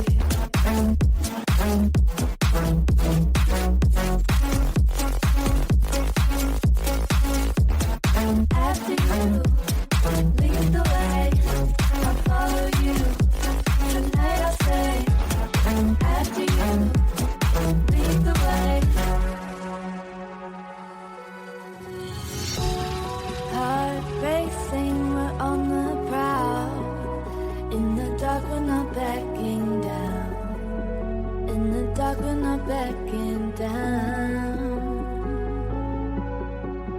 Whispers in my ear, you're taking control. I can't resist, you got me in a hole. I can't resist, you got me in a hole. Fingers tracing, you're leading the way. I love this feeling, I can't help but stay. Love this feeling, I'll just stay. Fingers tracing, lead the way. Love this feeling, I'll just stay. Fingers tracing, lead the way.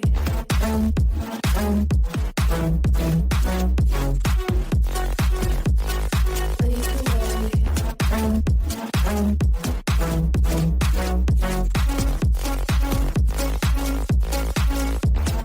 After you, lead the way.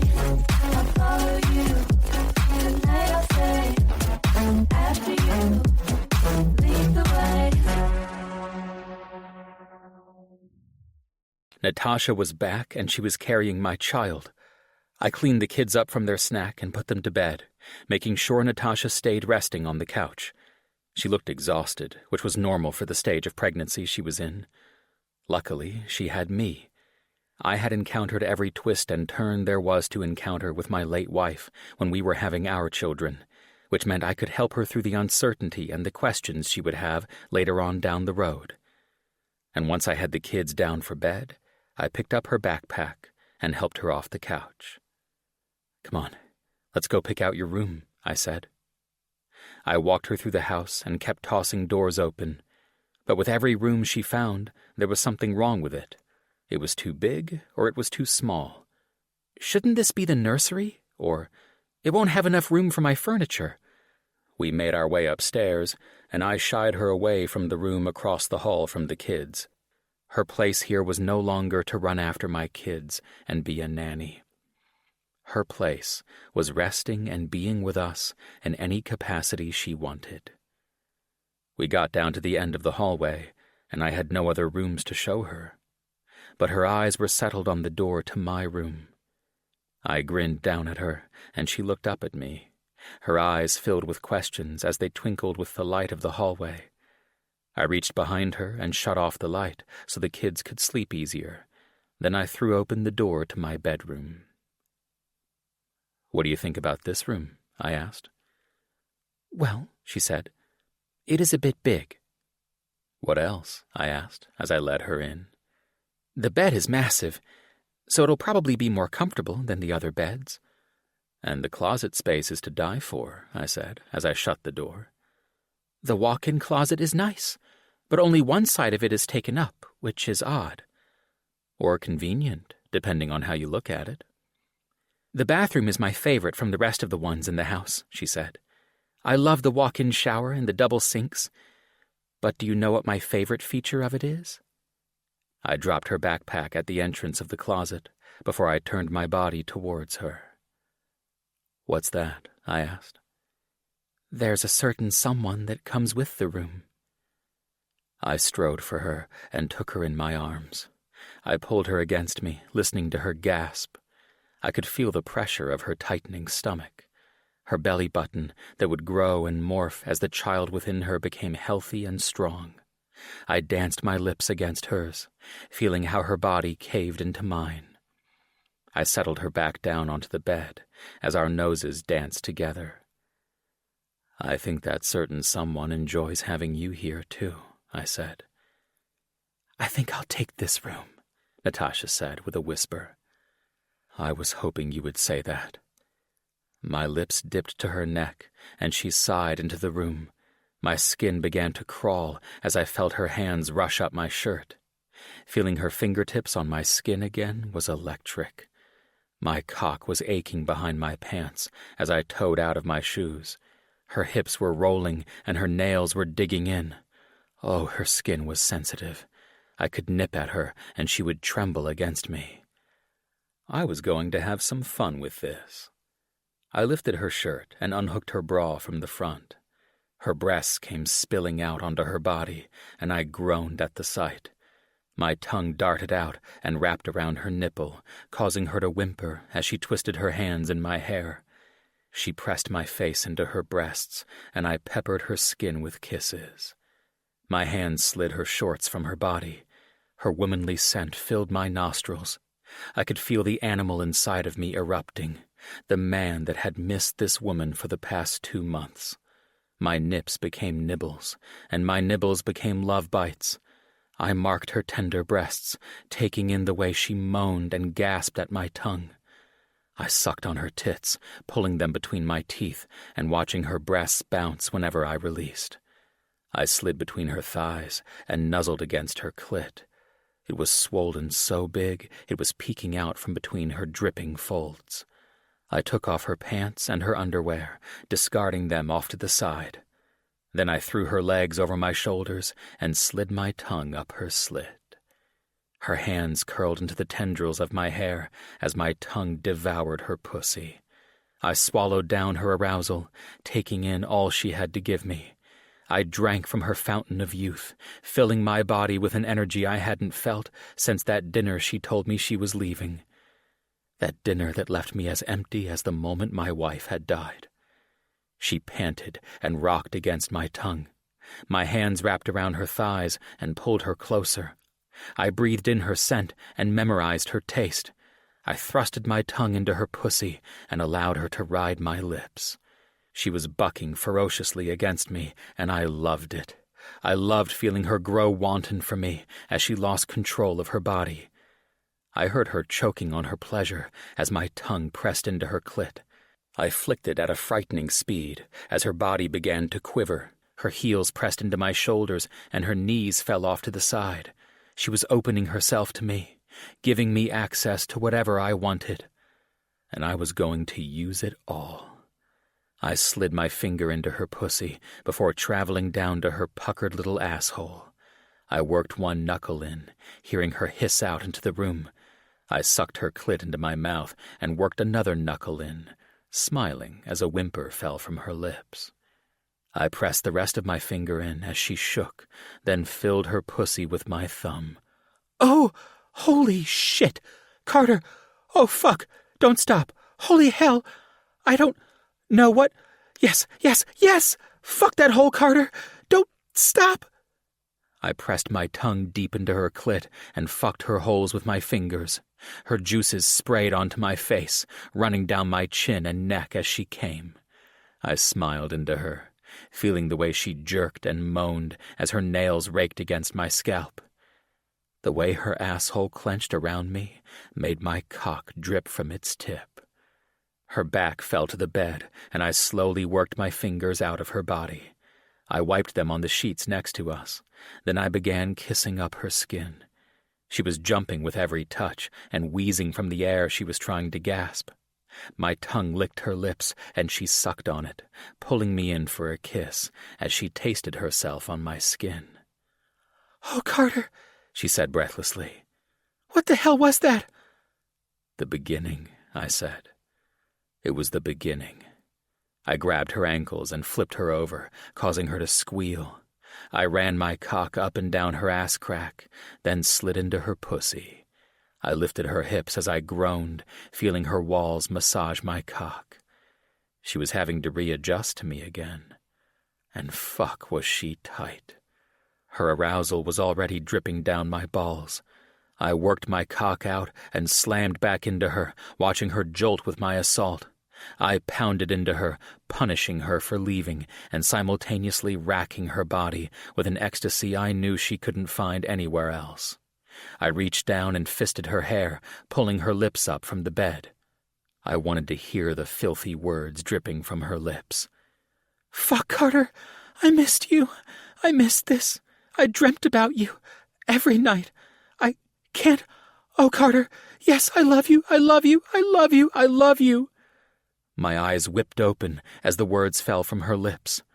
Effortlessly, fluidly, shivering me to my core and bringing tears to my eyes. I released her hair and fell to her back, propping myself up as my lips made my way to her ear. She shook with the ferocity of her second orgasm as I pressed a kiss to the shell of her ear. "I love you, Natasha. I love you so much." She collapsed to the bed in a fit of sweat, but my body wouldn't stop. I slid effortlessly into her, feeling her body shaking as my hands found hers. Our fingers laced together as I slid against her body, rolling my hips and feeling her pussy pull me deeper in. Her legs were wrapped around the back of mine, and I rolled us over, her back pressed deeply into my chest. I cupped her tits and massaged them slowly as I thrusted up into her body. Her body was weak against mine as I filled her with my dick. My girth was stretching her further as her tits jumped in my hands. My lips nipped at her neck, and her hair fell into my face. Her hands were twisting up in the sheets she could find as the back of her head fell into my shoulder. "Shit, I'm so... Fuck, Natasha. You're back. I can't believe you're back." I thrusted into her one last time before my cum shot into her body. Her pussy throbbed around me as Natasha moaned out into the room. She was exhausted, her body spent and weak against me. Her arms and legs were flailing with my assault as I rode her through her orgasm. Threads of cum fell from my cock, filling her and leaking down her ass crack. I could feel our juices leaking down my balls, painting my body in its mark as my lips placed open-mouthed kisses along her shoulder. I rolled us over to the side, my cock still sheathed within her warmth. I massaged every inch of her body I could find. Her waist, her thighs, her arms, her shoulders. I massaged her breasts and her calves and her stomach that was tight underneath my ministrations. I slid my cock from between her legs, and she shivered, then pressed her body harder against me. "I've got you," I said. "I'm not going anywhere." She somehow found the strength to turn around in my arms and looked up at me with those big eyes of hers. I smoothed some of her sweaty hair away from her forehead, then captured her lips again in a kiss. A soft, sensual kiss that ushered in a moment where it was only the two of us. The two of us and the child we had created together. "I love you," she said breathlessly. I smiled into her lips as our noses nuzzled together. "I love you too," I said, "and I'm so glad you're back." 22. Natasha. I ran into the arms of my best friend, and we jumped around in a circle. I hadn't talked with her since before I had left for Africa.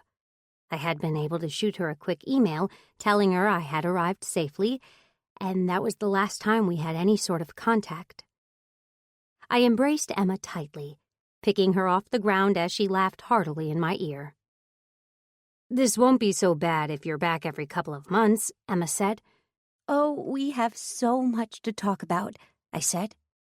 I ushered Emma into our favorite sandwich shop and we stood in line.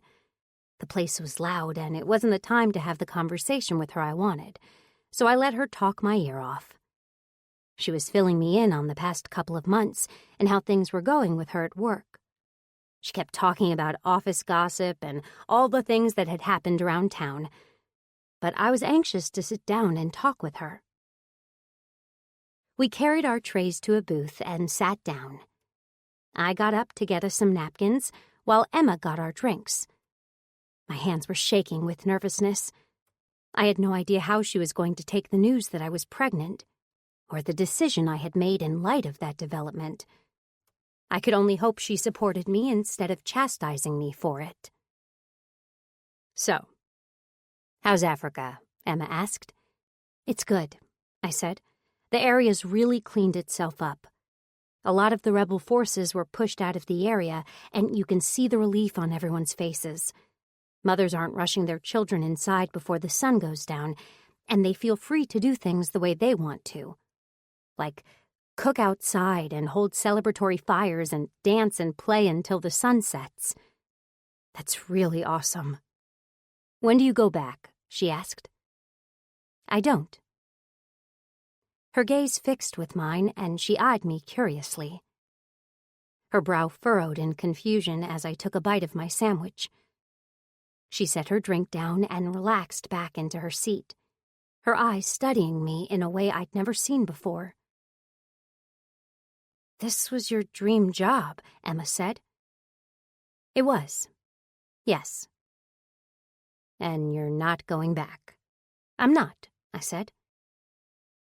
"Does this have anything to do with Carter?" she asked. "It does. Natasha, you can't throw this opportunity away on some guy.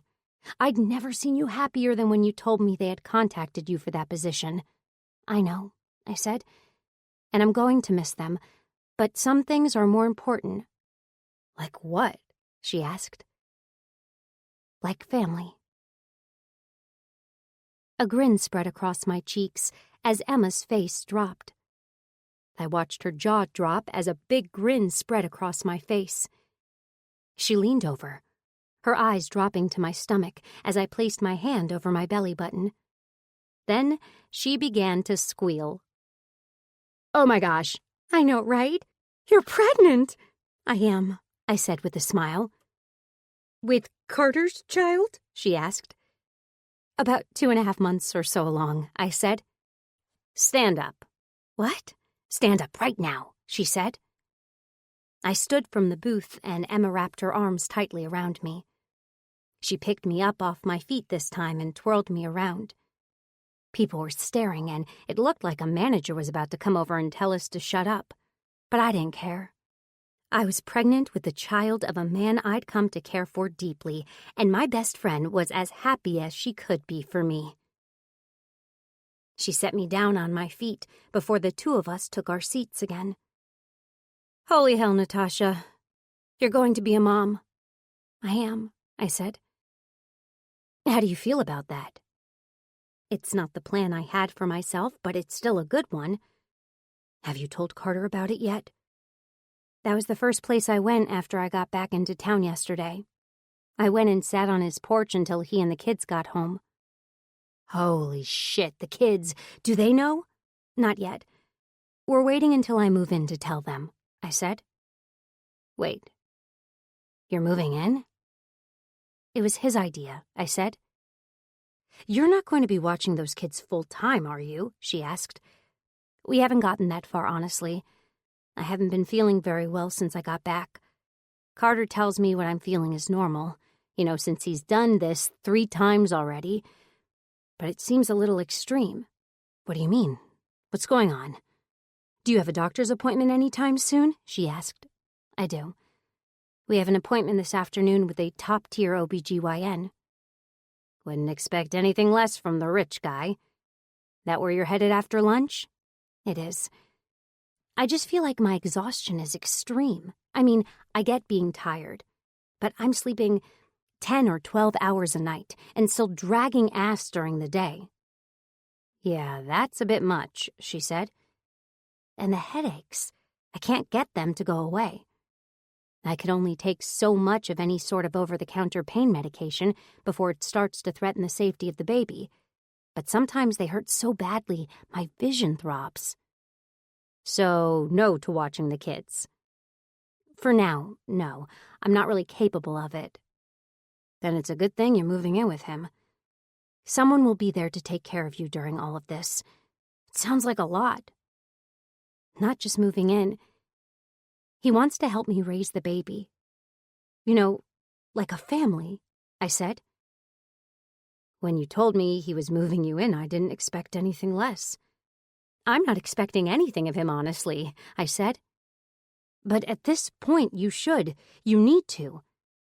It takes two to get into this type of situation, so you need to make sure you hold him to that commitment. He wants to pay for things, Emma. Oh, I know you. You'll fight him every step of the way on that. What, he doesn't want you to get a job or something? You shouldn't. Technically, it sounds like you can't. I don't want to be taken care of. I want to be seen as an equal, I said. And I'm pretty sure growing a human makes you his equal. In fact, I'd wager to say it makes you better than him. Can Carter's body grow a human and still function? I don't feel like I'm functioning very well. Like you said, take it one step at a time. If you can't get a job because of how this pregnancy is affecting you, then let him take care of some things. What? You've got your student loan payments and the car insurance, and food and gas and lodging and medical expenses. Stop, Natasha. You're driving yourself in circles. Take a deep breath. Close your eyes. Come on. Do it with me. I closed my eyes and drew in a deep breath, allowing my body to settle down. It was all a bit much at a very fast rate. Carter was having my things transferred from my storage unit to the house while we were at the appointment that afternoon. The scant furniture I did have was going to be donated to people in the neighborhood surrounding us that could use it. By the time night fell tonight, I would be moved into Carter's home and living full-time with the kids. It was overwhelming. How much had changed so quickly. Feeling better? Emma asked. Yes, actually. Thanks. Okay. I'm going to throw this at you slowly. Uh-oh. If you want to still feel connected to a nonprofit, then I can get you a job somewhere. I can help you find something, she said. That's very kind of you, but the board overseeing the projects in Africa actually offered me a job if I wanted to take it. Oh, then that's awesome. It is, but I'm not sure if I'll be able to take it. It requires me in the office 3 times a week, as well as my presence at fundraisers that are thrown. And with this pregnancy already beating me down, I'm not sure I'll be able to handle it. I don't want to say yes and then have things get worse. Then hold off for a few days to make the decision. You didn't tell them you'd have an answer for them immediately, did you? No.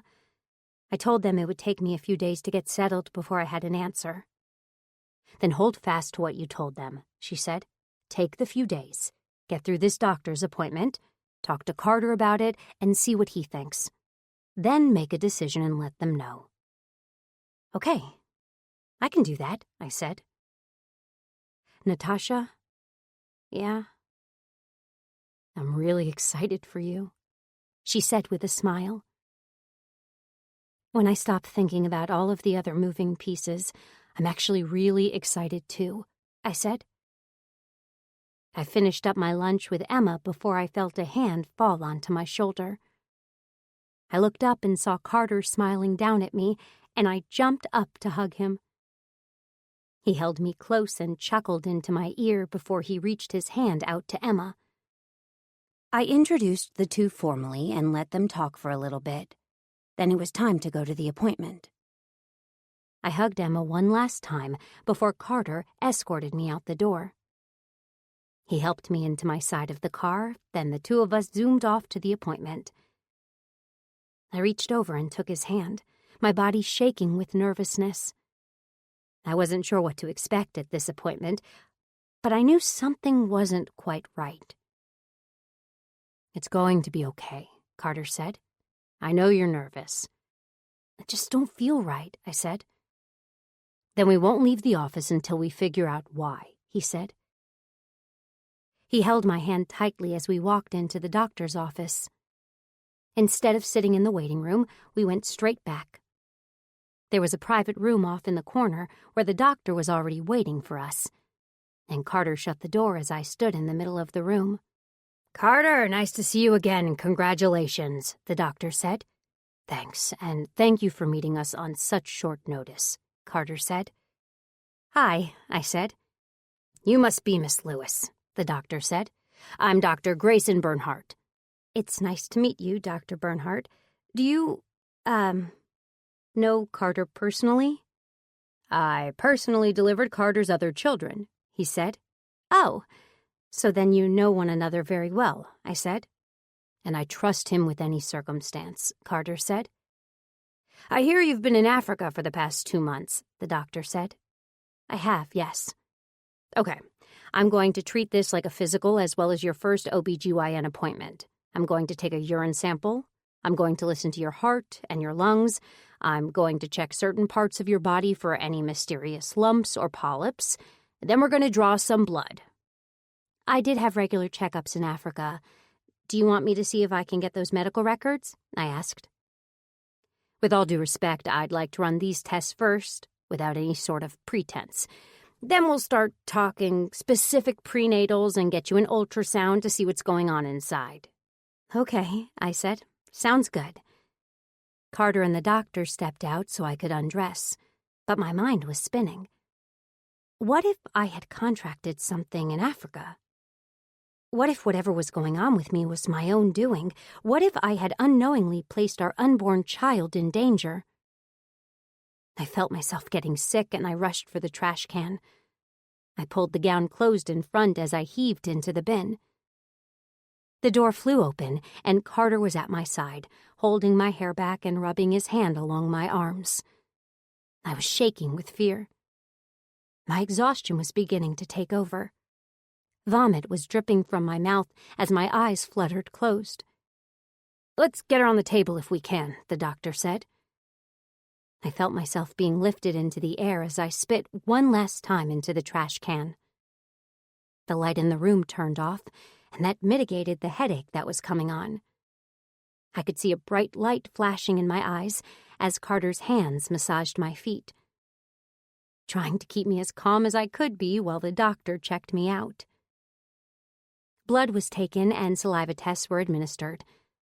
I had a nurse help me keep upright so I could pee in the cup without making a mess. How had things gone so wrong so quickly?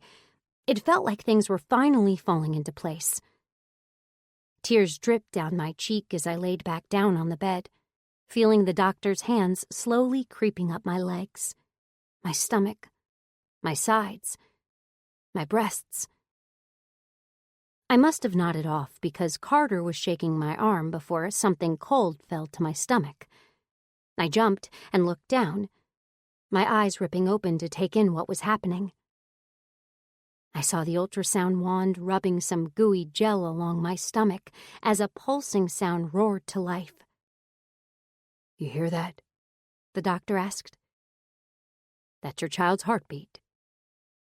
I looked over at the screen as Carter squeezed my hand. Tears of happiness dripped down my cheek as I looked at the little bouncing bean. All of that movement, and yet I couldn't feel a thing. But then another sound was heard. A second thumping that pierced through the first strong rhythm. "What's that?" Carter asked. I watched the doctor furrow his brow as he pressed deeper into my stomach. "That kinda hurts," I said. "I'm sorry, just give me a few seconds." "Doctor, what's going on?" Carter asked. "Is everything okay?" I asked.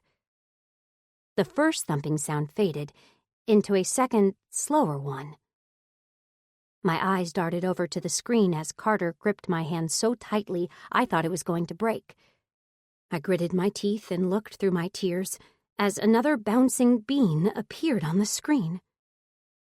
It wasn't moving as much as the first one, but it was there. "Well," the doctor said, That explains a lot. What does? I asked. Is that what I think it is? Carter asked. I guess every pregnancy really is different, the doctor said with a smile. Congratulations, you two. You're having twins. 23. Carter. Twins? I asked. Twins, the doctor said. Two children? Natasha asked. I'm a little concerned about this second one, though. The heart rate isn't as strong, and its movements aren't as energetic. It might be because of the lack of space, but it could also be something else. I'm going to put a rush on your lab results so we can have them back by tonight, and until then, I want you on bed rest. What? Natasha asked. Bed rest? What? Carter? It's okay, I said, as I picked her hand up. It's going to be all right. Why isn't the heart rate strong? What's wrong? She asked. I won't know anything else until we get the lab results back, the doctor said. There's a good chance this will be normal, but with your stint in Africa, I want to be sure you're not carrying around something we need to treat. What you need to do is take the prenatals I have up at the front for you, go home, and get in bed. I'll call you as soon as I have the results in my hand. The ride back to the house was silent. Natasha was staring out the window, and her hand was trembling within mine. She kept massaging her stomach, like she was willing our other child to pick up the pace, to grow strong enough to stand on their own, so she could stop worrying. I wanted there to be something I could do, but I knew there wasn't. I got us home in time to get Natasha settled in bed. Her stuff was piled in the closet, and I could see the anxiety growing in her eyes. I had to fight her to get her to lay down and rest, and I told her that I would unpack her clothes and hang them up for her. And 30 minutes into unpacking, she was sleeping. I went downstairs to greet the children and to talk with our new nanny. The original plan had been to drop her down to part-time and let Natasha bond with the children again, but she wouldn't be able to do that now. I pulled her off to the side and talked with her about staying, but I also wanted her to collaborate with Natasha on what would be best for the kids. She agreed to my terms, and I was thankful for her cooperation. Things were getting better between her and my kids anyway, and the last thing I wanted was to switch things on them again when they were finally starting to go well. I went back upstairs to sit on the side of the bed while Natasha slept. I brushed her hair from her face, taking in the bags underneath her eyes. Twins. She was carrying twins.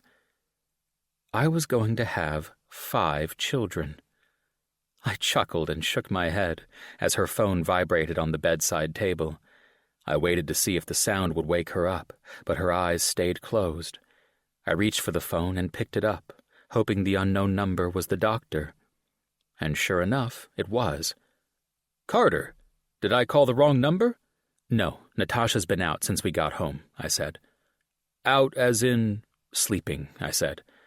Sorry, it's been an interesting day. Don't I know it? I can hear your grin. Good, because it's there. I have the results of Natasha's tests, he said. Can you tell me what's going on? I asked. I can't give specifics to you, but I can tell you nothing is going on that shouldn't be. I felt a wave of relief cascade over my body. And you're sure? I asked. Positive. There are a few things with her vitamin levels that I want to discuss with her, but it's nothing that won't be corrected after a few days on her prenatals. I just can't go into those specifics with you. Why don't you try calling her tomorrow morning? She'll want to get up with the kids and be around them. I'll try her then. Have a good evening, Carter. Thanks for everything, I said. I hung up the phone call and drew in a deep breath. 5 children. It was insane. It was hard for me to wrap my mind around, honestly. This family was going to be massive. The kids were ecstatic when I told them Natasha was moving in, and they were already planning out family weekend trips and scheduling games we could all go to together. They were ready to play with her and spend time with her and ask her all sorts of questions about Africa. But with Natasha being on bed rest, it would prompt us to tell the children sooner than we wanted to about what was happening. All of the stress of work fell to the back of my mind as I gazed upon her face. This family was going to be wild and crazy, but it was going to be ours. And I wanted it. I wanted all of this with her.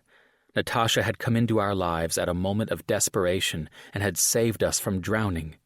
She had single-handedly turned my wild children into respectable kids, and I knew she was going to be a wonderful mother to them. To them and to the children she was carrying. I leaned over and pressed a kiss to her forehead. She shuffled in bed, rolling over and pulling the covers up over her face.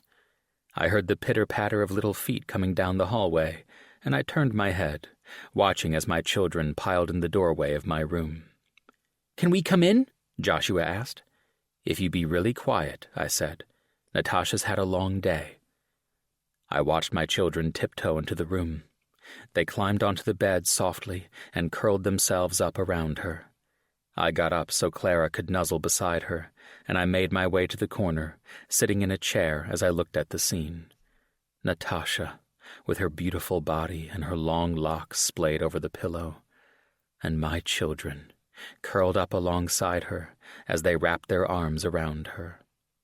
And as if she knew they were there, she stretched out her arms and pulled all of them close. All of them. Like the family they knew they were. I sat there and watched as their eyes slowly fluttered closed. One by one, the kids fell asleep next to her. Clara first, then Nathaniel, then Joshua was the last. I smiled in the corner, my heart soaring with joy as I watched my family sleep. All piled onto my bed and tucked underneath the covers. I pushed up from the chair and walked over to the bed. I tugged at the covers and made sure the blanket was on top of all their bodies. I leaned down and pressed a kiss to each of their foreheads. Then I leaned over and rested my hand on Natasha's stomach. "Good night, you two. Make sure to let Mommy rest." I went into the closet and finished unpacking Natasha's stuff. She didn't have much. Her clothes barely took up half of the closet space I had to give her, and she only had 4 pairs of shoes. What woman only had 4 pairs of shoes? I turned off the closet light and shut the door, then slowly made my way out of the room. I was relegated to one of the guest bedrooms for the night, but I didn't care. The children wanted to feel close to Natasha, and I wanted them to have that time. Especially for when we broke it to them that she was pregnant. I went downstairs and cleaned up the kitchen before I sat on the couch with my laptop. Work never stopped for a man like me, and if I was going to be there for Natasha, I had to get used to working from home again. Things with the merger had finally settled down, and Logan was picking up the slack now that he was stateside again, which meant my schedule was settling out as well. I hoped that would play in my favor for when Natasha needed me the most. I checked in on some numbers and had a quick video conference with our German headquarters. I ran some numbers and answered some last-minute emails. Then I went in and tailored down my schedule a bit. I reorganized some things so I could have shorter days in the evenings. Something in the pit of my gut told me Natasha would need me more at night than she would during the morning, and I wanted to make sure I was there with her. After working for a couple of hours and enjoying a glass of wine, I shut my laptop and dragged myself off to a guest bedroom. I slipped between the sheets and closed my eyes, allowing my body to relax. 5 children. I was going to have 5 children. And I fell asleep that night with a smile on my face. 24. Natasha. The past 6 months had been very good to me. My vitamin levels had been a concern throughout the entire pregnancy, but my prenatals were stabilizing them. I was a bit anemic, which concerned Dr. Bernhardt, so I tacked on an iron supplement on top of everything else. I was on required bed rest still, even though my 2 babies were growing big and strong. One of the babies still had a slower heart rate than the other, and Dr. Bernhardt wasn't willing to take any chances. And I couldn't blame him because I wasn't either. My stomach was massive, bigger than I ever thought it could get. I was propped up in bed eating ice cream straight from the container, and the thing rested easily on top of my stomach. I had been craving cheesecake ice cream. I salivated over it whenever Carter came home with a container. I would dream about it at night and wake up wanting some, so much so that I would wake him up so he could go get me some from the freezer.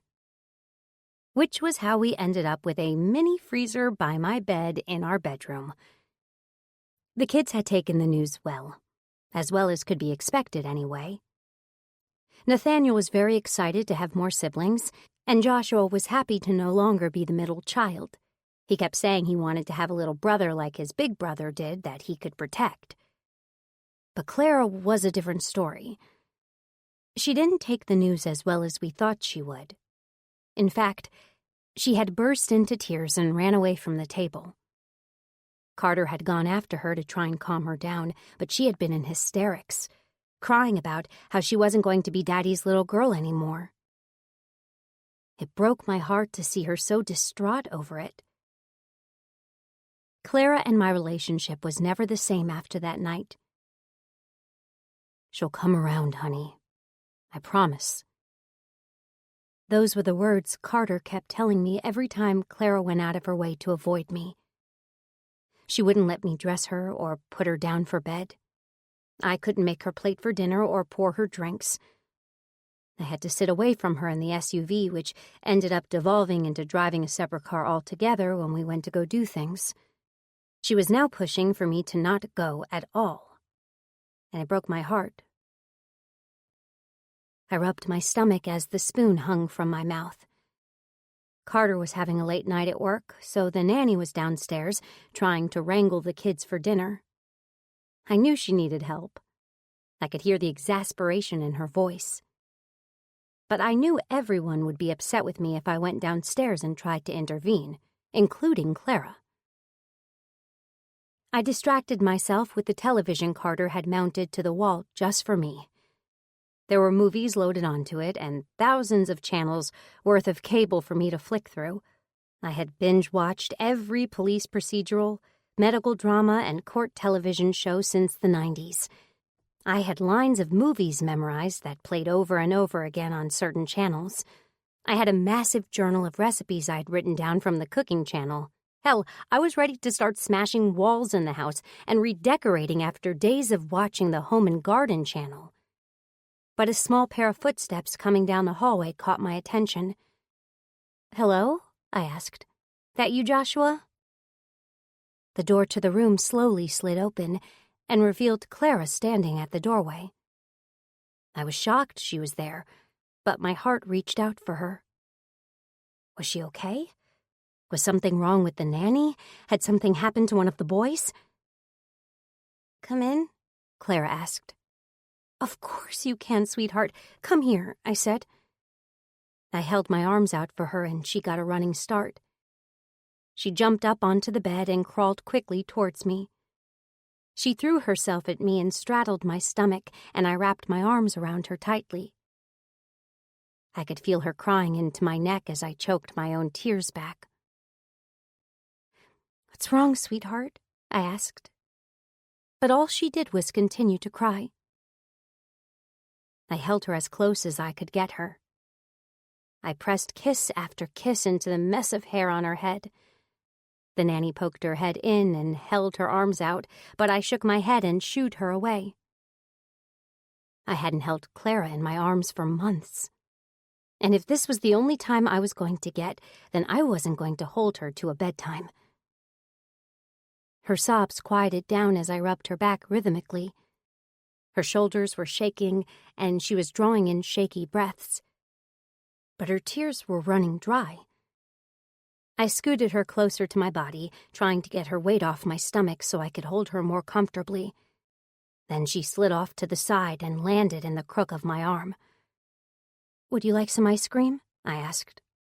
"No," Clara said. "Do you want to watch a movie?" "No." "Do you want to talk?"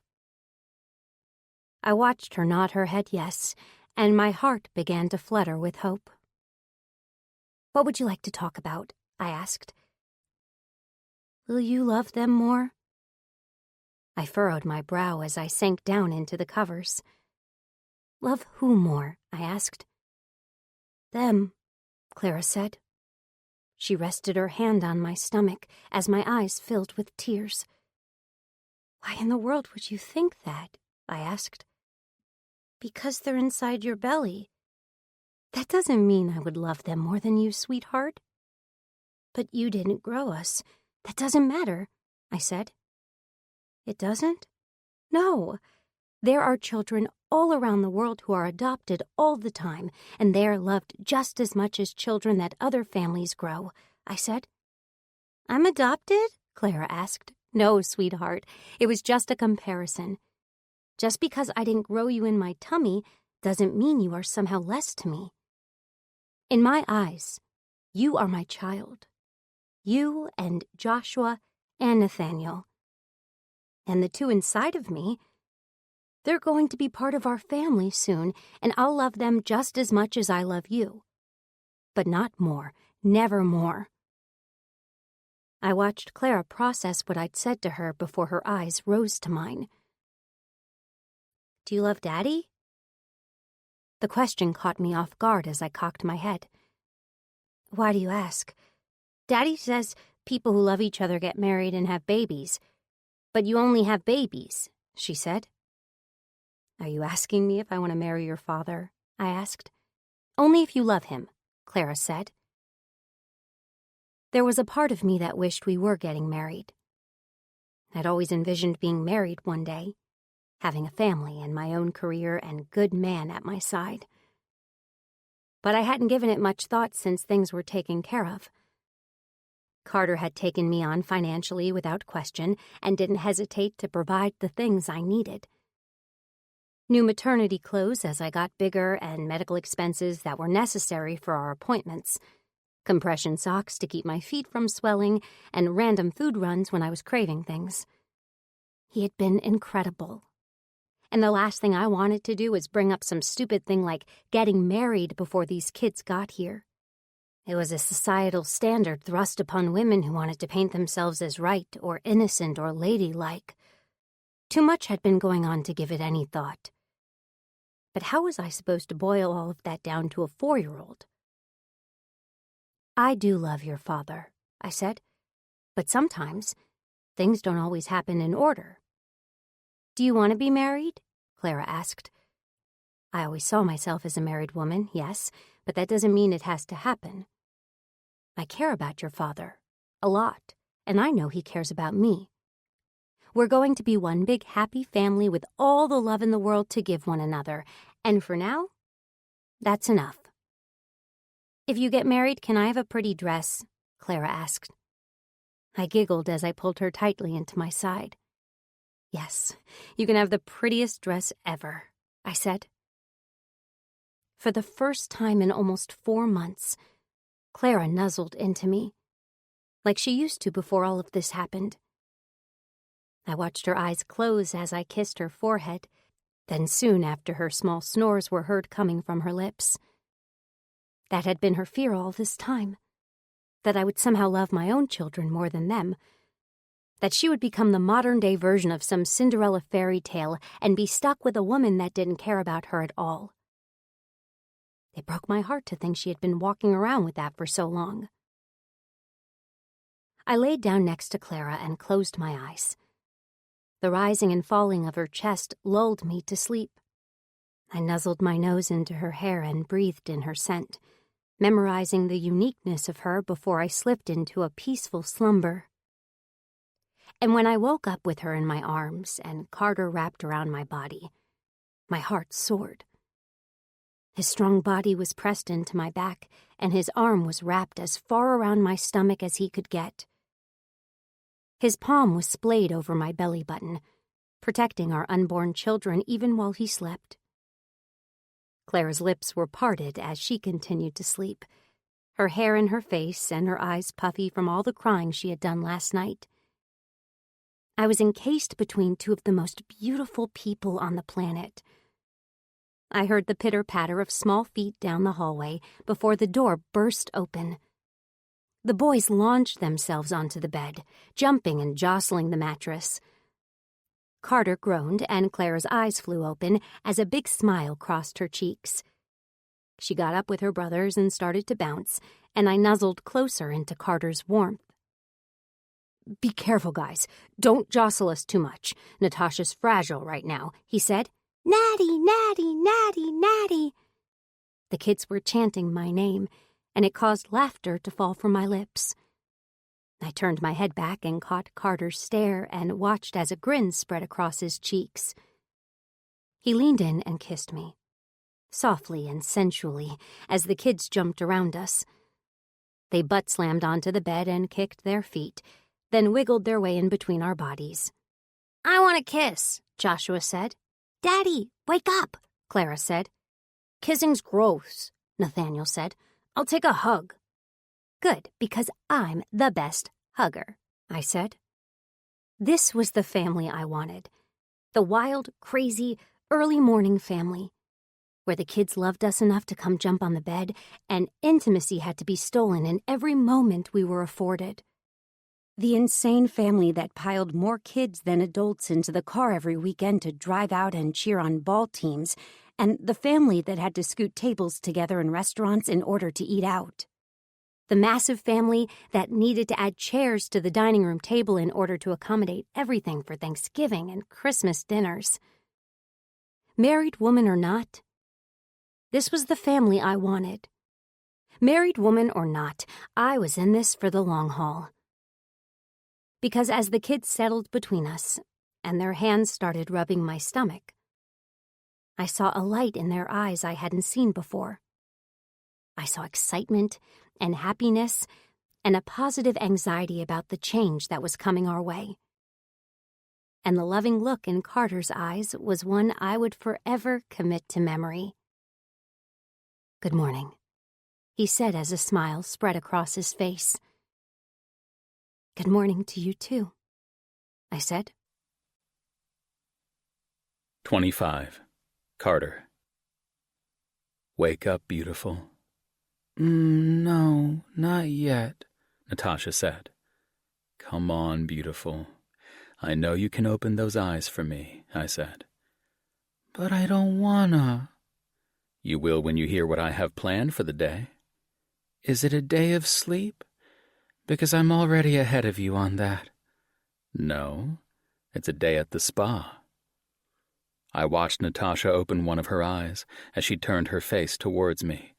Her stomach was protruding out farther than I could have ever expected, and I could only imagine what it felt like to spend 4 months cooped up in a room. She was hardly getting out unless we were all going to a ball game, and even then she was exhausted by the time we got back to the house. I wanted to do something special for her, something that was tailored specifically to what she would enjoy. "A spa day?" Natasha asked. "Where are the kids?" "Off to my mom's for the weekend," I said. "Wait, the entire weekend?" "The entire weekend. Just you, me, and a very luxurious spa day." "What about the rest of the weekend?" she asked. "I'll be waiting on you hand and foot." "Don't you already do that?" she asked. "No, I don't. I make sure you have what you need within arm's reach, but I don't get to wait on you. Trust me, this weekend is going to be wonderful, and all you have to do is relax." It's like my own personal baby moon." "A what?" "A baby moon. You know, where a couple spends some alone time together before a baby comes?" "Never heard of it." "What?" she asked. "You've never heard of a baby moon?" "Not the term, no. I get the concept, but I didn't know it was titled anything other than a nice weekend." Natasha giggled as she rolled towards me, and my hand fell to her stomach.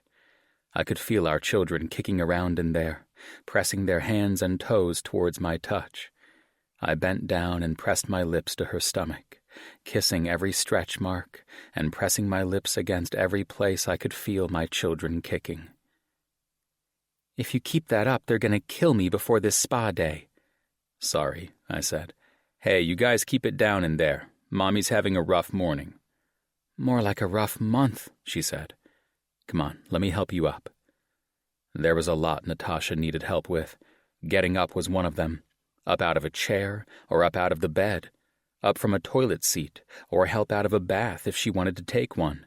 She couldn't stand for long periods of time because her ankles would swell and ache. But her inability to get up by herself was one of the main reasons why I worried so much about her while I was at work. It was also one of the reasons why I was going to wait on her hand and foot this entire weekend. "What should I wear for this spa day?" Natasha asked. "Anything that makes you feel comfortable," I said. "What all is happening? I mean, what do you have planned?" "Now, why would I ruin the surprise like that?" I asked. "Because you love me?" "Well, that's a given." I bent down and kissed her lips before she waddled into the closet. I gave her the space she needed to get ready, and then was there to help her down the steps. We walked out to the car, and I helped her in, making sure she didn't trip and fall against her stomach. Then the two of us drove into town and pulled into the highest-rated spa San Francisco had to offer. "Oh my gosh." "You like it?" I asked. "Carter, this is where all the celebrities go. Why in the world would you bring me here?" she asked. You don't like it?" "I look like a beached whale with shingles. What if I run into Hugh Jackman, or Tom Hiddleston, or Eddie Redmayne?" "Got a thing for accents, I see." "I'm serious," she said. "I look too rough to be in a place like this." "Nonsense," I said. "See that team standing at the door?" I watched Natasha look up at all the friendly faces smiling and waving at us. "Yeah?" "They've cleared their entire day just for you," I said. "Which means if they've cleared their entire day—" "Then no Tom Hiddleston?" she asked. "Exactly. Now come on. It's time you had a chance to relax." I shut off the car and walked around to help Natasha out. We walked up to the team of professionals who were already beginning to dote on her. There was a hairstylist who knew exactly what he wanted to do with her hair, and a nail professional who was walking her through all sorts of contemporary designs. There was a masseuse that was asking her questions on aromatherapy and the places on her body that hurt the most. And there was a man trying to touch her face so he could get a good look at her pores. I'd booked out the entire staff for the entire day so she could relax any way she wanted. Our first stop was the massage. She was getting a prenatal massage, and I was going to have a nice athletic stretch. The moans and groans coming from Natasha told me she was enjoying things, and the aromatherapy was a nice touch.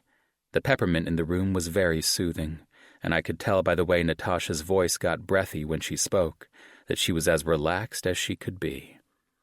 I booked her an 1.5-hour massage before she moved on to anything else. Next was the facial. I held her hand throughout the entire thing as the specialist treated her face, her neck, her shoulders, and the front of her chest.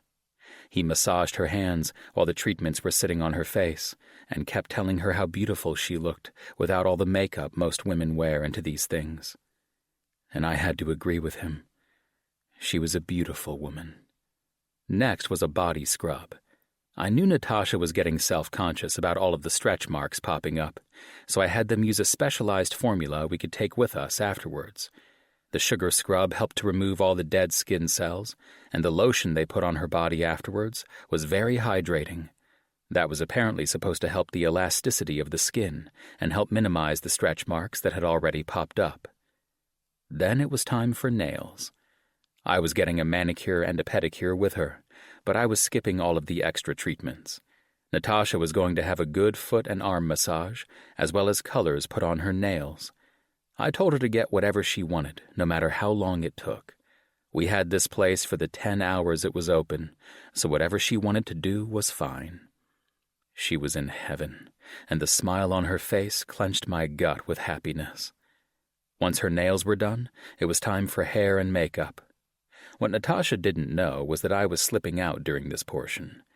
I had plans for us that evening. Plans that would require her to be in a dress. And I knew she didn't have any dresses that fit her body.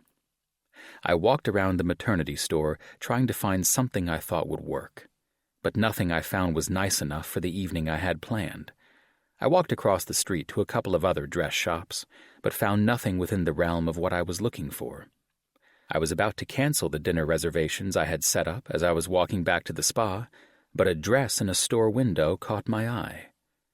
It was a deep, rich cherry red. It had support in the bodice for Natasha's growing breasts and had loose sleeves that sat just off the shoulders on the mannequin. There was ample fabric around the middle of the dress that fell just past the mannequin's knees. The empire waist was cinched just below the breasts, which would have sat at the perfect place for where Natasha was carrying our 2 children. And there were matching flats in the display as well. I went into the store and bought it right off the rack. I picked up the matching shoes and smiled as I walked out of the place. I dipped into a jewelry store and picked up a small pair of diamond earrings, then headed back into the spa. I asked to use one of their back rooms and told them to lead Natasha into it after she was done with her hair and makeup, and I made sure to write her a note so she would know what was going on. Then I went to go change into the suit I'd brought with me. The hairstylist gave me a thumbs up as he was coming out of the room Natasha's stuff was in. I was dressed in a navy blue suit with a crisp white shirt and a matching white tie. I stood there, waiting for Natasha to emerge. I couldn't wait to see her in her dress. I heard the door open down the hallway, and I stood to my feet. I smoothed my hands over my suit, then clasped them in front of my body. I saw her shadow emerging from the hallway, and my heart started slamming against my chest. No woman had ever made me nervous the way she did. Nothing could have prepared me for how beautiful she looked. The moment she emerged from beyond the corner, I lost my breath. Her hair was piled high on her head, drenched in curls and framing her face perfectly. The diamond earrings were sparkling, accentuating the beauty of her eyes. Her breasts were round and full, bouncing with every step she took, as the sleeves fell off her shoulders and accented her strong frame. And the fabric of the dress fell across the curves of her body I had come to adore. "Carter, this was way too much," she said. But I was speechless. I couldn't stop taking her in. "Carter?" My eyes whipped back up to hers as she cocked her head. "Is something wrong?" "Hell no," I said. "You look—" My lips kept opening and closing, trying to find the words to explain to her how wonderful she was, how perfect she looked, how incredible she was, and how lucky of a man I had become to have her next to me. I wanted to show her off and have her to myself at the same time. I wanted to take a picture of her and muss up her hair and smudge her beautiful red lipstick against my cock. But I also wanted to frame her, worship her and treasure her in all the ways she deserved. And I didn't know which one to do first. "Are you hungry?" I asked. "I'm carrying 2 children. I'm always hungry," she said with a giggle. "Then come with me," I said, as I offered her my arm. "The day isn't done yet." A bag of her former clothes was handed to me before we waved goodbye to the spa staff. I helped Natasha to the car, then helped her up before we started on our journey. We traveled across town to this wonderful restaurant I had booked for us. Then I led her through the mass of people and straight into the back. There was a private room with a table set for 2, candles dancing everywhere, and a menu tailored specifically for us. "Does this menu say cheesecake ice cream?" Natasha asked. "Made in-house by the chef himself," I said with a grin. She threw her head back and laughed, filling the room with the most beautiful sound this universe had to offer. "What in the world did I do to deserve all this? I've been a bump on a log for 4 months, Carter." "What you did was you came into my life and turned it on its head. You showed me there was another path for my life, another path for my children's lives. You're growing 2 of the most precious treasures in the world to me. That is why you deserve all of this," I said. I watched tears rise to Natasha's eyes as I reached out and took her hand. I brought it to my lips to kiss, watching as goosebumps ricocheted up her arm. The menu was already set for us, and all we had to do was sit and wait and enjoy what was brought to us. "This is perfect," Natasha said breathlessly. "Thank you so much for today."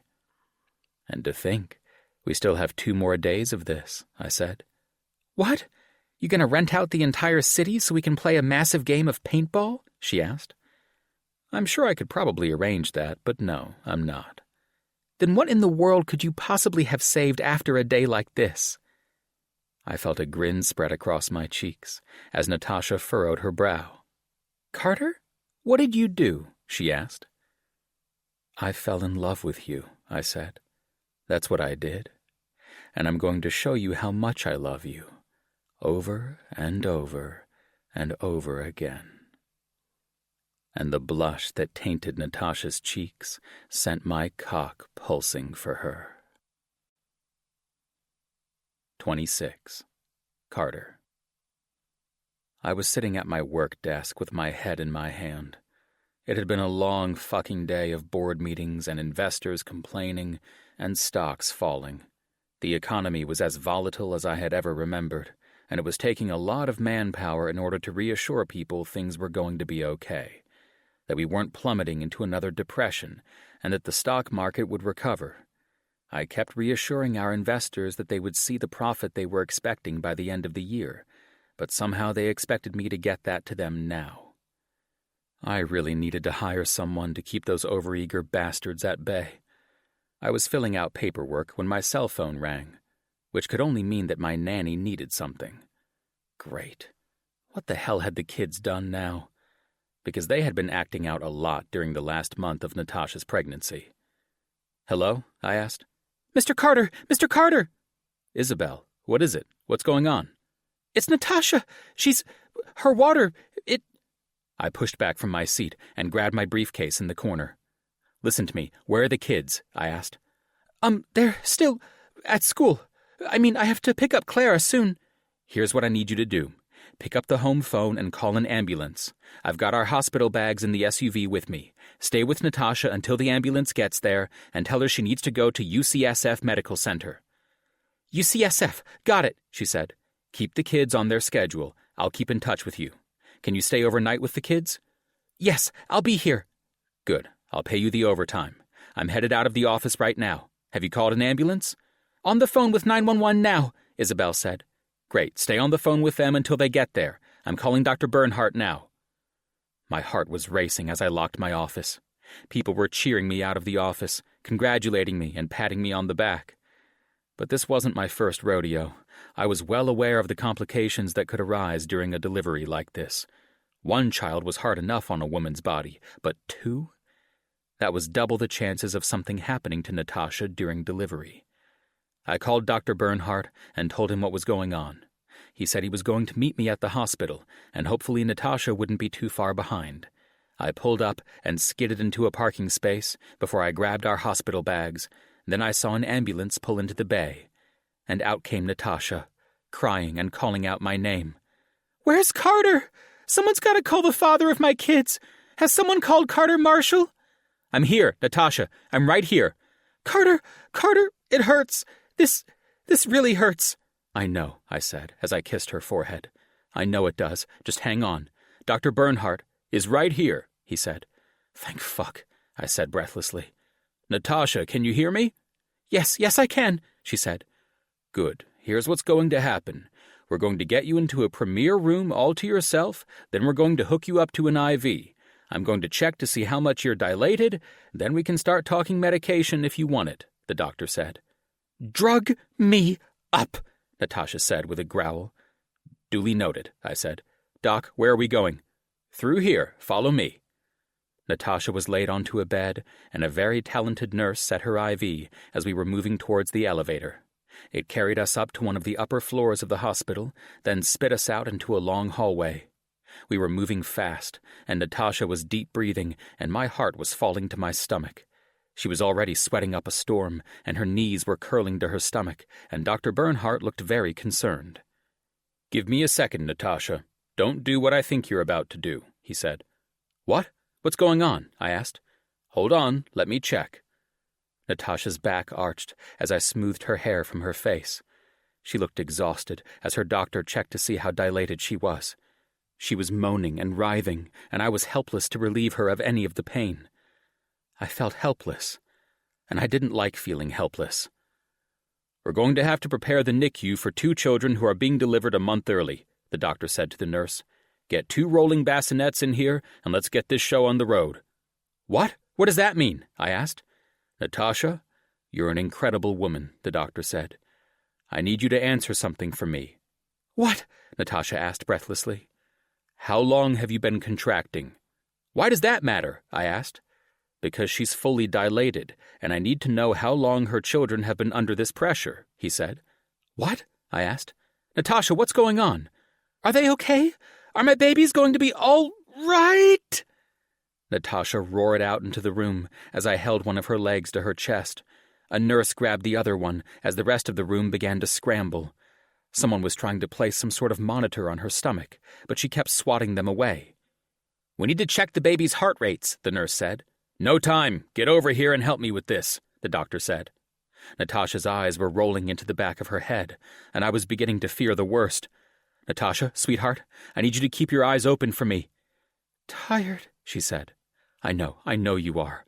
Holy hell, I can't imagine what your body has gone through these past 8 months." "Natasha, you're doing wonderfully. Can you give me another big push?" the doctor asked. I bent my lips down to Natasha's ear as she shook her head side to side. "You are the most powerful woman I've ever come across. You're strong, independent, resilient, and sexy. But these children need you now. They need you to dig down into a place you never thought existed. They need you to beat the animal inside until it's angry with rage. Show them your power, Natasha. Show me your power." Her head fell over to catch my stare before a fire sparked in her eyes. She gritted her teeth and roared out into the room, bearing down with all of her might. The nurses were running around Dr. Bernhardt as she continued to push. Push after push, until she was wheezing and drenching the front of her hospital gown with sweat. "One more," the doctor said. "One more and you're done, Natasha." I looked down into the eyes of the woman I loved as she drew in a deep breath. She bared down with all her might, her legs curled into her chest. Her face turned red, and she was shaking, and I could have sworn her hand was about to break mine. The cry of our first child finally sounded out into the room, followed quickly by the second. And tears of joy fell from both of our eyes as Natasha collapsed to the bed. Go see them," she said. Go and see." I kissed her forehead as the nurse began to clean her up. I walked over to where the other nurses were cleaning off my children. A boy and a girl, as perfect as could be, and filled with a life energy that made their squealish cries fill the room. They were wiped off and wrapped up before they were whisked away to the NICU, and I had every urge to follow them. "Go, Daddy, I've got Mama here," the nurse said. I ran off to watch my children as they were admitted to the NICU part of the hospital. They were checking oxygen levels and administering my children's first shots. Their arms and legs were flailing, and I wanted to reach out for them, to hold them close to me and tell them it was going to be okay. But I knew we were in for a stay at the hospital, with them being a month early. My hands were shaking as tears fell onto my cheeks. I stared at them for what seemed like an eternity as they were hooked up to monitors.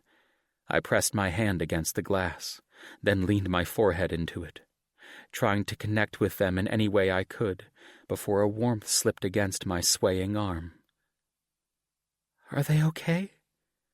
I whipped my gaze down to Natasha as a nurse pushed her in a wheelchair. "Oh, sweetheart." I bent down and kissed her with a ferocity I couldn't describe. She had been wonderful, perfect, the epitome of strength I knew I'd never possess in my lifetime. Her hand wrapped around my neck and pulled me closer, and I rested my hands on the arms of her wheelchair as our tongues collided. "They're fine, perfectly healthy," I said. "They'll need to be here for a few days to monitor their oxygen levels and body temperatures, but if nothing goes wrong, the 3 of you will only be here for the week," the doctor said. I rose up and shook the man's hand before he placed his hand on Natasha's shoulder. "Thank you, Dr. Bernhardt, for everything," Natasha said. "The pleasure's all mine. Those are 2 strong kids in there," he said. "I wouldn't expect anything less from Carter's offspring." "Not me this time," I said. "Their strength is coming from a different well." I looked down at Natasha as a smile spread across her cheeks. We were ushered back into our room, and I helped Natasha into her bed. She was sore, to say the least, and ravenously hungry. She took a 2-hour nap, and we ate dinner before the newborns were brought back into the room. And Natasha's face lit up when they came in. "A couple of babies are missing their mama," the nurse said. "Then let me see them," Natasha said. "Let me see my babies." The nurse handed both my newborn son and my newborn daughter to Natasha. It was the most beautiful sight I could have ever taken in. I pulled out my phone and sent off a text message to Isabel. Then I took a picture of Natasha feeding our children. I knew she would want one, even though she wasn't thinking about anything like that at the moment. But I knew later on down the road she would want to look back and relive this moment over and over again. She fed our children, and I helped her rock them to sleep. We slid them into their bassinets just as multiple pairs of little feet ran down the hallway. I watched Isabel usher the drove of children into the room as I put my finger up to my lips. Then I moved off to the side so Joshua, Nathaniel, and Clara could see their new baby brother and sister. Clara was moved to tears as she climbed up to nestle against Natasha. Joshua and Nathaniel sat on chairs next to her as I rolled the two babies over. They gawked and cooed, and I snapped picture after picture. They flooded Natasha with kisses, and Joshua kept rubbing her deflating stomach. They asked questions like, "Did it hurt?" and "Are they okay?" and "How long will they be in the hospital?" And she answered every single one of their questions with ease. I stood in the corner as Isabel helped keep all of the children calm. Even she was cooing over the two little ones in the bassinet. I would have to increase her pay, because she would have a serious lot on her hands. But she had become like another part of the family, and a massive help to Natasha during her pregnancy. She had earned it, and I was more than willing to give it to her. I watched Natasha cradle my children as our two newborns slept beside them all. I took out my cell phone and snapped one last picture of everyone together. I sent it off to everyone at work who was waiting for a status update. Then I turned my phone on silent and stuck it back in my pocket. My family was complete. Well, almost. 27. Natasha. I was ecstatic that the nanny was sticking around, because taking care of 5 children was a lot. Between feeding and changing 2 of them and chasing the other 3 around, I was in a constant state of sweating. Isabel had become a massive part of how our family dynamic worked. I was glad it was working out with her because I was in dire need of help, though I would never admit that to Carter. We stayed in the hospital for 5 days with the babies before we were sent home. Carter had taken 2 months of paternity leave to be with all of us and help out while I continued to recuperate, and he was a major help. I was trying to increase my milk supply with specialized teas and cookies, as well as pumping regularly, which meant I couldn't always attend to the twins every time they cried. I was on a strict schedule so that hopefully I wouldn't be the only one having to feed these 2 milk guzzlers.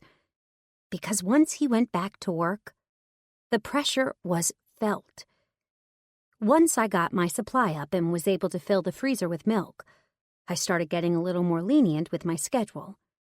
I was willing to let Carter handle a couple of the night feedings, and Isabel convinced me on a couple of occasions to spend the evening with Carter while she tended to all of the kids at bedtime. It was nice, having that little slice of alone time with him. But I knew he was craving more.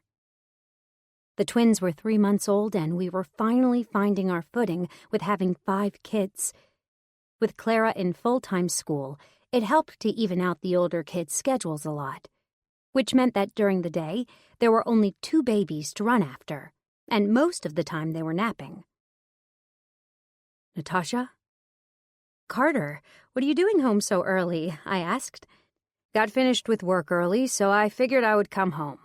"Well, don't yell too loudly. I just put Rachel and Michael down for their naps."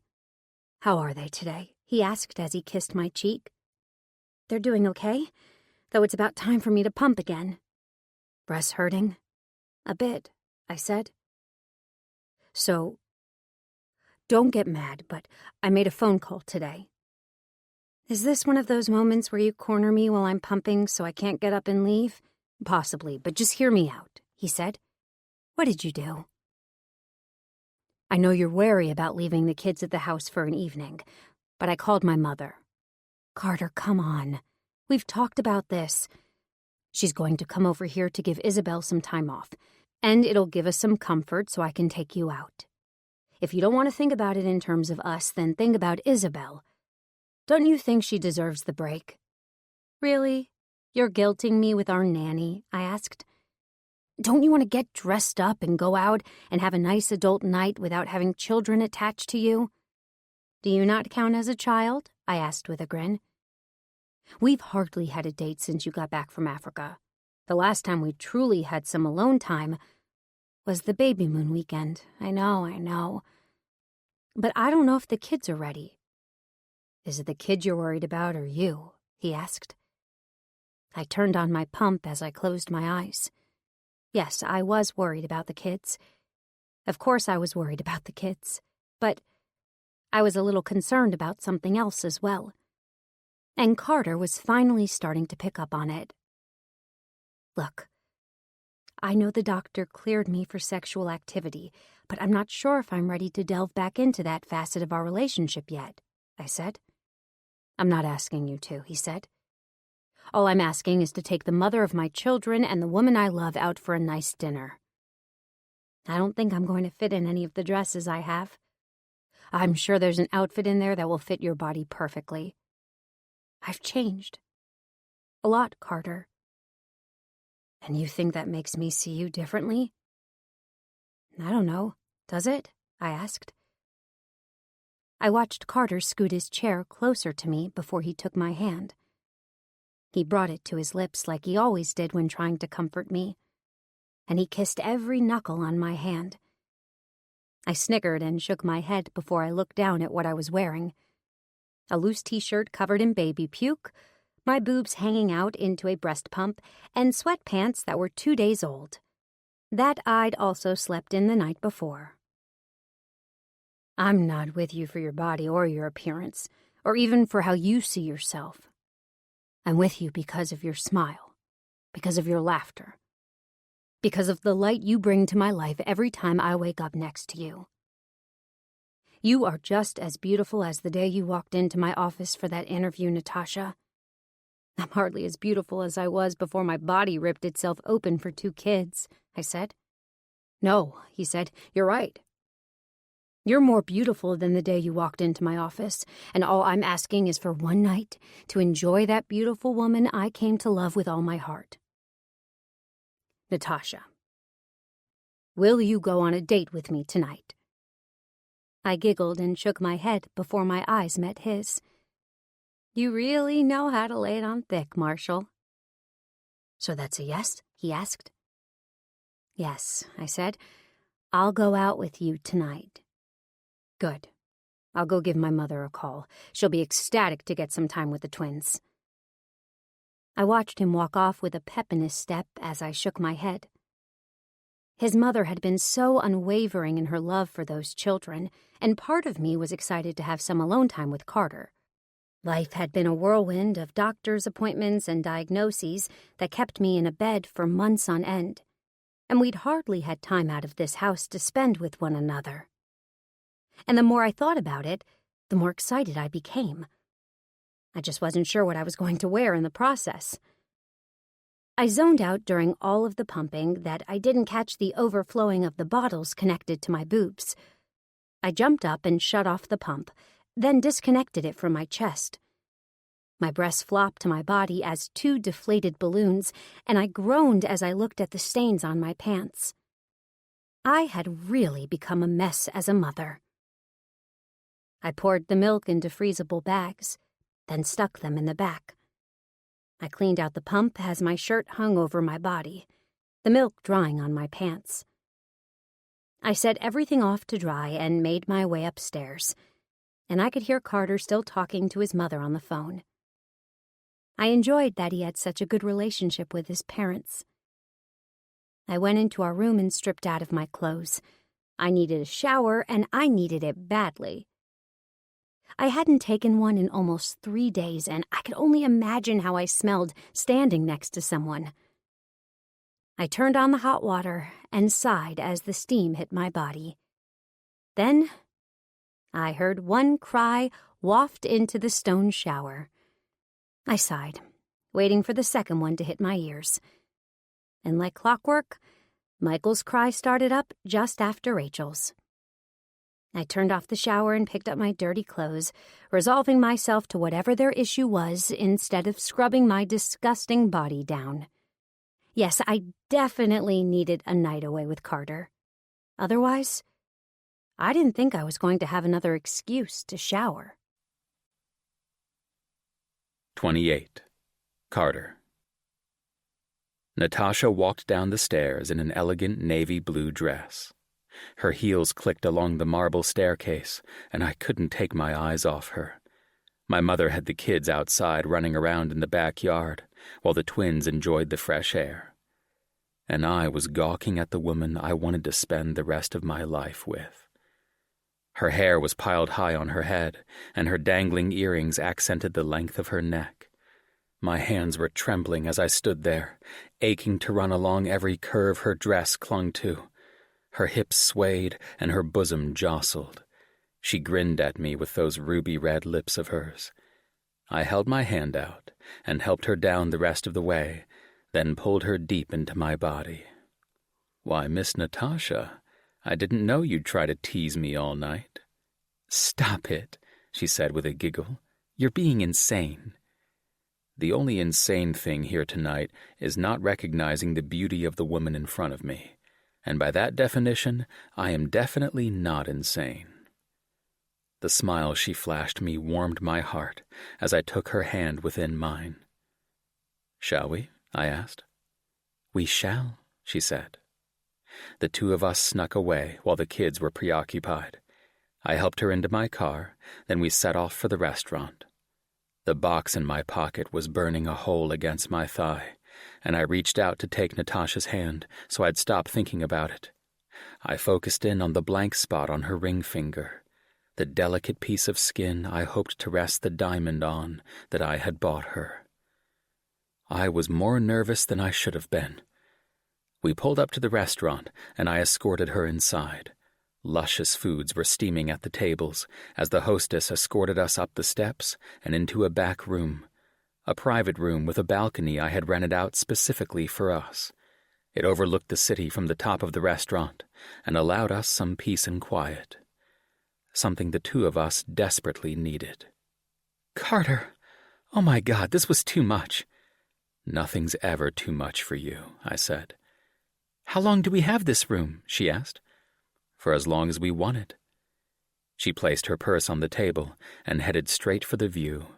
I picked up my drink from the table and carried it with me, watching as she gawked out over the horizon.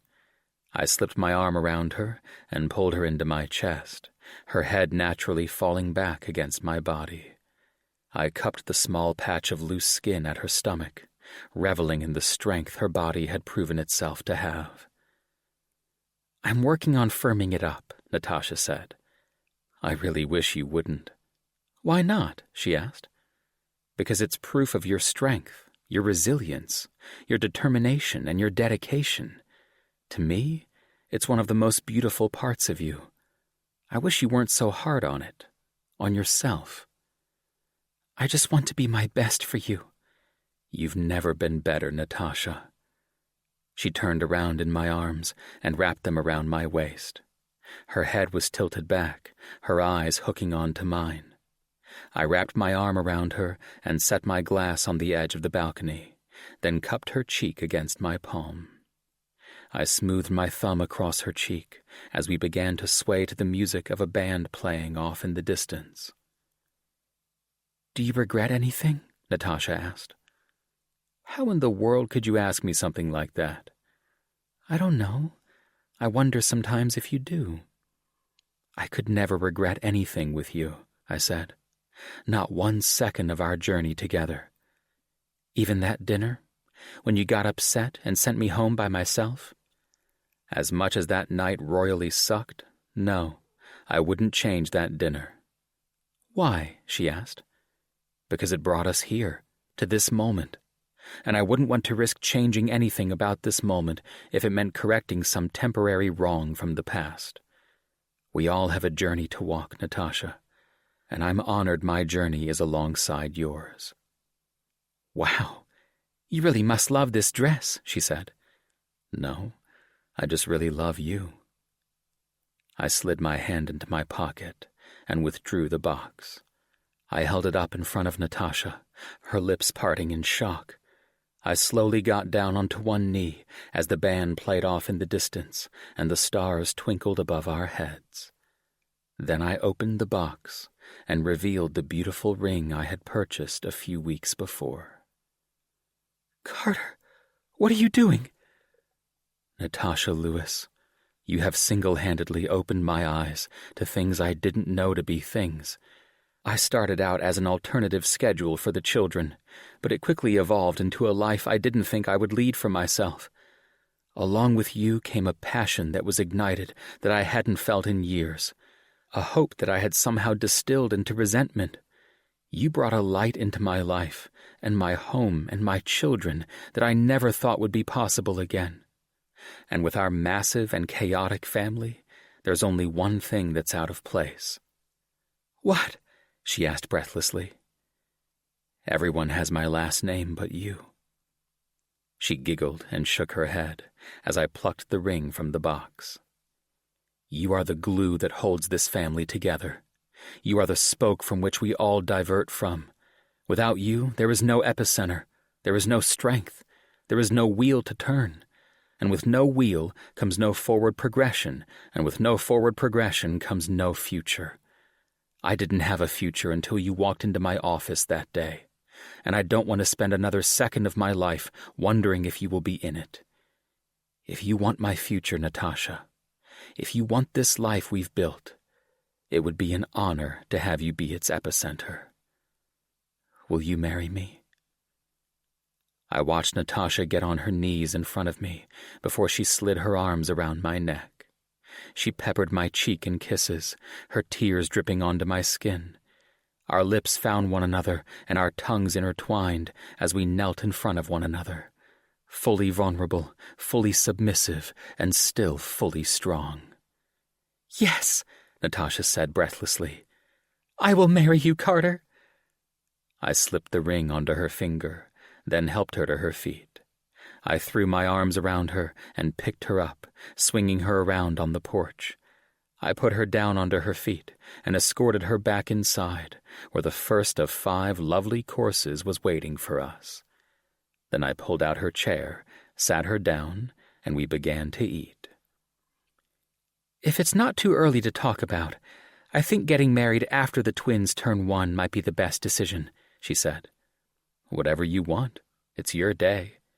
No, that's not true. It's our day, and I want it to be a day that reflects both of us. Why after the twins turn 1, then? I asked. Because they'll be a little more settled in their eating and sleeping routine, and I figured I might not be as nervous leaving them behind. For what? For a decent honeymoon. I looked up and saw a devilish glint in Natasha's eye. I felt my cock throbbing to life at the mere idea of having her to myself. A week or 2 in a tropical paradise or curled up in an icy cabin, with nothing but our naked bodies to keep each other warm by the fire. Only if you let me plan the honeymoon, I said. If I let you plan it, we'll be naked for the whole thing. What's wrong with that? I'd like to get out and do things with you too, she said. We'll do things, Natasha. Then we'll do other things. Oh, you're bad. It's one of the reasons why you love me. One of the many, many reasons, she said. I watched her cheeks blush as my mind began to turn. Do you want a big wedding or a small one? I asked. Small, definitely, especially with the children being involved. Having too many people around might distract them or something. At the very least, it would make them hard to wrangle. Your poor mother's going to hate us by the end of it all, she said. You'd be surprised. She lives for that kind of chaos. She wanted a big family but was never capable of having one, I said. She's sort of living her own fantasy through our life together. Then she should be in heaven, because 5 rambunctious kids is a hell of a lot of chaos. If you want, I could hire a wedding planner. We could give them a roundabout idea of what we want, and then we'd sort of let them go and do their thing. I've heard horror stories about wedding planners, how doing their own thing results in never abiding by the wife and groom's wishes, she said. I mean, I'll help you plan it, but I figured with the twins and your body still recuperating, you might want to pawn that off on someone else. You make our wedding sound like a business transaction. I promise it'll have all of the romance and all of the beauty, but with less stress and hands-on requirements. You want to hire a wedding planner so I don't rope you into sending out invitations and choosing between eggshell-colored napkins and champagne-colored napkins. I don't even know what the difference between those 2 colors is, I said. Natasha threw her head back and laughed, filling the room with its warm sound. She was beautiful, full of life and energy. I looked at the ring glittering on her finger and felt my heart clench in my chest. My fiancée. Natasha was going to be my future bride. How about this? She asked. We'll hire a wedding planner, but we need to give them strict guidelines, no deviation allowed. I don't want to tell someone to plan a 50-guest wedding and end up on a hilltop with 2,000 people looking at us.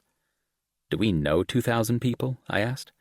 I'm telling you, some of those planners would find 2,000 people. As long as I'm marrying you, we could do it in a Vegas chapel for all I care. Hey, now there's a novel idea. Throw a few back, stumble down the aisle. I could puke on your shoes after.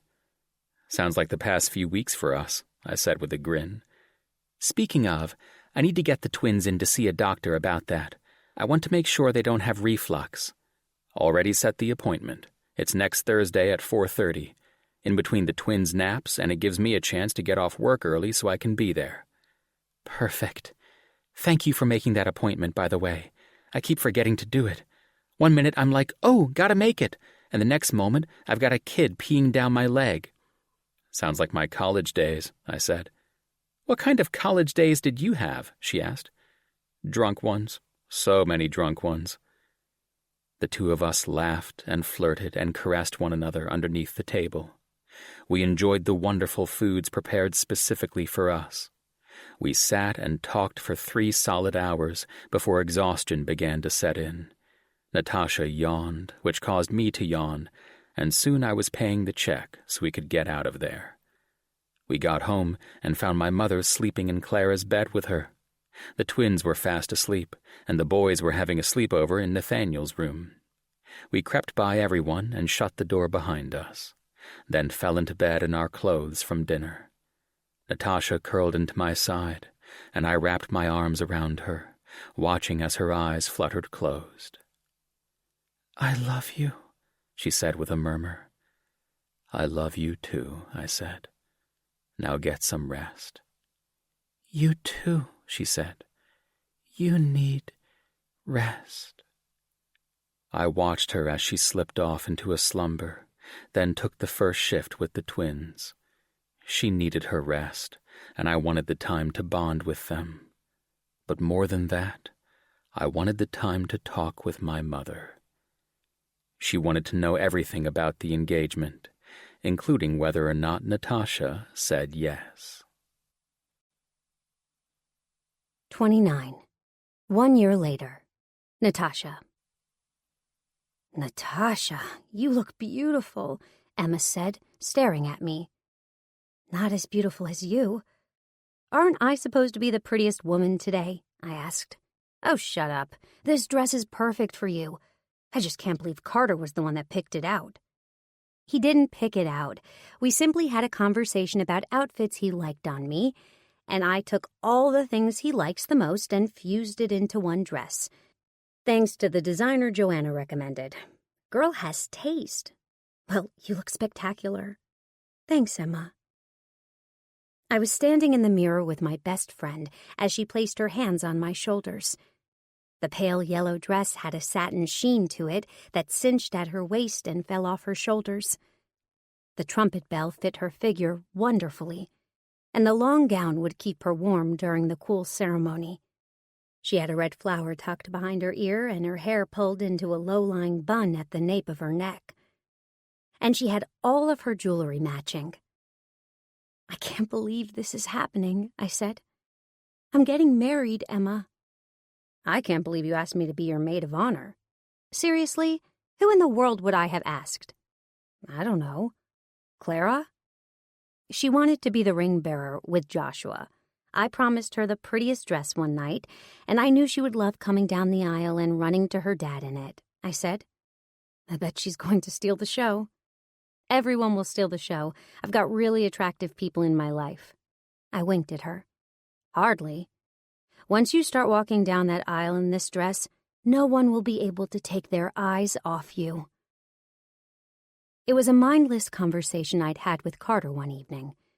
I was talking about how my body had changed with having our twins, and how some fits and designs didn't work on my body any longer.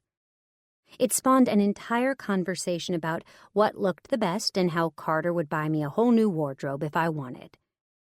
He was such a loving and giving man, but I took those talking points to heart. I wanted to make him speechless on our wedding day. "Let me get your veil. It's almost time," Emma said. I walked from the mirror to the window and looked out over the venue. There were 70 guests getting seated in their chairs, all of whom looked ready for this show to get on the road. The rolling hills and the trees in the background were turning all sorts of colors, greens and reds and yellows and oranges, a perfect fit for the day ahead.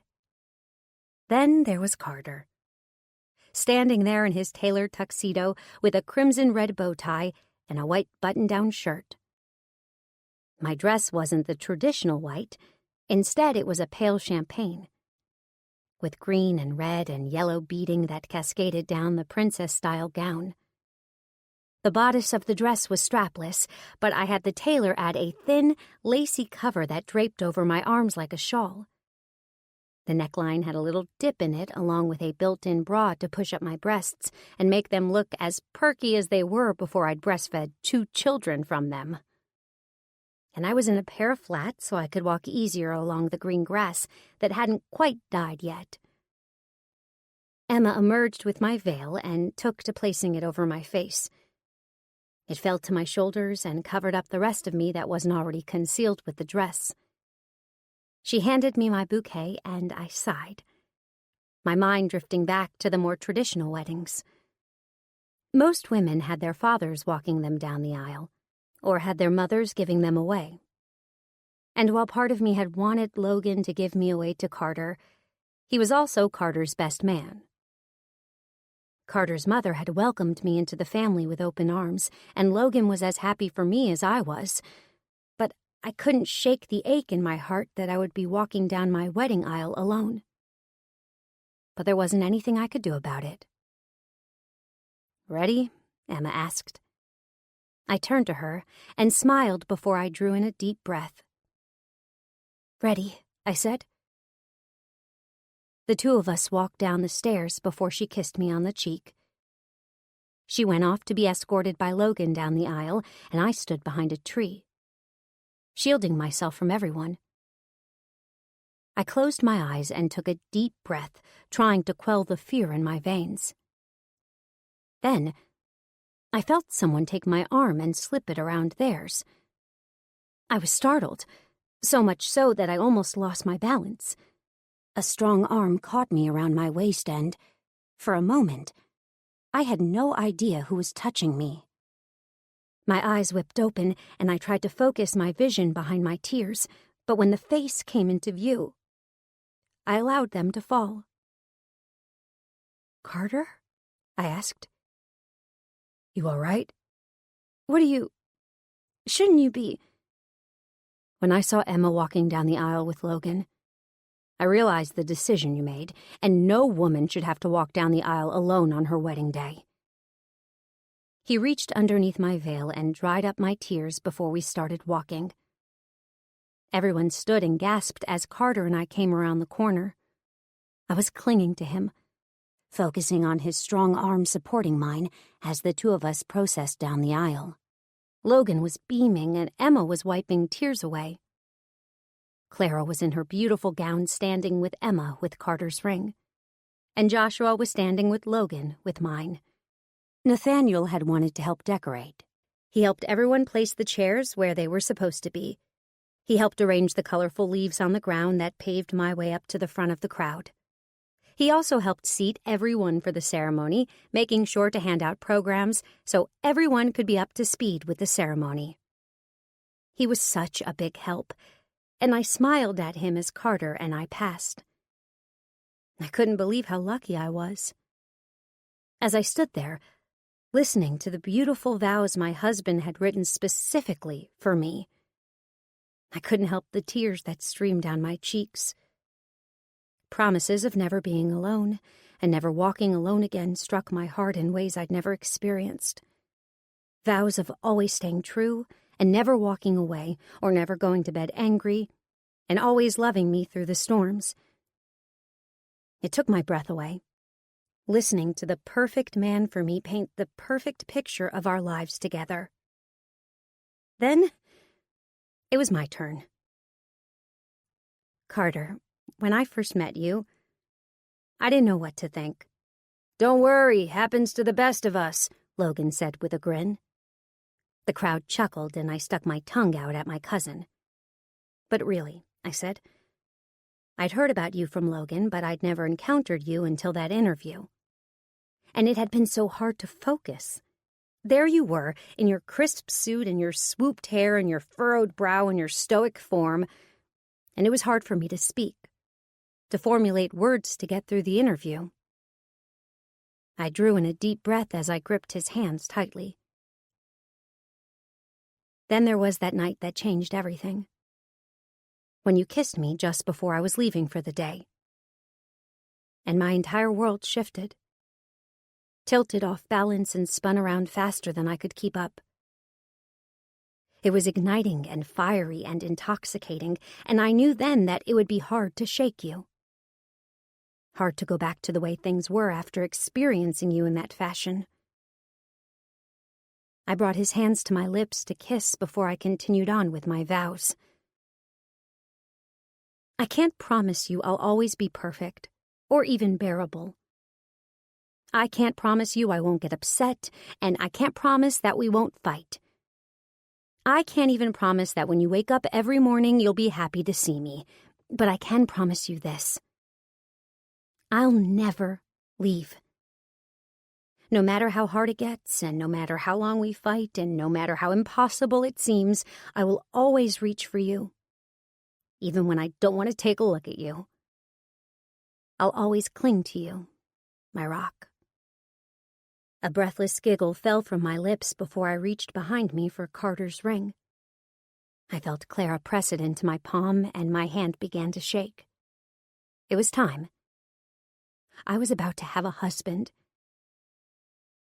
"Carter Marshall," I said as I slipped the ring onto his finger.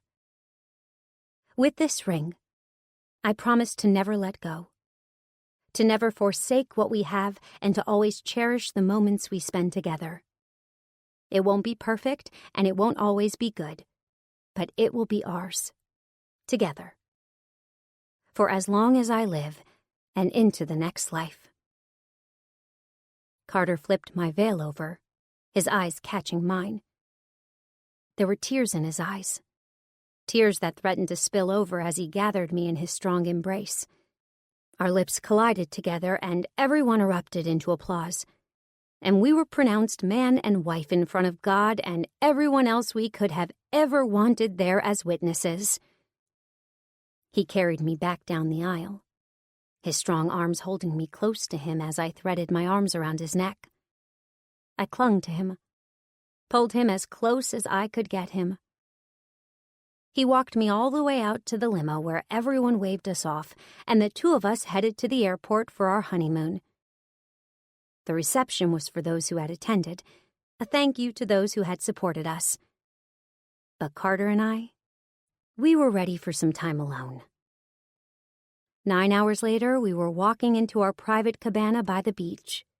We had our own stretch of private sand and ocean waves, and it was breathtaking. I was still in my wedding dress, and he was still in his tuxedo. And he took my hand as he tugged me towards our home for the next 2 weeks. We dropped our bags by the door, and he carried me through the threshold. Then he led us straight into our bedroom, where we had an oceanfront view and a panoramic view of the sunset over the horizon. "Welcome to your paradise, my bride," Carter said. He settled me onto the bed before taking a step back from me. "Where are you going?" I asked. "Come lay down beside me." "Just watch," he said. "I have something for you." I sat up in the bed, my brow furrowing with confusion. I watched as he slowly removed his tuxedo, tossing every piece of clothing onto a chair at his side. The sun was setting behind his chiseled body as every muscle was revealed to me, every piece of strength and every sinewy tissue as his cock throbbed for my body. He was standing naked in front of me, his body drenched in the hues of the setting tropical sun. I reached out for him, unable to contain my need for him. I pulled him to me, and he fell onto my body. His hands ran up and down my curves, removing my dress as we rolled around in bed. I couldn't kiss him enough. I couldn't get him close enough. My lips traveled up and down his neck, his chest, his cheek. I felt alive, beautiful for the first time since I'd given birth. And it was all because of him. Because of the man I called my husband. His lips wrapped around my nipple as his cock slid into my dripping pussy. We rocked together, our arms wrapped around one another as the sun set beneath the ocean. The crashing waves could be heard through the sliding glass doors as Carter pinned me to them, pressing me against the beautiful view we had from our cabana as his hands pinned mine above my head. "I love you," I said breathlessly. My eyes fluttered open, and I found his beautiful stare looking back at me. "I love you too, Mrs. Marshall." A teary-eyed smile crossed my face, then his hips rolled. His thick cock pressed against my walls, and my head leaned back against the glass. I could feel myself dripping down his cock. I could hear our skin slapping together as he fucked me against the glass. He took me on every surface that night, pulling pleasures from me I didn't think I would enjoy. He smacked my ass and nibbled on my neck. He bent me over the edge of the bed and fucked me over the balcony of our porch. He took me in the shower, on the floor, underneath the covers, and even in the hallway. We were covered in salted sweat by the time we both collapsed. I rolled over, my entire body throbbing with the best sort of pain. My leg draped over his hips, and my cheek pressed into his chest. His fingertips ran up and down my spine as my body curled around him. I ran my hand up and down his chest, feeling his strength and allowing my fingers to rumble over his chiseled abs. "Thank you," I said. "For what?" Carter asked. I looked up at him and found his eyes as he craned his neck down to see me. "For hiring me." I watched him smile as he pulled me onto his body.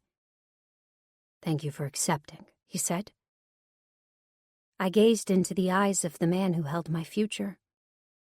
I saw us growing old together, raising grandchildren together. I saw us holding hands as we walked along the beach, our hair gray and our skin wrinkled. I saw Clara's prom night and the twins' first dates.